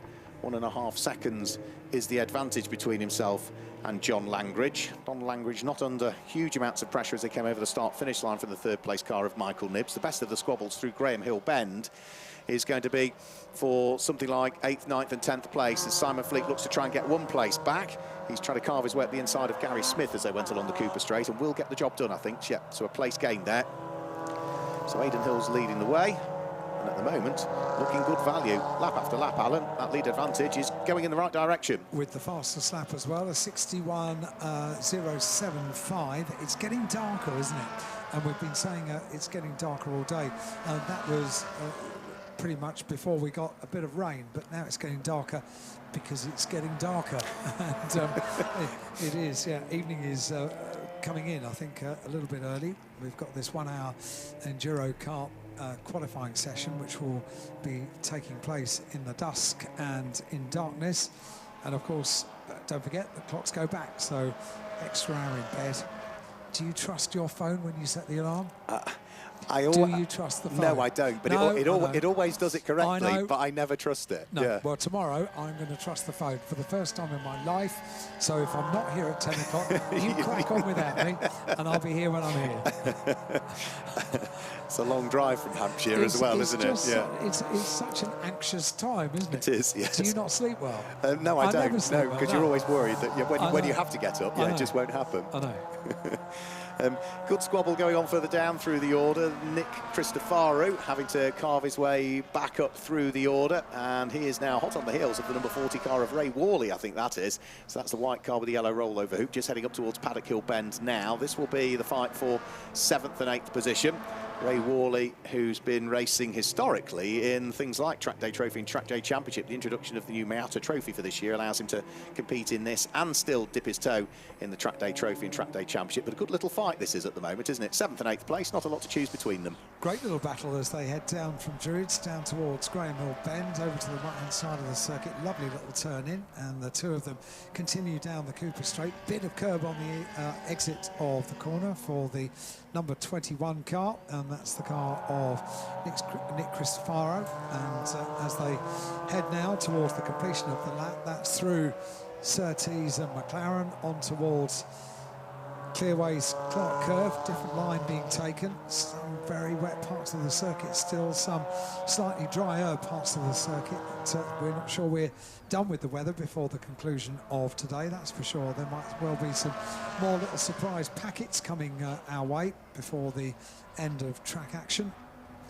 And certainly that's the potential for tomorrow as well, that we could have a changeable day. If it's not enough to have a just over 8-hour race tomorrow, we've got the potential of changeable weather over the course of the day as well.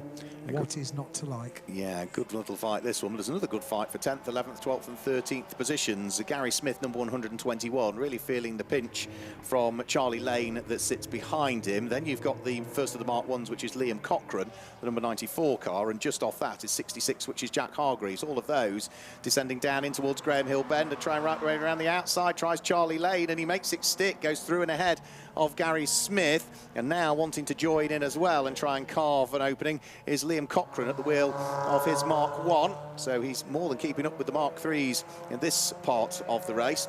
So onto the brakes, in towards Clearway's corner, Charlie Lane being run by Misty Racing, who are also out in the Enduro KA qualifying that we'll see coming up very shortly. Gary Smith, just having lost one place, is hugely keen not to lose another, but there's still another couple of cars that would be desperate to try and work their way through, if at all they can. So the quartet head over the start-finish line, 13 minutes remain. They certainly do, and 6 laps completed now by the top 11 cars, 13 cars of all completed now. 6 laps in this race, still the fastest lap held by the race leader. It's a 61.075. Car number 8 it is that continues to lead. The advantage, 5.5 seconds over the second place car of John Langridge, and Michael Nibbs still there in 3rd place. 12.5 minutes just over of the race remaining.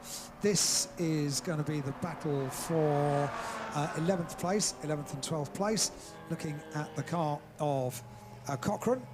And as they continue on their way, that's Liam Cochrane leading in the class on the top step of the class podium earlier on today, and it is still the number 8 car of Aidan Hills that leads the race. Yeah, further place lost there for Gary Smith as Liam Cochrane went through.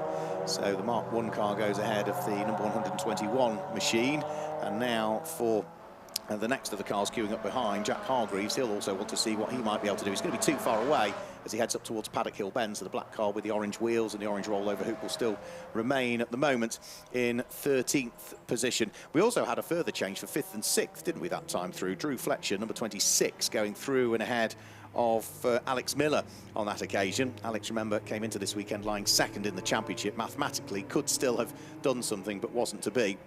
Such was the dominance of Declan Lee in terms of championship scoring earlier on today. Aidan Hills back through, the race leader, number 8, over the start-finish line. That's another lap completed. He is now onto lap number 9. He leads by nearly 7 seconds now. Yeah, a 7-second advantage, 6.862 seconds to be precise. 11 minutes and 20 seconds of the race remain. That's the second place car you're looking at, the number 5 car and the 3rd place car, and they are now the closest battle on circuit. Remember I said it was getting dark, and I thought it was because it was getting dark. Is it getting dark because it's raining now? Because they've got the windscreen wipers on once again. That second place battle absolutely tied together. Yeah, a few spits of rain, through Surtees, through McLaren, with the windscreen wipers on as well. This is a great battle for second place. Langridge just holding the advantage. You cannot afford to put a wheel wrong when you've got someone so close behind. Michael Nibbs right in the tail tracks of the second place car. Yep, it did get dark because it was about to rain, and raining it is.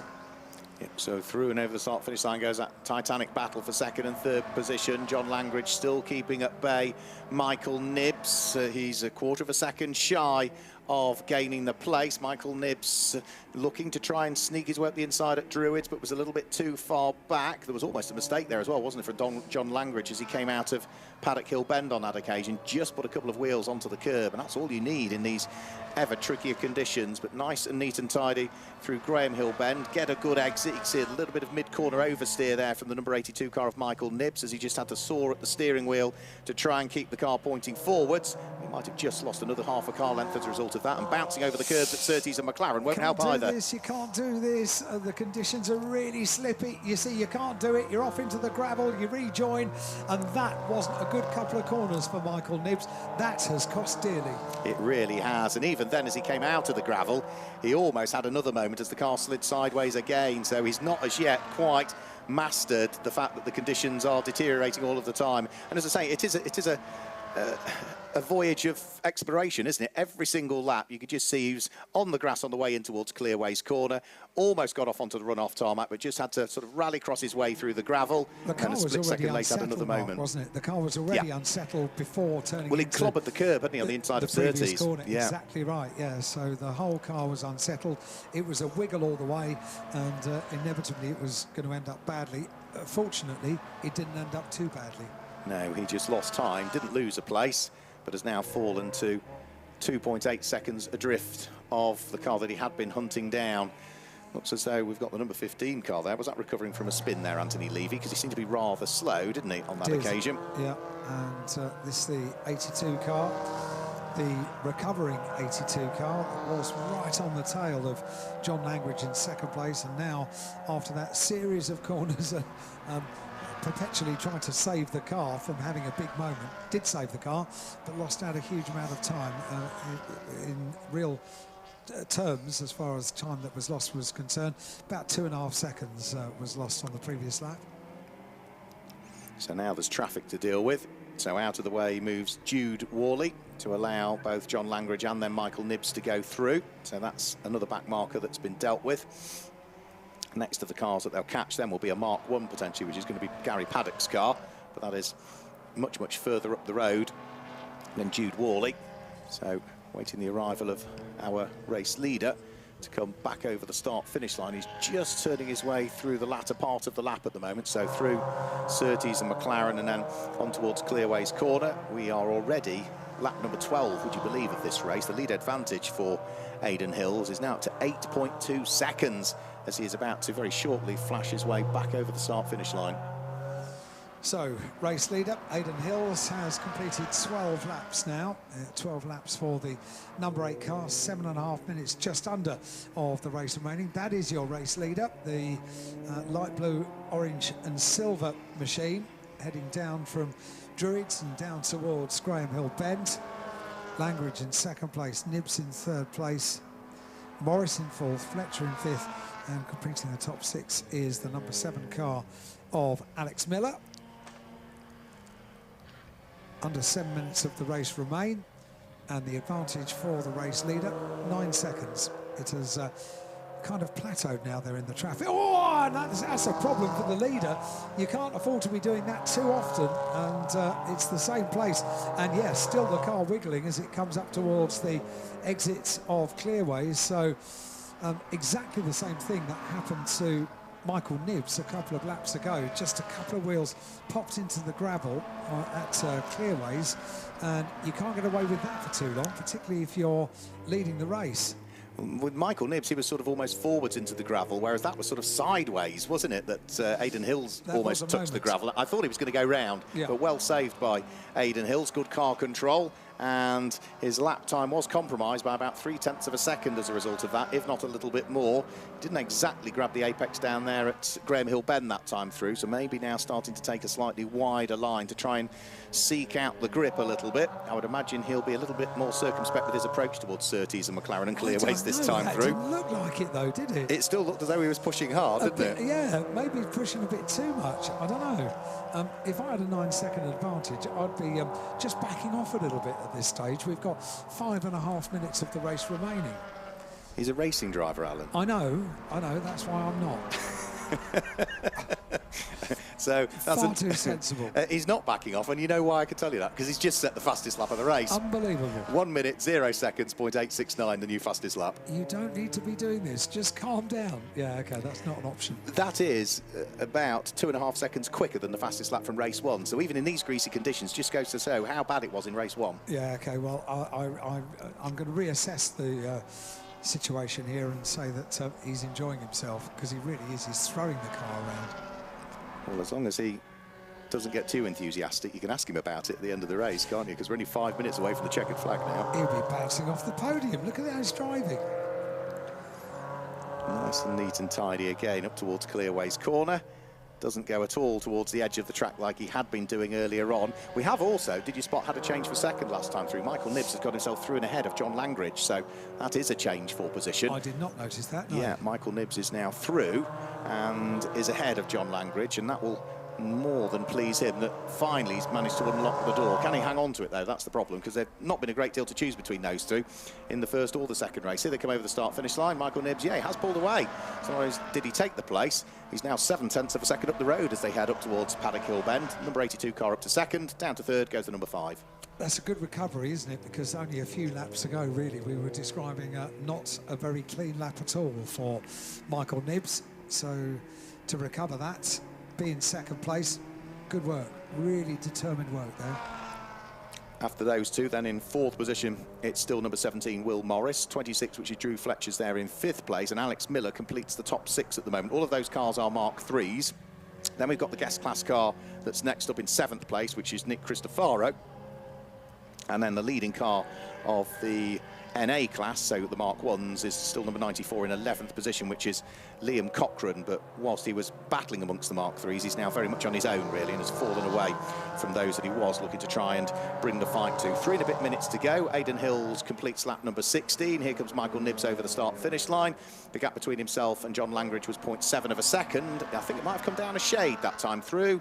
No, it's still 0.7 of a second. They lap to within 14 one-thousandths of a second of each other.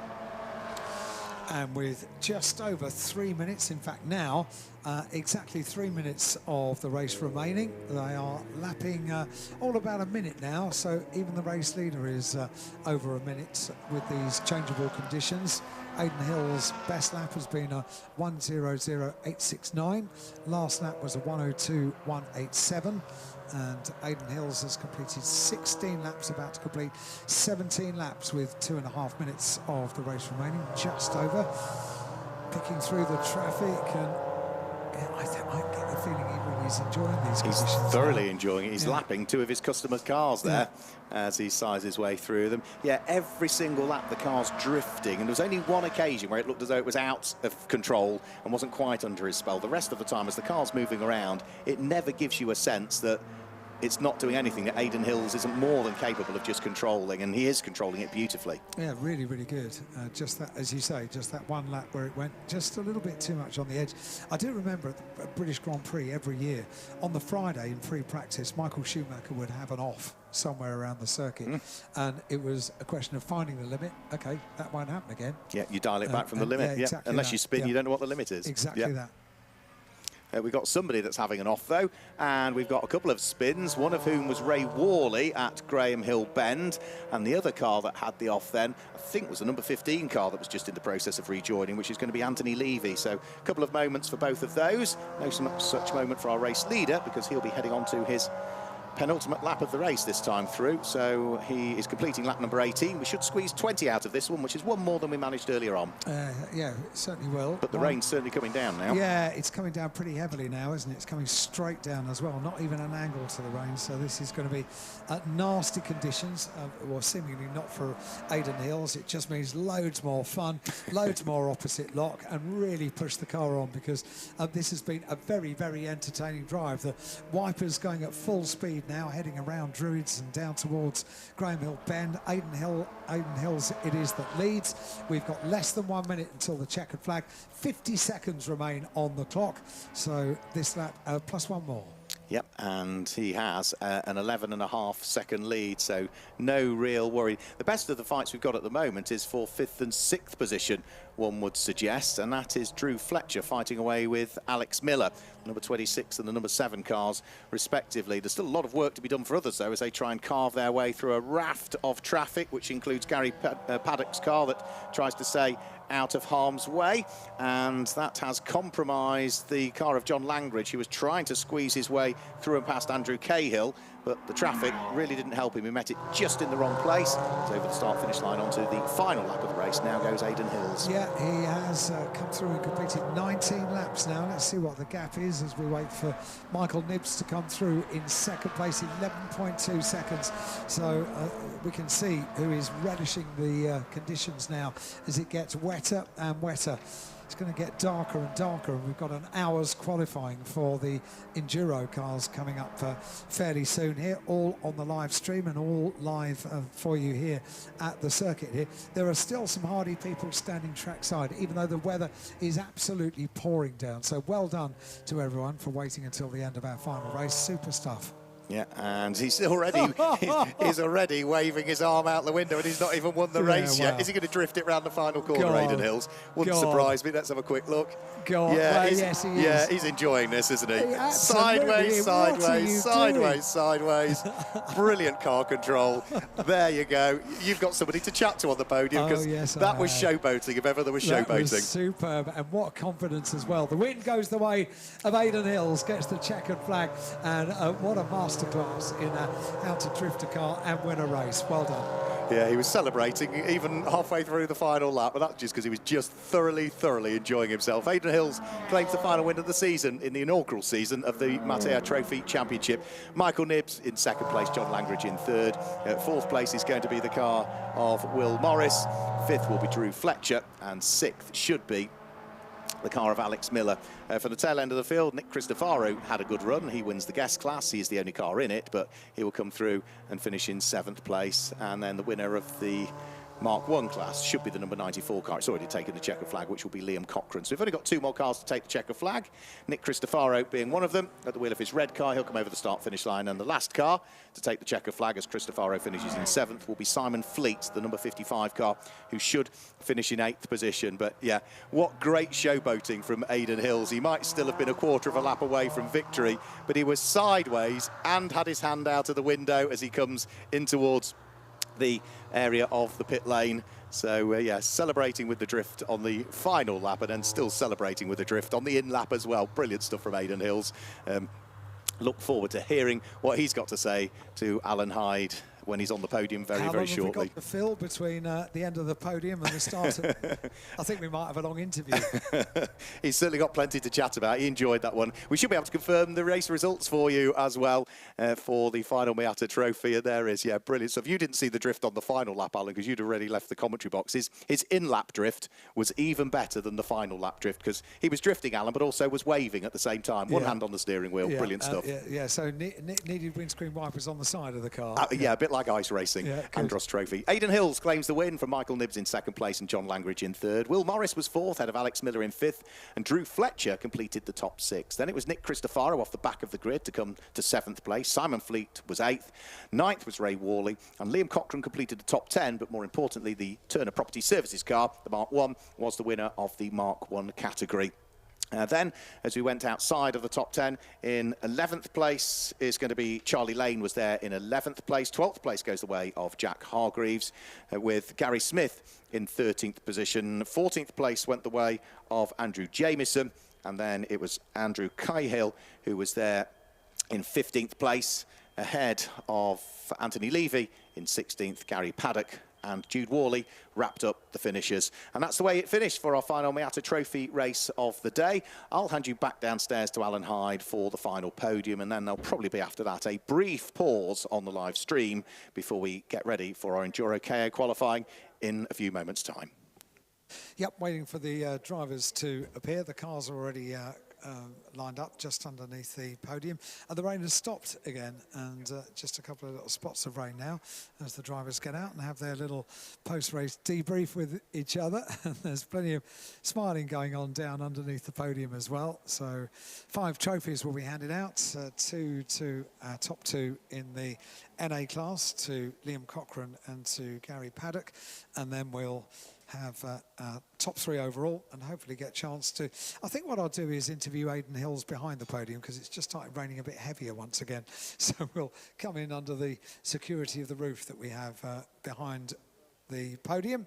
And yep, we need 2 trophies for the NA category and 3 trophies for overall and the NC category as well. Are we just about ready? Yes, we are. Very good. We've got trophies in place. That's good news. That's the first stage of the process. The second stage, which takes a bit longer, is getting drivers to stop talking to each other and come up to the podium, because that bit takes a little bit longer normally.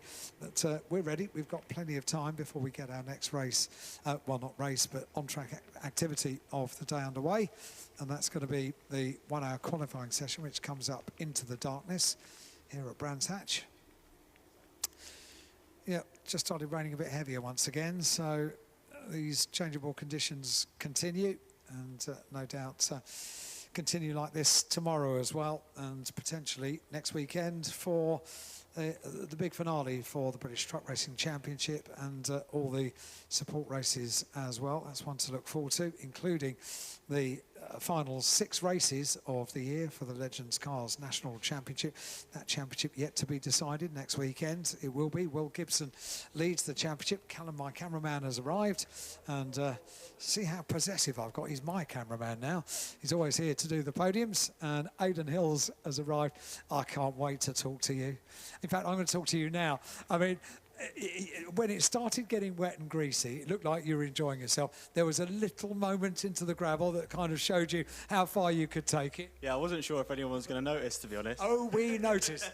Yeah, I was, obviously we had a nice lead earlier on the race when it was a bit drier. I managed to pull a nice lead, and then, you know, it's the last race this season, and I thought I'd put a bit of a show on a little bit and do a bit of drifting, and it was, yeah, a lot of fun, but then obviously went a little bit too far and managed to get a wheel in the gravel, and I thought I should calm down a bit after that. But you have to find the limit, and then the final lap was a beauty. You're leading the race. Could have gone wrong, but it didn't.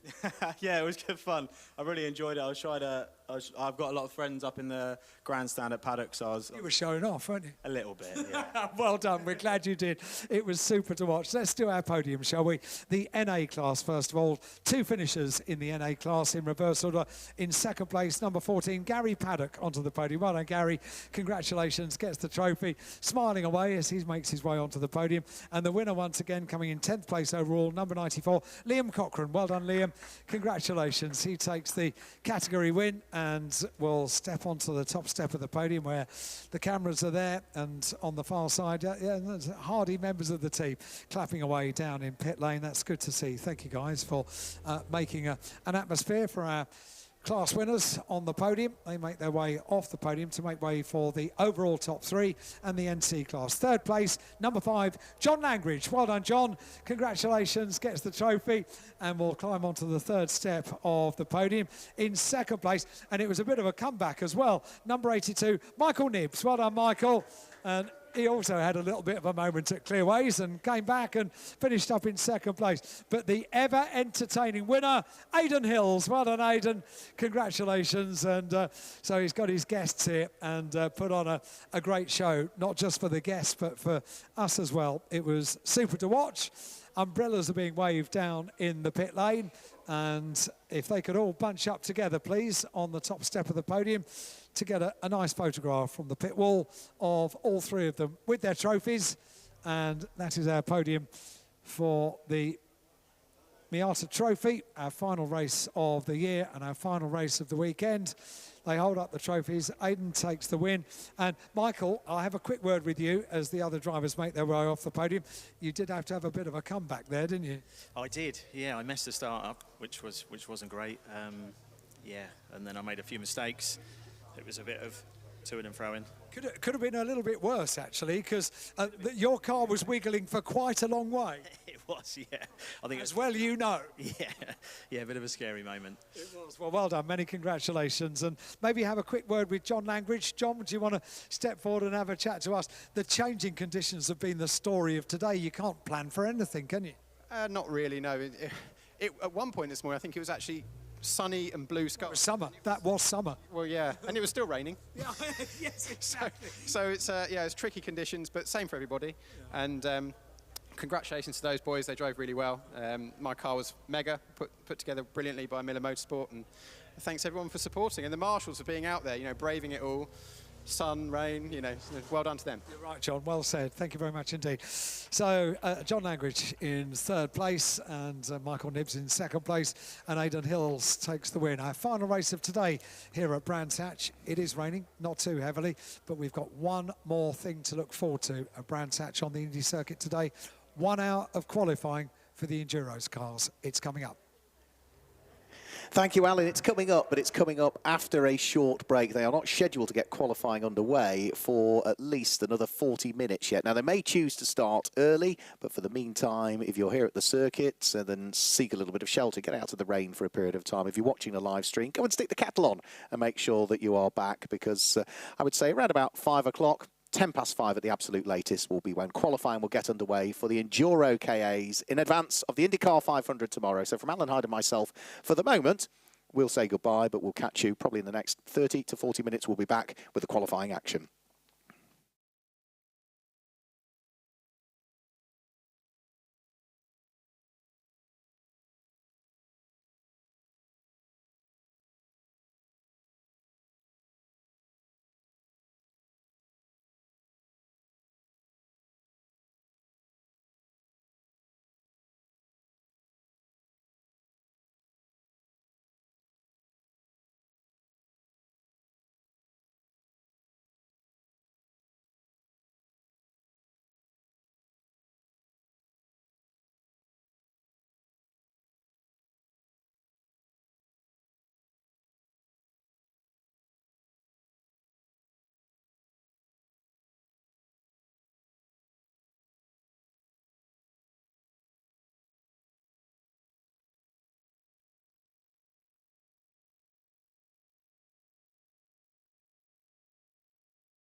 Welcome back to Brands Hatch, everybody. If you're here at the circuit, then we've got the Enduro KA qualifying coming up, or if you've just rejoined us on the live stream, welcome along. It has been raining quite a bit over the course of the last 40 minutes or so since we got our last race done and dusted here of the day, but this 1 hour qualifying session coming up that will set the grid for the 2023 edition of the IndyCar 500 as its badge, the 500-minute race, 8 hours and 20 minutes, that will take place tomorrow. Mark Werrell and Alan Hyde still joining you in the commentary.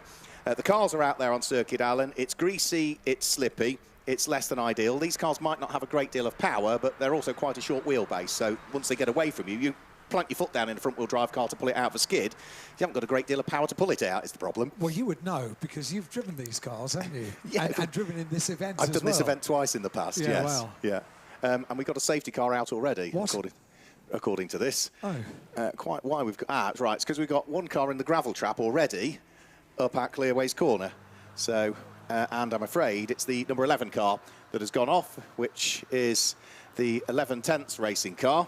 And that car was in the hands of Paul Stout, was the driver that was notified it was going to be in that. And there's another car that stopped part the way along the Cooper Straight by the look of things.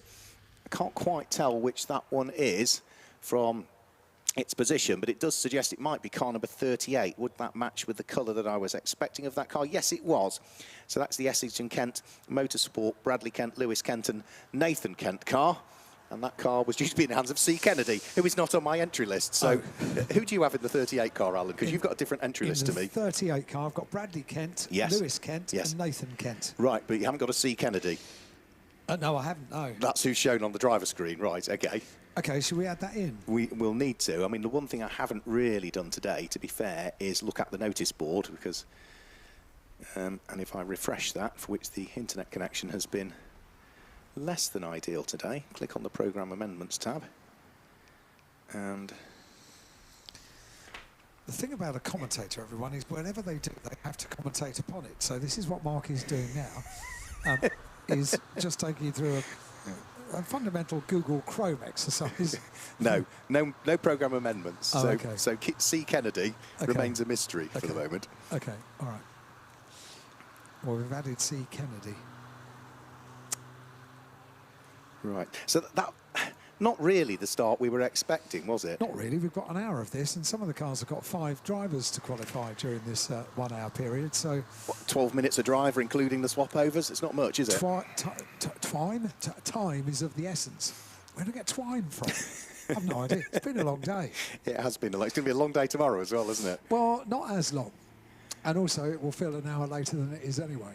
Yes, that is very true. Yeah. That is very. The other thing I like about this event as well is that you get to see all of the colours of the cars in the daytime, and then at night time, it's very different. It's much, much harder to pick them out, he says, getting in his commentary excuses nice and early. So what you tend to rely on then is the light positions of the car. So is it a single spotlight on the car at the front? Is it a twin spotlight? Is it like the number 22 car, which has LEDs all around the front of it, green LEDs, so you can spot it? So the cars come alive in a different way, don't they, at night? Yeah, we had a couple of night races for the BTCC, and it was quite super seeing what they did to illuminate the cars. Many of them had a sort of a livery that illuminated in the floodlights over the course of the night. I remember Matt Neal's Honda absolutely lit up like a Christmas tree. There were no lights on it, but it just had luminous stickers on the side of it. Absolutely superb. So it is always interesting to see how they look at night time. That's the magical time for these races, isn't it?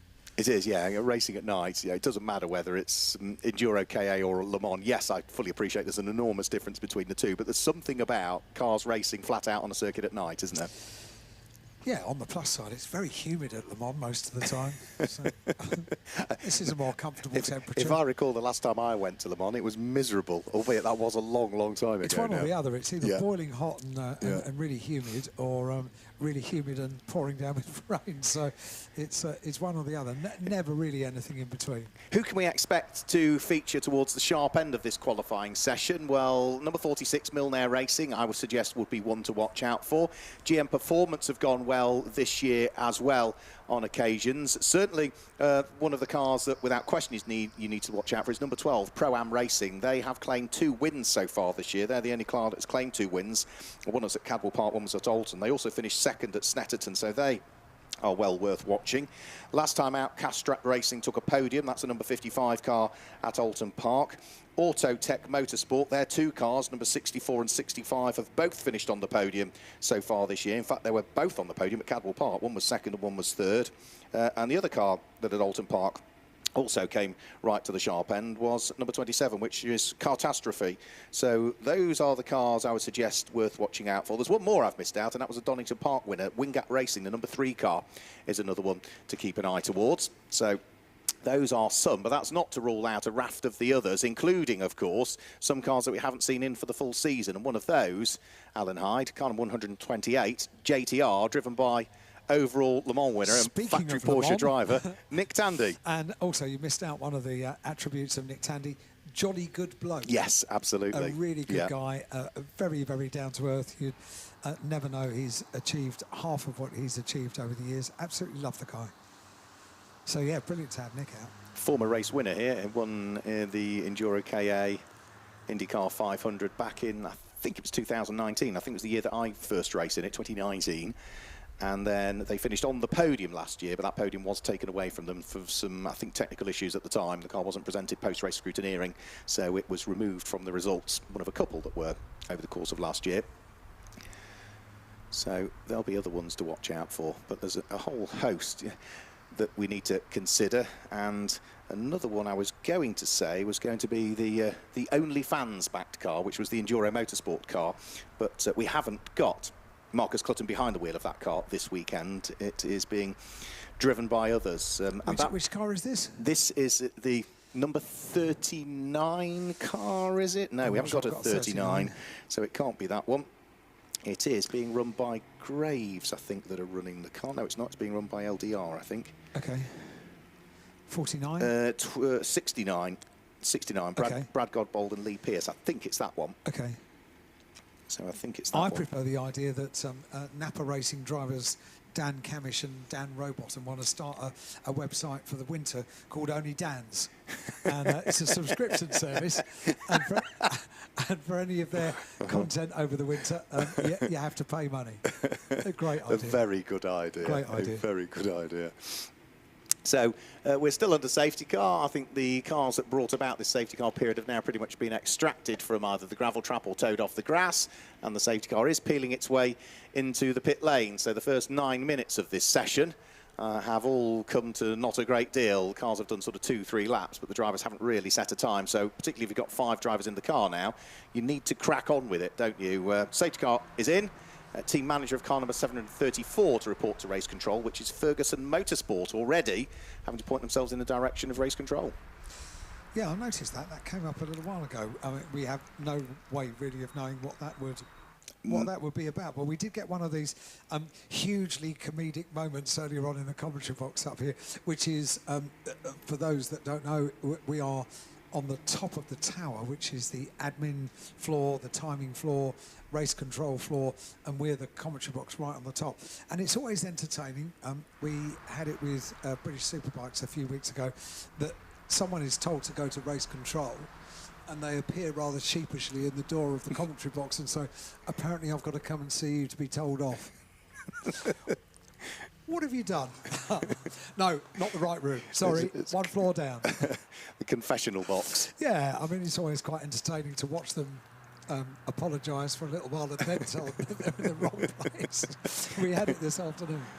Team manager of car number 11 to race control. That was the car that brought about the safety car period. There was a bulletin that went out earlier on this week to all of the team managers and all of the drivers, indicating that in the past there have been a few too many cars skitter off in damp conditions into gravel traps, and therefore they would be quite stern with having words with people that skitter off into gravel traps. And the number 11 car doing it on the very first lap probably is one of those then that just need to talking to say, look, get your 3 laps in. You know, it's a long race tomorrow. It almost doesn't matter where you qualify. As long as you stay out of trouble in the race, you're going to pick your way through the order. So we've got a few cars with non-working transponders as well that we need to try and weave into this one.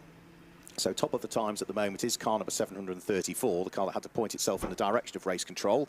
That is the car that is in the hands of Billy Ferguson, the JTR racing machine, car number 128. That's a Napa liveried car of Nick Tandy, is second quickest, 1 minute 12.372. And Graves Motorsport, the number 44 car, is currently third quickest, which is Frankie Taylor, that's behind the wheel of that one. Car that I've driven a couple of times so far this season, the number 1 car of Burton Power in the hands of Tommy Valentine, Flat Shift Tommy as he's known, is currently fourth quickest, 1 minute 13.779 from that car. Ian Mitchell and GM Performance were next up, but a quick time has just come in from Jack Wright at the wheel of car number 46 for Milnair, who were winners at Snetterton, 1 minute 11.984 for Jack Wright at the wheel of the Milnair car. So he is working his way through the order.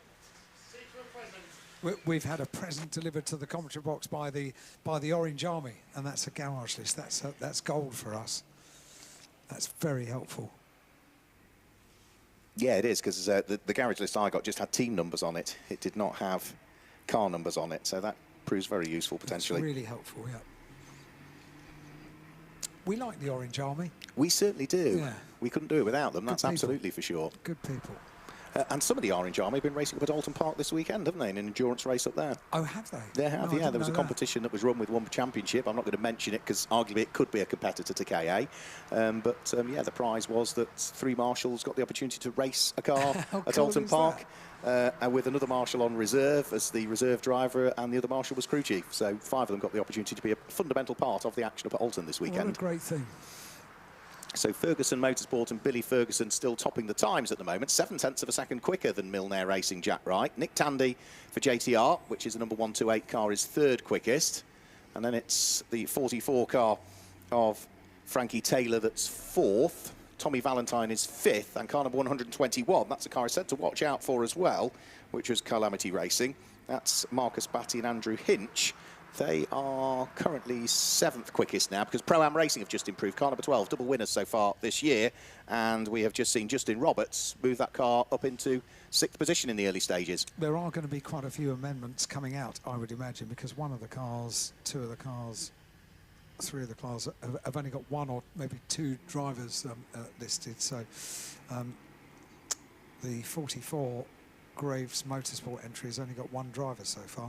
I don't know if you've got more. Which is that one, me? 44. I've got Nicky Taylor and Frankie Taylor on my list. Okay, I haven't got Frankie, so right. I can add Frankie. Thank you. Can you do it with 2? Yes, you can, yeah. Yeah, you can do it with 2. And be worn out at the end of it? You'd be very worn out at the end. Yeah. Yeah. For races of more than 6 hours duration, no driver may drive for longer than 3 hours continually and must rest for at least 1 hour between driving stints. There was a small amendment to the regs, though, for Snetterton, which tweaked that very, very slightly. And for races of more than 6 hours, no driver may drive for more than 60% of the race. So you can do it on just the 2 drivers. So provisional pole sitting car back in the pit lane. So first few laps have been turned for Billy Ferguson. So now either Dan Ferguson, Joe Ferguson or Tom Bell will be taking over that number 734 car. Napa have supported a huge amount of motorsport in this country this year, haven't they? They have, they really, really have. Yeah, I mean, superb. they did say when they were coming over to the UK they wanted to start to make a big impression and capture the UK market, because a few years ago they didn't have a presence here at all. No. And I think you were alluding to it with Jacob Toft's Formula Ford car, the Duckham's liveried car.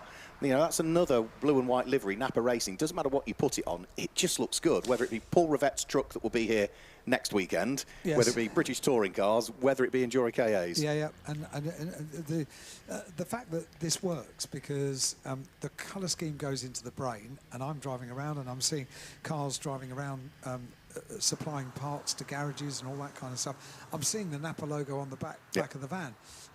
It's probably been there for years, but I'm only noticing it now because I associate it with well, excellence in motorsport this year. They couldn't have done any more in the British touring cars, could they? They certainly couldn't. No, absolutely, with Ash Sutton claiming his 4th championship title. Looking there at the number 49 car, which is LDR Performance Tuning, that was David Bywater, who, again, I've raced with in the past. He was one of my teammates in one of the cars in my first year, I think, competing with it. He is sharing the car this weekend with Adrian Clark, who is MSV employee, who's regularly raced in EnduroKAs. And I spoke to Adrian at the end of 2 seasons ago, And he said to me, do you know, I'm thinking of doing a couple of endurance races next year. I don't know if that's going to be a good thing or a bad thing. And then I see his name on the entry list. Clearly it was a good thing. He's enjoying it, which is He has great. been enjoying it. He's done quite a lot this year. He hasn't done every round, but he's been out at a few of them. Has he really? Yeah, good for him. And has thoroughly enjoyed it. In the pit lane, car number 888, that is Boston Racing. Cars have to park at 45 degrees to the garage and are then pushed back by the mechanics. Andrew Fells brought that car into the pit lane. It was no doubt likely to be a change of driver, but we've got a new car that's now gone to the top of the times because Jack Wright for Milnair Racing, the number 46 car, that's the car that won at Snetterton, 1 minute 11.602, now sees it go to the top of the times. Frankie Taylor for Graves Motorsport, number 44, is second quickest, and after his stint, Nick Tandy for JTR, the number 128 car, third quickest. Those top three cars separated by 7/10 of a second. So we are already a quarter of our way into this session, just about, aren't we? Just over. 43 minutes of the session remains. Quite a bit of it has been run under safety car. They've got an 8-hour, 20-minute race tomorrow. 275, that's the Lifeline Racing entry. Niall, I can't pronounce the surname. I can take a run up at it. I put it to Google Translate last night and it came back as Jagar. That's very good. I'll leave it at that. You're right. Joe Davis, Morgan Charlesworth, Jack Lane and Scott McIntyre. So they've got a full car. And the car was just off on the grass. It got going again, so that's good news. No requirement for another safety car intervention. And they could do without another safety car intervention, really, couldn't they? They could do with full running for the remaining 42 minutes of this. It's amazing how just in the first 18 minutes the light has really gone, hasn't it? It's really nighttime. Starting to look very much twilight and night time. It will be pure black, pitch black by the time we get towards the end of the session. I mean, we do have temporary lighting, don't we? Gantries both at the start line and at pit lane exit, and I think there should be another one at pit lane entry as well, just to illuminate the pit lane areas. Those are usually put up, but the rest of the circuit is all in darkness, as we've still got some cars shuffling through the order. Tom Valentine for Burton Power has just gone third quickest, 1 minute 12.166 for Tom Valentine. So Nick Tandy fourth quickest, and now Tom Valentine goes second quickest, provisionally onto the front row of the grid for the number 1 car, Burton Power Racing, who won the first ever EnduroKA race that was held at Donington Park. And now joining him up at that sharp end is car number 736 for Ferguson Motorsport. That is going to be in the hands of Shane Deegan. 1 minute 11.817, only 84 thousandths of a second off getting himself provisionally on the front row of the grid. More pit stops going on. Carl Lamity in the pit lane. That car has no working transponder, so it's showing as though it's missing at the moment. Team names. Carl Lamity. Well, I quite like car number 333, Carhunas, as well. Oh, yes. Yes, indeed. It reminds me of many happy years spent talking about the 2CV 24-hour race for however many hours. 24, I would guess. Not always. All right. No, once 25. Just to celebrate. Oh, was it? Right, okay. Yeah, it was, yeah. They put an extra hour on, did they? Yes. A bit like the one at Spa, wasn't it? Yes. Leon Bidgeway just goes fifth quickest at the wheel of car number 3. That's Wingat Racing, who were the winners at Donington Park earlier on in the year. 1 minute 12.040 for Wingat Racing. Now, they are 20 thousandths of a second shy of the next car, but only 17 thousandths of a second up the road from the car behind them, which is car number 341, which is JW Motorsport. And that is one car that's got 5 drivers in it. Joel Wren, Lee Small, Declan McDonald, Joe Wigan, and Alice Hughes is in that one as well, actually. So there's another name that we recognise.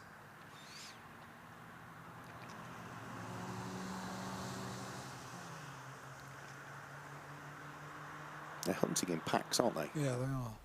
Yeah. A wave out the window from K&F Racing. Well, that's quite a pack. A 5-car pack.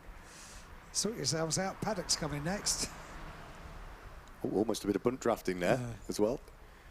That was, I think that was Boston Racing, wasn't it? They were trying to sneak up the inside of K&F Racing. They managed to sort themselves out by the time they get towards Paddock Hill Bend, however. I always find it's best to, sort yourselves out before you get to the corner. And they did. So a 5-car train heads up towards Druids, that's the number 21 car. K&F Racing, Chris Bryant, Tristan Blaine, Tony Barson, Adam Bettinson in that car. Yeah, Adam Bettinson's behind the wheel of it at the moment, I think. And it's circulating down in 24th position. A good improvement there for the number 22 car, AFK Racing, Nick Creed. 1 minute 12.955 from Nick, so he is pressing on. There was also a good improvement for the number 65 Autotech Motorsport car. That is in the hands of Jonathan Ogden at the moment. But for the number 21 car of Adam Bettinson, where is it going to put this car this time through? K&F Racing were 25th. He's about to thread his way over the start-finish line now. And that light blue car, let's have a quick look, does not improve. No, still stays in 25th position, car number 21, no improvement. 38 minutes just over of this 1 hour qualifying session remains. That means that 36% of this session is complete. And it is going to be a busy pit lane, with driver changes being effected for some of the cars, as we've said. 5 drivers sharing the car, which in turn presents a problem. You were talking earlier on about the best way of sorting this out is to have drivers of similar weight for the overall weighing in of the car. But also it's driving position as well, so similar sizes can be useful, can't it? Yeah, certainly. I mean, when I raced with Burton Power earlier on this year at Donington, the seat was a little bit tight for me. You know, Tom Valentine is a slight chap, but Andy Burton, similar age to me, but he's a little bit narrower in the shoulder, and I could really feel it. My left shoulder, because it's predominantly a right-hand circuit. Yeah, you could really feel it just with the compression of the seat as you're trying to squeeze your way into it. So yeah, very similar drivers. It's better because you haven't got to adjust the seat belts as much. You haven't got to adjust the seating position, and the seat then fits everybody as well, and nobody's uncomfortable. So it does make a bit of a difference to make sure that everybody is of a similar size or height or width or girth, as the case may be. So at the top of the times, we've got Jack Wright still. He has just gone through and posted another new improved provisional pole time at the wheel of the number 46 car. So a 1 minute 10.645 for Jack Wright. Now that is the car that won at Snetterton. It's the same driver pairing, so it's Jack Wright sharing with his dad George Wright, and also in there is Johnny Milner, who is a former British rally champion, wasn't he? And also very, very quick at rallycross as well back in the day. Again, a really nice guy as well. And his daughter, a racer. Katie, yeah. And also an ambassador for women in motorsport as well. So yeah, Katie's the modern generation. And Johnny, good to see him back behind the wheel. He was a very, very useful rally driver. Really good. And still rather handy now as well. So we've got... And a proud dad. Well, Katie's been doing all right, wasn't she? She was scooped up by the McLaren Academy, wasn't she, into the year of British GT in the 570S a couple of seasons ago. So, yeah, he'll be taking over that car at some point. Having taken over car number 736 now for Ferguson Motorsport, who are second quickest. We've now got Torburn Aston behind the wheel of that one. He shares the car with his father, Damon Aston. And also there's another member of the Aston family that races as well. That's Kane Aston, who you regularly see racing the Mini Miglia Championship. Very much so, and a very able Mini driver for many years, Kane Aston. So it's Milner Racing. We've just had a spin for the number 64 car recovering. That's the first of the 2 Autotech cars. That's the car that finished second at Cadwell Park. And that car at the moment is in the hands of Sam Jewell. So that's recovered from its little moment going through Clearways Corner, and we'll crack on again. Yeah, the difficulty is for those drivers, where you've got 5 drivers, Alan, and you've only got 60 minutes. Well, 60 divided by 5 is 12, but that doesn't account for the fact that you've got to come into the pit lane, change drivers and go back out again. And have a safety car. And have a potential... So you're only going to get about 8 minutes or 8 laps behind the wheel of it before you need to come in and change over. It's not much, is it? No, it's not much. An hour has gone very, very quickly. Proof of that is we've only got 34.5 minutes of this session remaining, so... you have to make the most of this, don't you? And pretty much rely on other people not having a problem that causes another safety car intervention. We had one really, really early in this session. We don't really need another one. Yeah, it's also need to keep an eye on what's going on with the number 38 car as well, because Boston Racing, Andrew Fells, Jacob Fells, Eduardo Courier and Matthew Binstead. That's the car that stopped out on circuit on the outlap. In reality, it has not reappeared into the session as yet. It's still in the garage. So we've got 4 drivers there that we need to qualify at some point. And when do you do that? When the race starts very early on tomorrow morning? Or potentially, I think I have seen a car, although we can't make noise. And we do have a problem. We have 2 cars, like the Camel livery on the 88 car. That's one of the cars involved. That's the Camel Racing. Carmel Racing, yeah. Camel Racing. Is it Carmel? Because it's a Ford car. Yeah, Carmel Racing. Yeah, but with the Camel logo on the car. You know what I thought would look because we've seen a few liveries. We've seen like a silk cart. Right.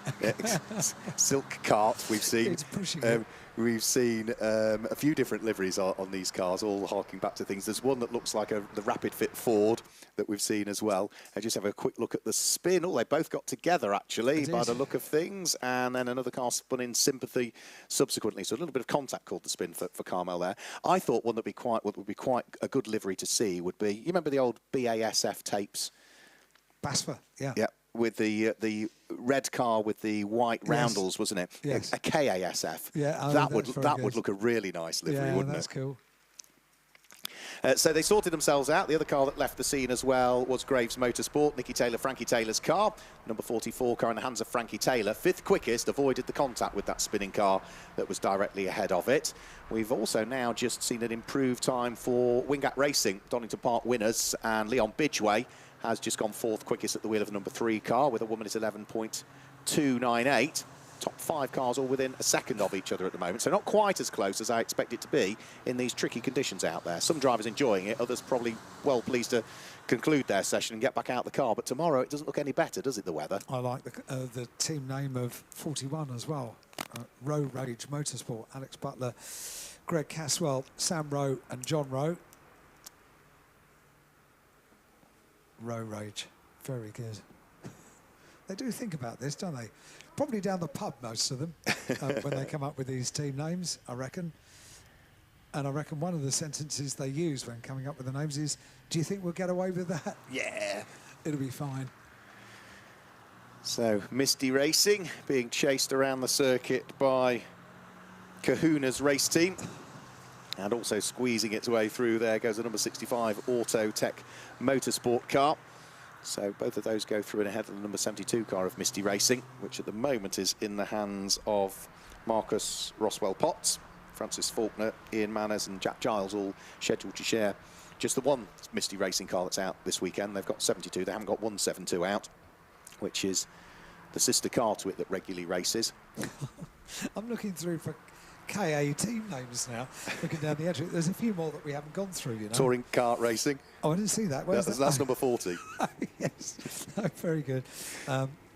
We've got KA Strapped Racing, so Cash Strap Racing, and we've also got Catastrophe. And Calamity as well. Calamity we had. Catastrophe I think that's it for puns. There's always a few, yeah. There's every year. There's some teams that come in. There's always new ones as well, new ones that you haven't thought of, where they put another play on words. I'm going to be doing all night trying to come up with new team names. Car number 112, which is one of those, Catastrophe, has just moved up in the hands of Simon Bonham. Car number 102 now goes 14th quickest with a time of 1 minute 12.417. Our camera guys out there still trying to do a reasonable job of trying to keep up with what's going out there. And the problem is there's that many cars out there and circulating and time's chopping and changing all the time. It's difficult to understand what's going on, and equally as much when it gets to darkness, they're really going to struggle to pick out the cars, aren't they? So hats off to the camera crew. They're doing a really good job. We've got an interesting and rather funky camera angle looking down on the pit lane, because it's sort of going with the lights. It's going into a sort of a kaleidoscope mode. So we'll have an arty shot tomorrow, I reckon, by the time it gets dark, which I reckon will be around about 5 o'clock. It's going to be dark tomorrow, isn't it? It is, yeah. It is. The car that's 5th quickest, Graves Motorsport, Frankie Taylor, has just completed qualifying for that car. I think we see Frankie out next weekend here, racing in the Mini Trophy at Brands Hatch. I'm sure he's also doing some Mini Trophy racing, and they conclude their championship season next weekend here at Brands Hatch. You can see the pit lane's rather busy. The start-finish line is rather busy. All the cars were instructed at the start of their session to put their lights on.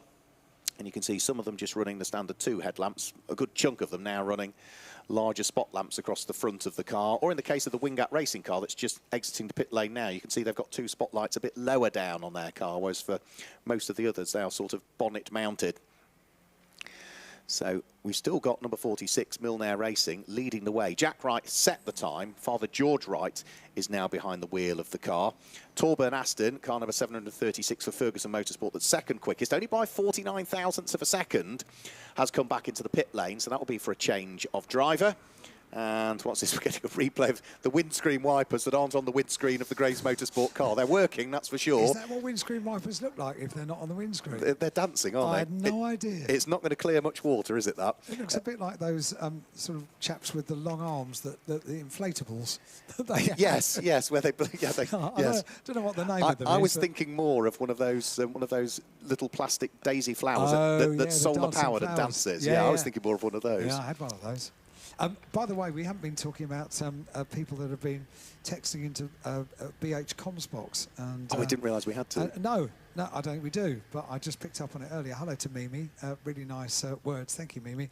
Paul Coys sent us an image of a rainbow earlier on that we didn't see here at Brands Hatch live, so thank you, Paul, for that.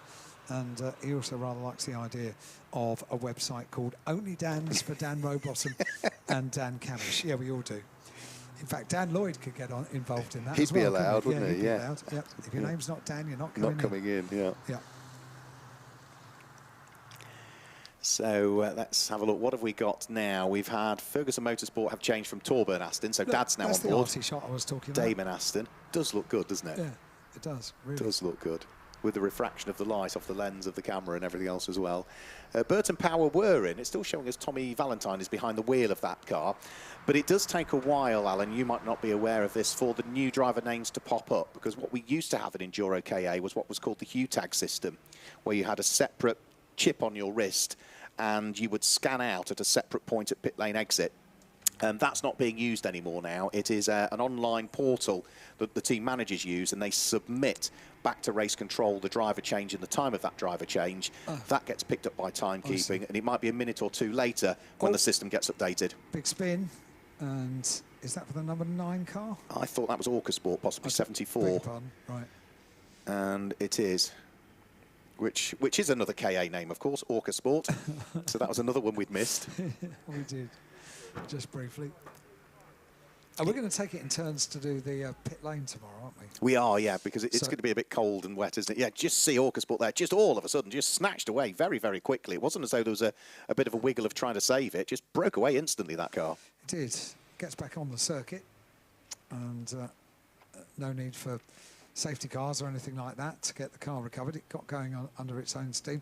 So how are we going to work this? I'll do the dry bits in the pit lane and you do the wet bits. That doesn't sound particularly fair to me, to be perfectly honest. I think it's going to be split half and half. It's going to be wet and dry tomorrow. Well, what we usually do is, for the first 20 minutes, half an hour of the race, tends not to have too much going on. We did have 1 year where we already had a big accident in the first couple of laps. So, so if cars have problems, yes, we might wander down. But for the first 20 minutes of the race, we'll let the race settle down, and then we'll do, I don't know, hour stints down there, hour and a half stints down there, whatever you wish to do. Okay. Well, it saves one of us getting too cold and wet all day, doesn't it? What I wish to do is to only go down there when it's dry. So no, that's not going to happen, because that's not fair. Okay, all right. Okay. And what happens if it's wet all day? You have to pull me kicking and screaming, I'm afraid. Oh, they'll be pulling, they'll be. So in terms of times at the moment, Milner Racing and George Wright, the number 46 car, still topping the times at this stage. 7:36, which is the first of the two Ferguson Motorsport cars, now in the hands of Damon Aston, is second quickest, and third quickest is the sister car to it, which is now Billy Ferguson, that's behind the wheel of 734. Fourth quickest is number 1, that's Burton Power Racing, still showing us Tommy Valentine behind the wheel. Fifth quickest is number 3, and that is going to be Amy Watts, that's behind the wheel, daughter of Patrick Watts, who also is racing Amy in the Mazdas, as well as doing other endurance races as well. Races a bit of historics every now and again as well, the likes of Mark 1 Minis. And it is Frankie Taylor, the number 44 car for Graves Motorsport, that completes the top 6 at this stage. Amy's been doing really well. I've been sort of following her since I... was it one of these races that I first met her and she'd broken her leg? Might not be one of these. It might have been BARC's competitive champion, or BRSCC's it may well have been championship that's in competition with this, but certainly Amy has been getting better and better, hasn't she? Getting good results now. Yeah, both in this, in Mazda say. I think it was last weekend she was out racing a classic Mark 1 by the way, at Silverstone. She was still racing with a broken leg. It's absolutely fine. Big spin going in towards Graham Hill Bend. Lots of power to pull the car out at the moment. Well done for Graves Motorsport. And that was Frankie Taylor that went sideways. You could just see the turning oversteer there. And as I say, you don't have much power to pull these cars out. When the tail end comes round, Frankie Taylor doing the right thing then. Nailing the throttle. The 44 car came back round. Lots of arm twirling as well. Graves Motorsport 33 car in pit lane. Whereabouts is that car in the order? 36th at the moment. I was going to say, I've looked down the whole of screen 1. Need to go on to screen 2. That car having a driver change. That's the Graves Motorsports. Alistair Hardy, Alistair McDonald and Tom Wood in that car this weekend. Pro-Am Racing, number 12, driving around the circuit. They are currently 9th on the grid. The car is in the hands of Scott Thompson currently. The car that was behind it on the circuit was the JTR car number 128, which was in the hands of Nick Tandy and is now in the hands of Elliot Mason. But that car has now tumbled down through the order to something like 14th position, whereas for Pro-Am Racing, 2 times winners so far this year, the number 12 car still circulating in 9th place as things currently stand. We did have an improved time for second place that time through, 7:34, which is the Ferguson Motorsport car of Billy Ferguson, 1 minute 10.668, Alan, which means provisional pole at the minute is 1:10.645. Second quickest is 1:10.668. And third quickest is 1:10.694. 49 thousandths of a second separating the top 3 provisionally. Oh, that's going to hurt my head. The camera zooms in on the television screen of the picture that he is projecting of the team looking at themselves on television. So it's a never-ending. It's infinity. Yeah. Oh, that really upsets my OCD. 22 minutes just under of the race still to go. We've got Ferguson Motorsport team manager for this time, the 736 car being asked to go to race control. I think it was a 734 car that was beckoned to race control earlier on. So that's both cars that have now had conversations with race control. We've still got the top 6 separated by 9/10 of a second in terms of qualifying pace. The number 81 car of GM Performance, which is a car that has finished on the podium. It was second at Alton Park. Ian Mitchell and Darren Stapleton we were looking at there as it was just going round through Clearways Corner and Clark Curve and heading over the start-finish line. But the work still continues in the pits. Touring Car Racing are in, the number 40 car, and this is going to be for a change of driver. Chris Horsey getting out. We'll find out who's getting in a few moments' time. John Davis and Matthew Robinson are the alternatives for that car.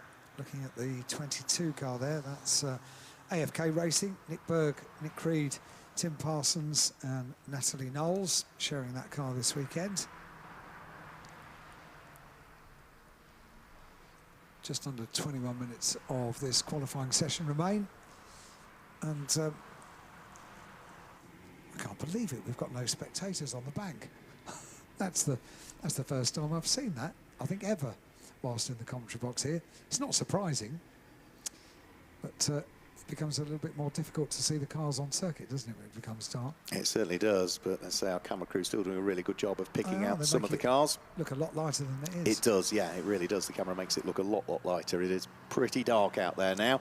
That's another spin, and that's a spin for Graves Motorsport, the number 33 car. Is it going to get stuck on the grass? Can it get going? Hopefully the answer is yes. No, hopefully the answer is no. Oh, doesn't get stuck on the grass, yes. but does Can get it get going? going? Yes. Alistair Hardy, that was. Have to be clear about what we were saying. We hope it happens.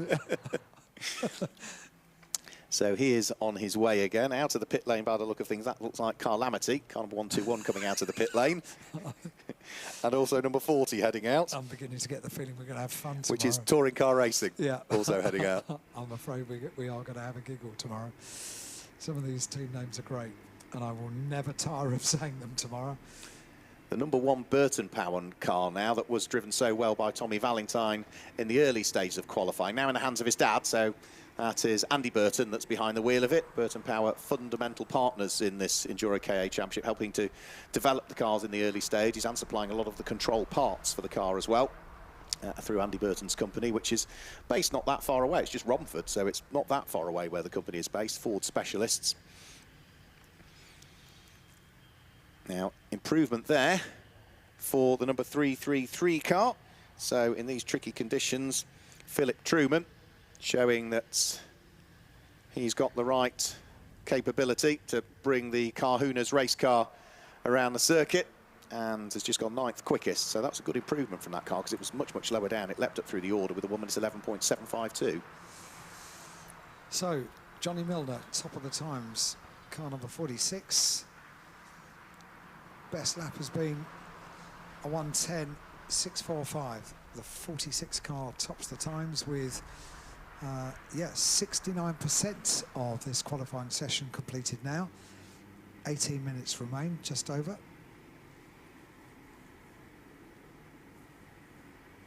It's emotive, isn't it, night racing?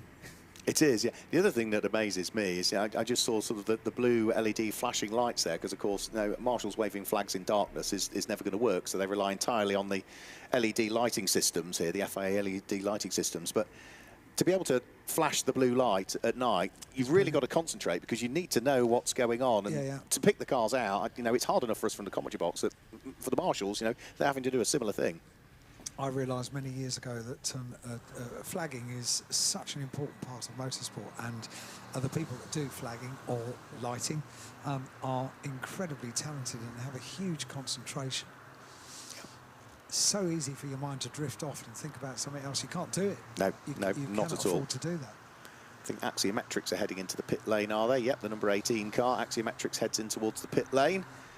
So that is another car that historically has always gone quite well, Axiometrics.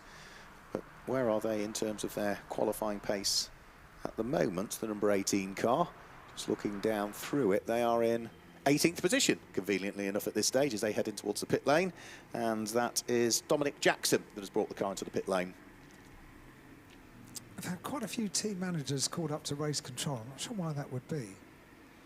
No, I really don't know myself. We don't get any clues. We just get told that they are invited to attend. Yeah. So we're looking at the provisional pole-sitting car at the moment in the hands of Johnny Milner. These damp conditions, former rally crosser, former rally driver, he'll be absolutely relishing these conditions. It'll be absolutely perfect for him, one would have thought. Fans of one Valentino Rossi, do we think? Running the 46? 46, yeah. I think we probably would assume that. So he takes a nice wide sweep in towards it. Powerflex Racing is the car that he's trying to feed his way through and past. The last lap from Johnny Milner was a 1:13.214. He draws himself alongside the number 61 Powerflex car, which is in the hands of Paul Simmons, running in 19th position as things currently stand. Sorry, Peter Simmons. We've had a Paul Simmons race with us before, but it's Peter Simmons that's behind the wheel of the Powerflex car. And the lap time from him that time through was a 1:12.938, so still not quite getting down to the kinds of times that Jack Wright was doing earlier on in the session. In the blink of an eye, we are almost into the final quarter of this qualifying session. So it's despite really tricky conditions over the course of today and potentially hold-ups, we're going to be finishing this qualifying session absolutely spot on the scheduled time of 6:10, which is impressive stuff by marshals and course workers and officials in race control, and super stuff, really.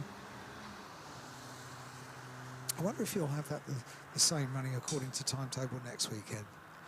Sometimes the truck meeting doesn't quite run according to plan, does it? Sometimes there are a few issues along the way, aren't there? Yes, yes, there are. Through over the start-finish line. There goes 7.34, which has gone to pole position. So brilliant lap has just been put in by Billy Ferguson. The 7.34 Ferguson Motorsport car goes on to provisional pole position with a 1 minute 10.706. It's only taken pole by 38 thousandths of a second, and now we've got the top 4 cars separated by a 1/10.5 of a second. 0.156 seconds separates the top 4 cars, and the top 9 cars are still separated by less than a second. So it's all rather close, isn't it? It really is, yeah, and proving that even though we're into the final quarter of this session, changes could still take place. How important is pole position in a 8-hour and 20-minute race? Not that important. It's more important to stay out of trouble. Get your pit stops right. Don't get any penalties. Don't get any track limits warnings or penalties that way. And yeah, that's what you need to do. Stay clean. So number 3 car, we're looking at windscreen wipers on that car, by the way. That's the Windgat Racing Leon Bridgeway, Matthew Weymouth, Mike Murray and Amy Watts car. And that's the Wolf Motorsport car of Patrick McCarthy, Stuart Kinner, Stephen Goodliff, Catherine Shipp and Chris Reed. I noticed the cars, I think all the cars are carrying the Alex Reed Motorsport sun visors, aren't they? Yeah, absolutely. Yeah, he's also involved in the championship. Mintex provide the standard pads. The Toyo provide the tyres as well. So you can see sort of the where you usually have the number on the door. That's all of the companies that are involved in some way, shape or form supporting or supplying controlled parts to the Enduro KA series. Into the pit lane straight away came Billy Ferguson. As soon as he set the pole lap, he came into the pit lane immediately at the end of it. We've also got the Milner Racing provisional pole sitting car, number 46 of Johnny Milner in the pit lane. We've already had Johnny Milner qualify that car. We've already had George Wright and Jack Wright in it. So with 15 minutes to go with the number 46 dropping off pole, I think they'll stick Jack Wright back in that because he's the quickest of the 3.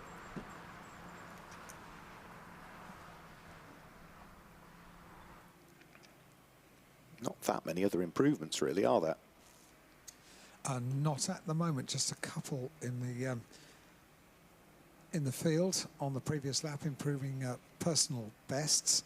That was an improvement, wasn't it? What was that for? Number 49 car. LDL performance tuning. Just improved performance. Who's at the wheel of that car? Nick Rice, who works here at Brands Hatch, so he knows the circuit well. Yeah. Yeah, so 1 minute 11.304, and then also Shine Automotive was that? No, Graves Motorsport, Frankie Taylor also putting in another quick lap that time through, 1 minute 11.307. Have we seen any other driver behind the wheel of 44 other than Frankie Taylor? Have we seen Nicky at all over the course of this qualifying session? Surely we must have done at some point, yeah, but I don't at any point ever saying anything other than F. Taylor. I don't have the answer to that. Do we assume that potentially some of these team managers might not necessarily have mastered the software? The online, the online form submission, for driver nomination. I've seen a couple of the cars that look as if they've had the same driver for quite a while. Yeah. What was wrong with the chip on the wrist? Just occasionally it would prove rather troublesome, and also if you had a safety car and everybody pitted at the same time, then you end up with a huge queue at the end of pit lane because everybody's having to stop and scan out again rather than so it just took forever. Yeah, that makes sense. So it really disadvantaged you if you were.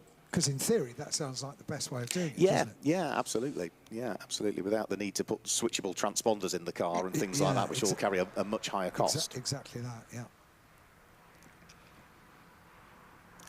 So we've fast approaching the final 10 minutes of this qualifying session at this stage. The top 3 cars are all 1 minute 10.6s, Alan? Doesn't Brands look gorgeous? It does, yeah, yeah.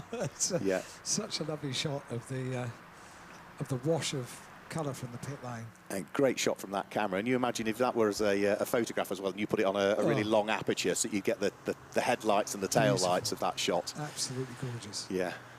So. Love this place. Such a cool circuit. So 7.36 about to head over the start-finish line. Lee Deegan's behind the wheel of 7.36. Now, this could be one to watch out for. Lee Deegan, who is a former Mini Miglia champion, who also did a bit of racing. You'll have come across him when he raced in the Renault Clio Cup UK as well. Let's see how he might get on at the wheel of the number 736 car, because it sits 4th at the moment. He would only need to improve by a 10th and a bit of a second, and he wouldn't just be 4th, he'd be potentially up onto pole position. Impressive. Under 10 minutes remain. 9 minutes and 50 seconds to be precise. And yep, some of these long shots of Brands Hatch pit lane just look beautiful. That's the number 121 car. That's the Carl Lemity team. Marcus Batty, Andrew Hinch are the only drivers that I've got indicated to be driving that car this weekend. Yeah, it's Andrew Hinch that brought it into the pit lane. Didn't see a driver change from that angle, so he may well be heading back out. Got a few more cars just trundling their way back down the pit lane and on towards the circuit. Amy Watts has brought the number 3 Wingate racing car in towards the pit lane after her little stints. Nick Rice has brought the LDO Performance Tuning number 49 car in towards the pit lane after his little stint.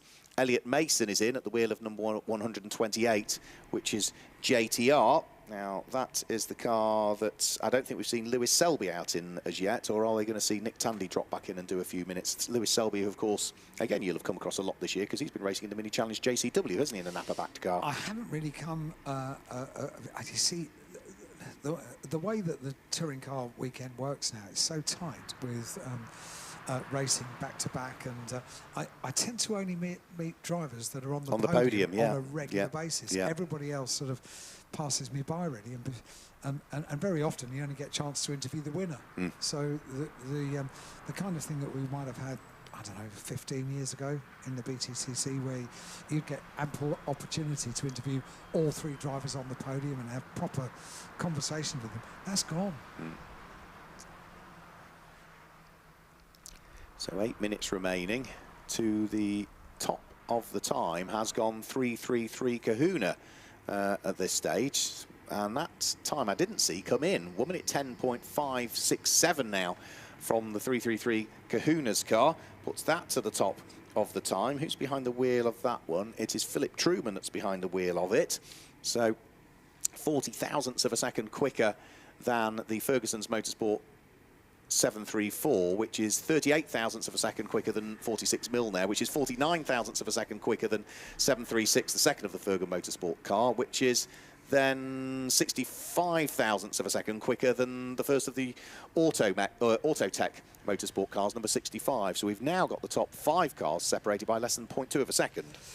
Well, don't feel bad about missing it, because I missed it as well. So I'm not sure how many laps ago that was that the car went to the top of the times, but there's been a bit of shuffling in the final 10 minutes of the session. Yeah, fantastic murmuration as well. You can just see as all of the starlings start to roost for the night over Brands Hatch.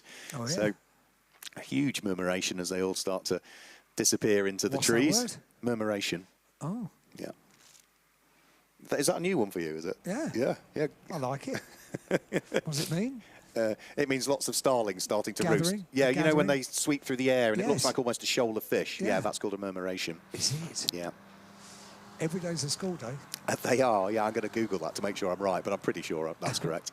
Well, I came up with one earlier that I wasn't sure about, so I really wouldn't worry.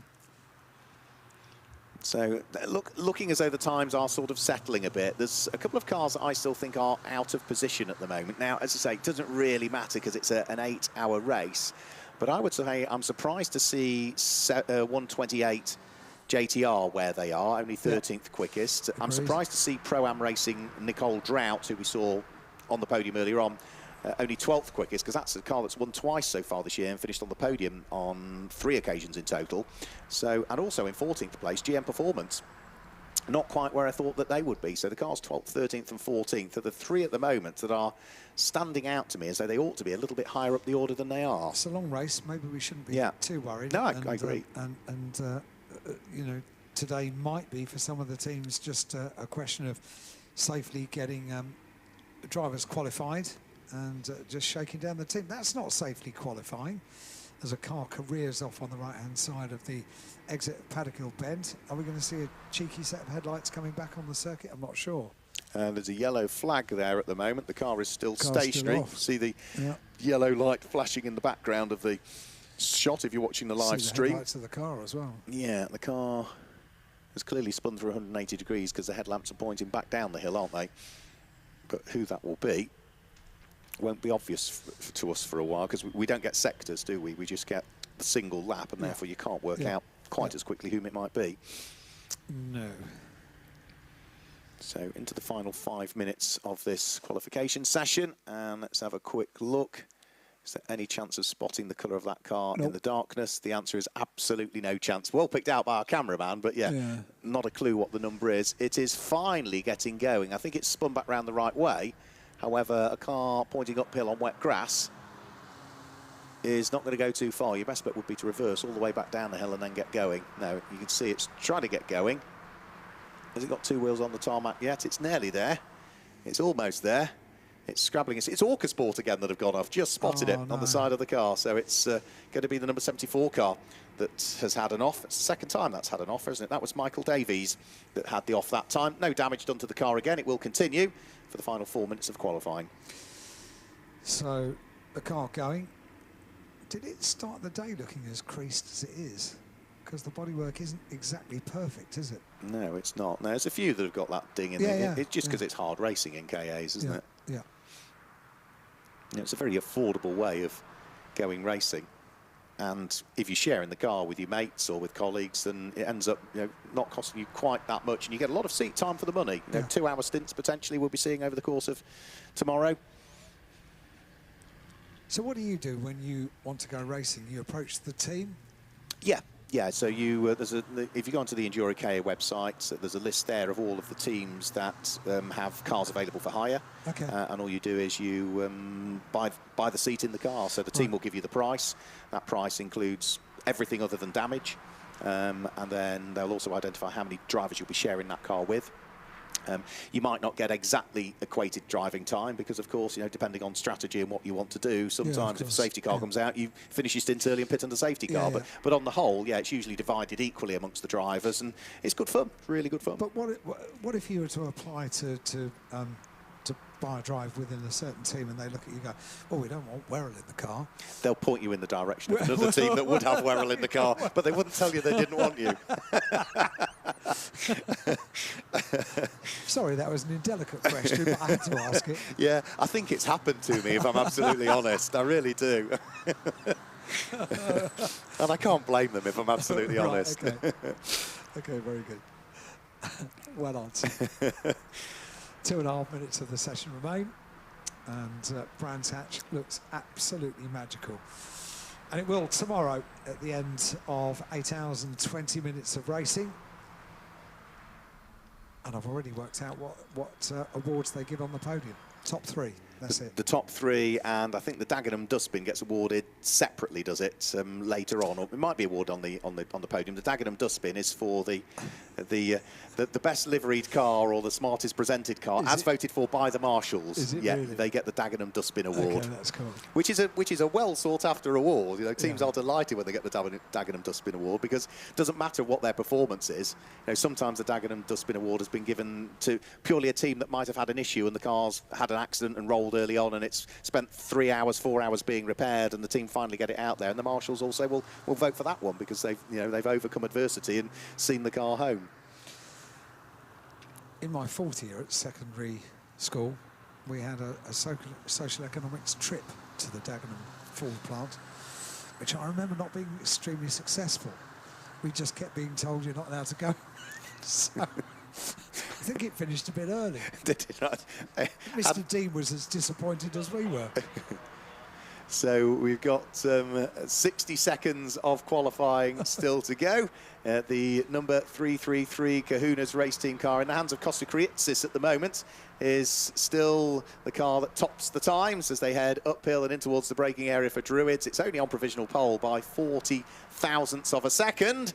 And that is probably going to be about as good as it gets, because the red flags have come out. There's clearly been an off for a car somewhere around the circuit. And from our position, it looks as though that is potentially Paddock Hill Bend. We've lost one because I can see some headlamps in the gravel trap. And the car is the number 44 car by the look of things that's gone off right at the tail end of the session. Taylor car. And that is Frankie Taylor, who has been shown as being the driver of that car. It's gone a long way into the gravel, Alan. All the way up to the... Let's just have a look. Did it go over? Yes, it did. It did. Oh, dear, twice. 3 times. 3 times. 3 and a bit, 4 times, I think. Yeah, Goodness 4 times. Me. Yeah, that's why it got so far. But thankfully, he's okay. That's the main thing. So Red flags come out. There are only 42 seconds of the session to go, which means that the session is complete. So subject to the grid being issued, which may probably be tomorrow morning, it will get issued. Car number 333, Kahuna's race team, will start from pole position in the IndyCar 500. And it will be Ferguson Motorsport that potentially will line up alongside them.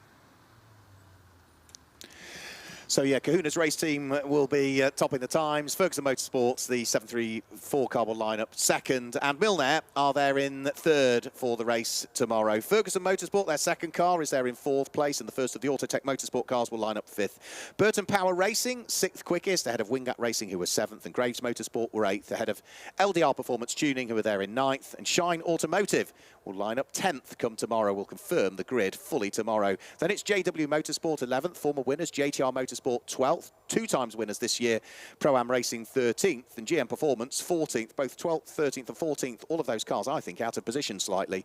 KM Racing were 15th, head of Carlamity, who were 16th. The second of the two LDR Performance tuning cars was 17th, head of Boston Racing, K&F, and Orcasport, despite two spins, still will start inside the top 20 come tomorrow. Then as we head outside of the top 20, in 21st position, it will be Castrap Racing. Catastrophe will be 22nd, ahead of Axiometrics, Powerflex, Wolf Motorsport, AFK Racing, and then 11/10ths, who started the session in the gravel trap. They are 27th in the end. Semprini Racing are 28th. They've only got the one car in, not Semprini Juniors as well this weekend. And then it's Race Logic, who are 29th, ahead of the second of the Autotech Motorsport cars, who are there in 30th. And then we've got Original Checkers Racing, Road Rage Racing, Lifeline Racing and Graves Motorsports. That brings us to 34th, and the final few cars on the grid will be Touring Car Racing, Misty Racing, Carmel Racing, and one car that didn't do a single lap, so all of the drivers will need to somehow qualify for Essex and Kent Motorsport. But that all comes tomorrow, the Enduro KA IndyCar 500.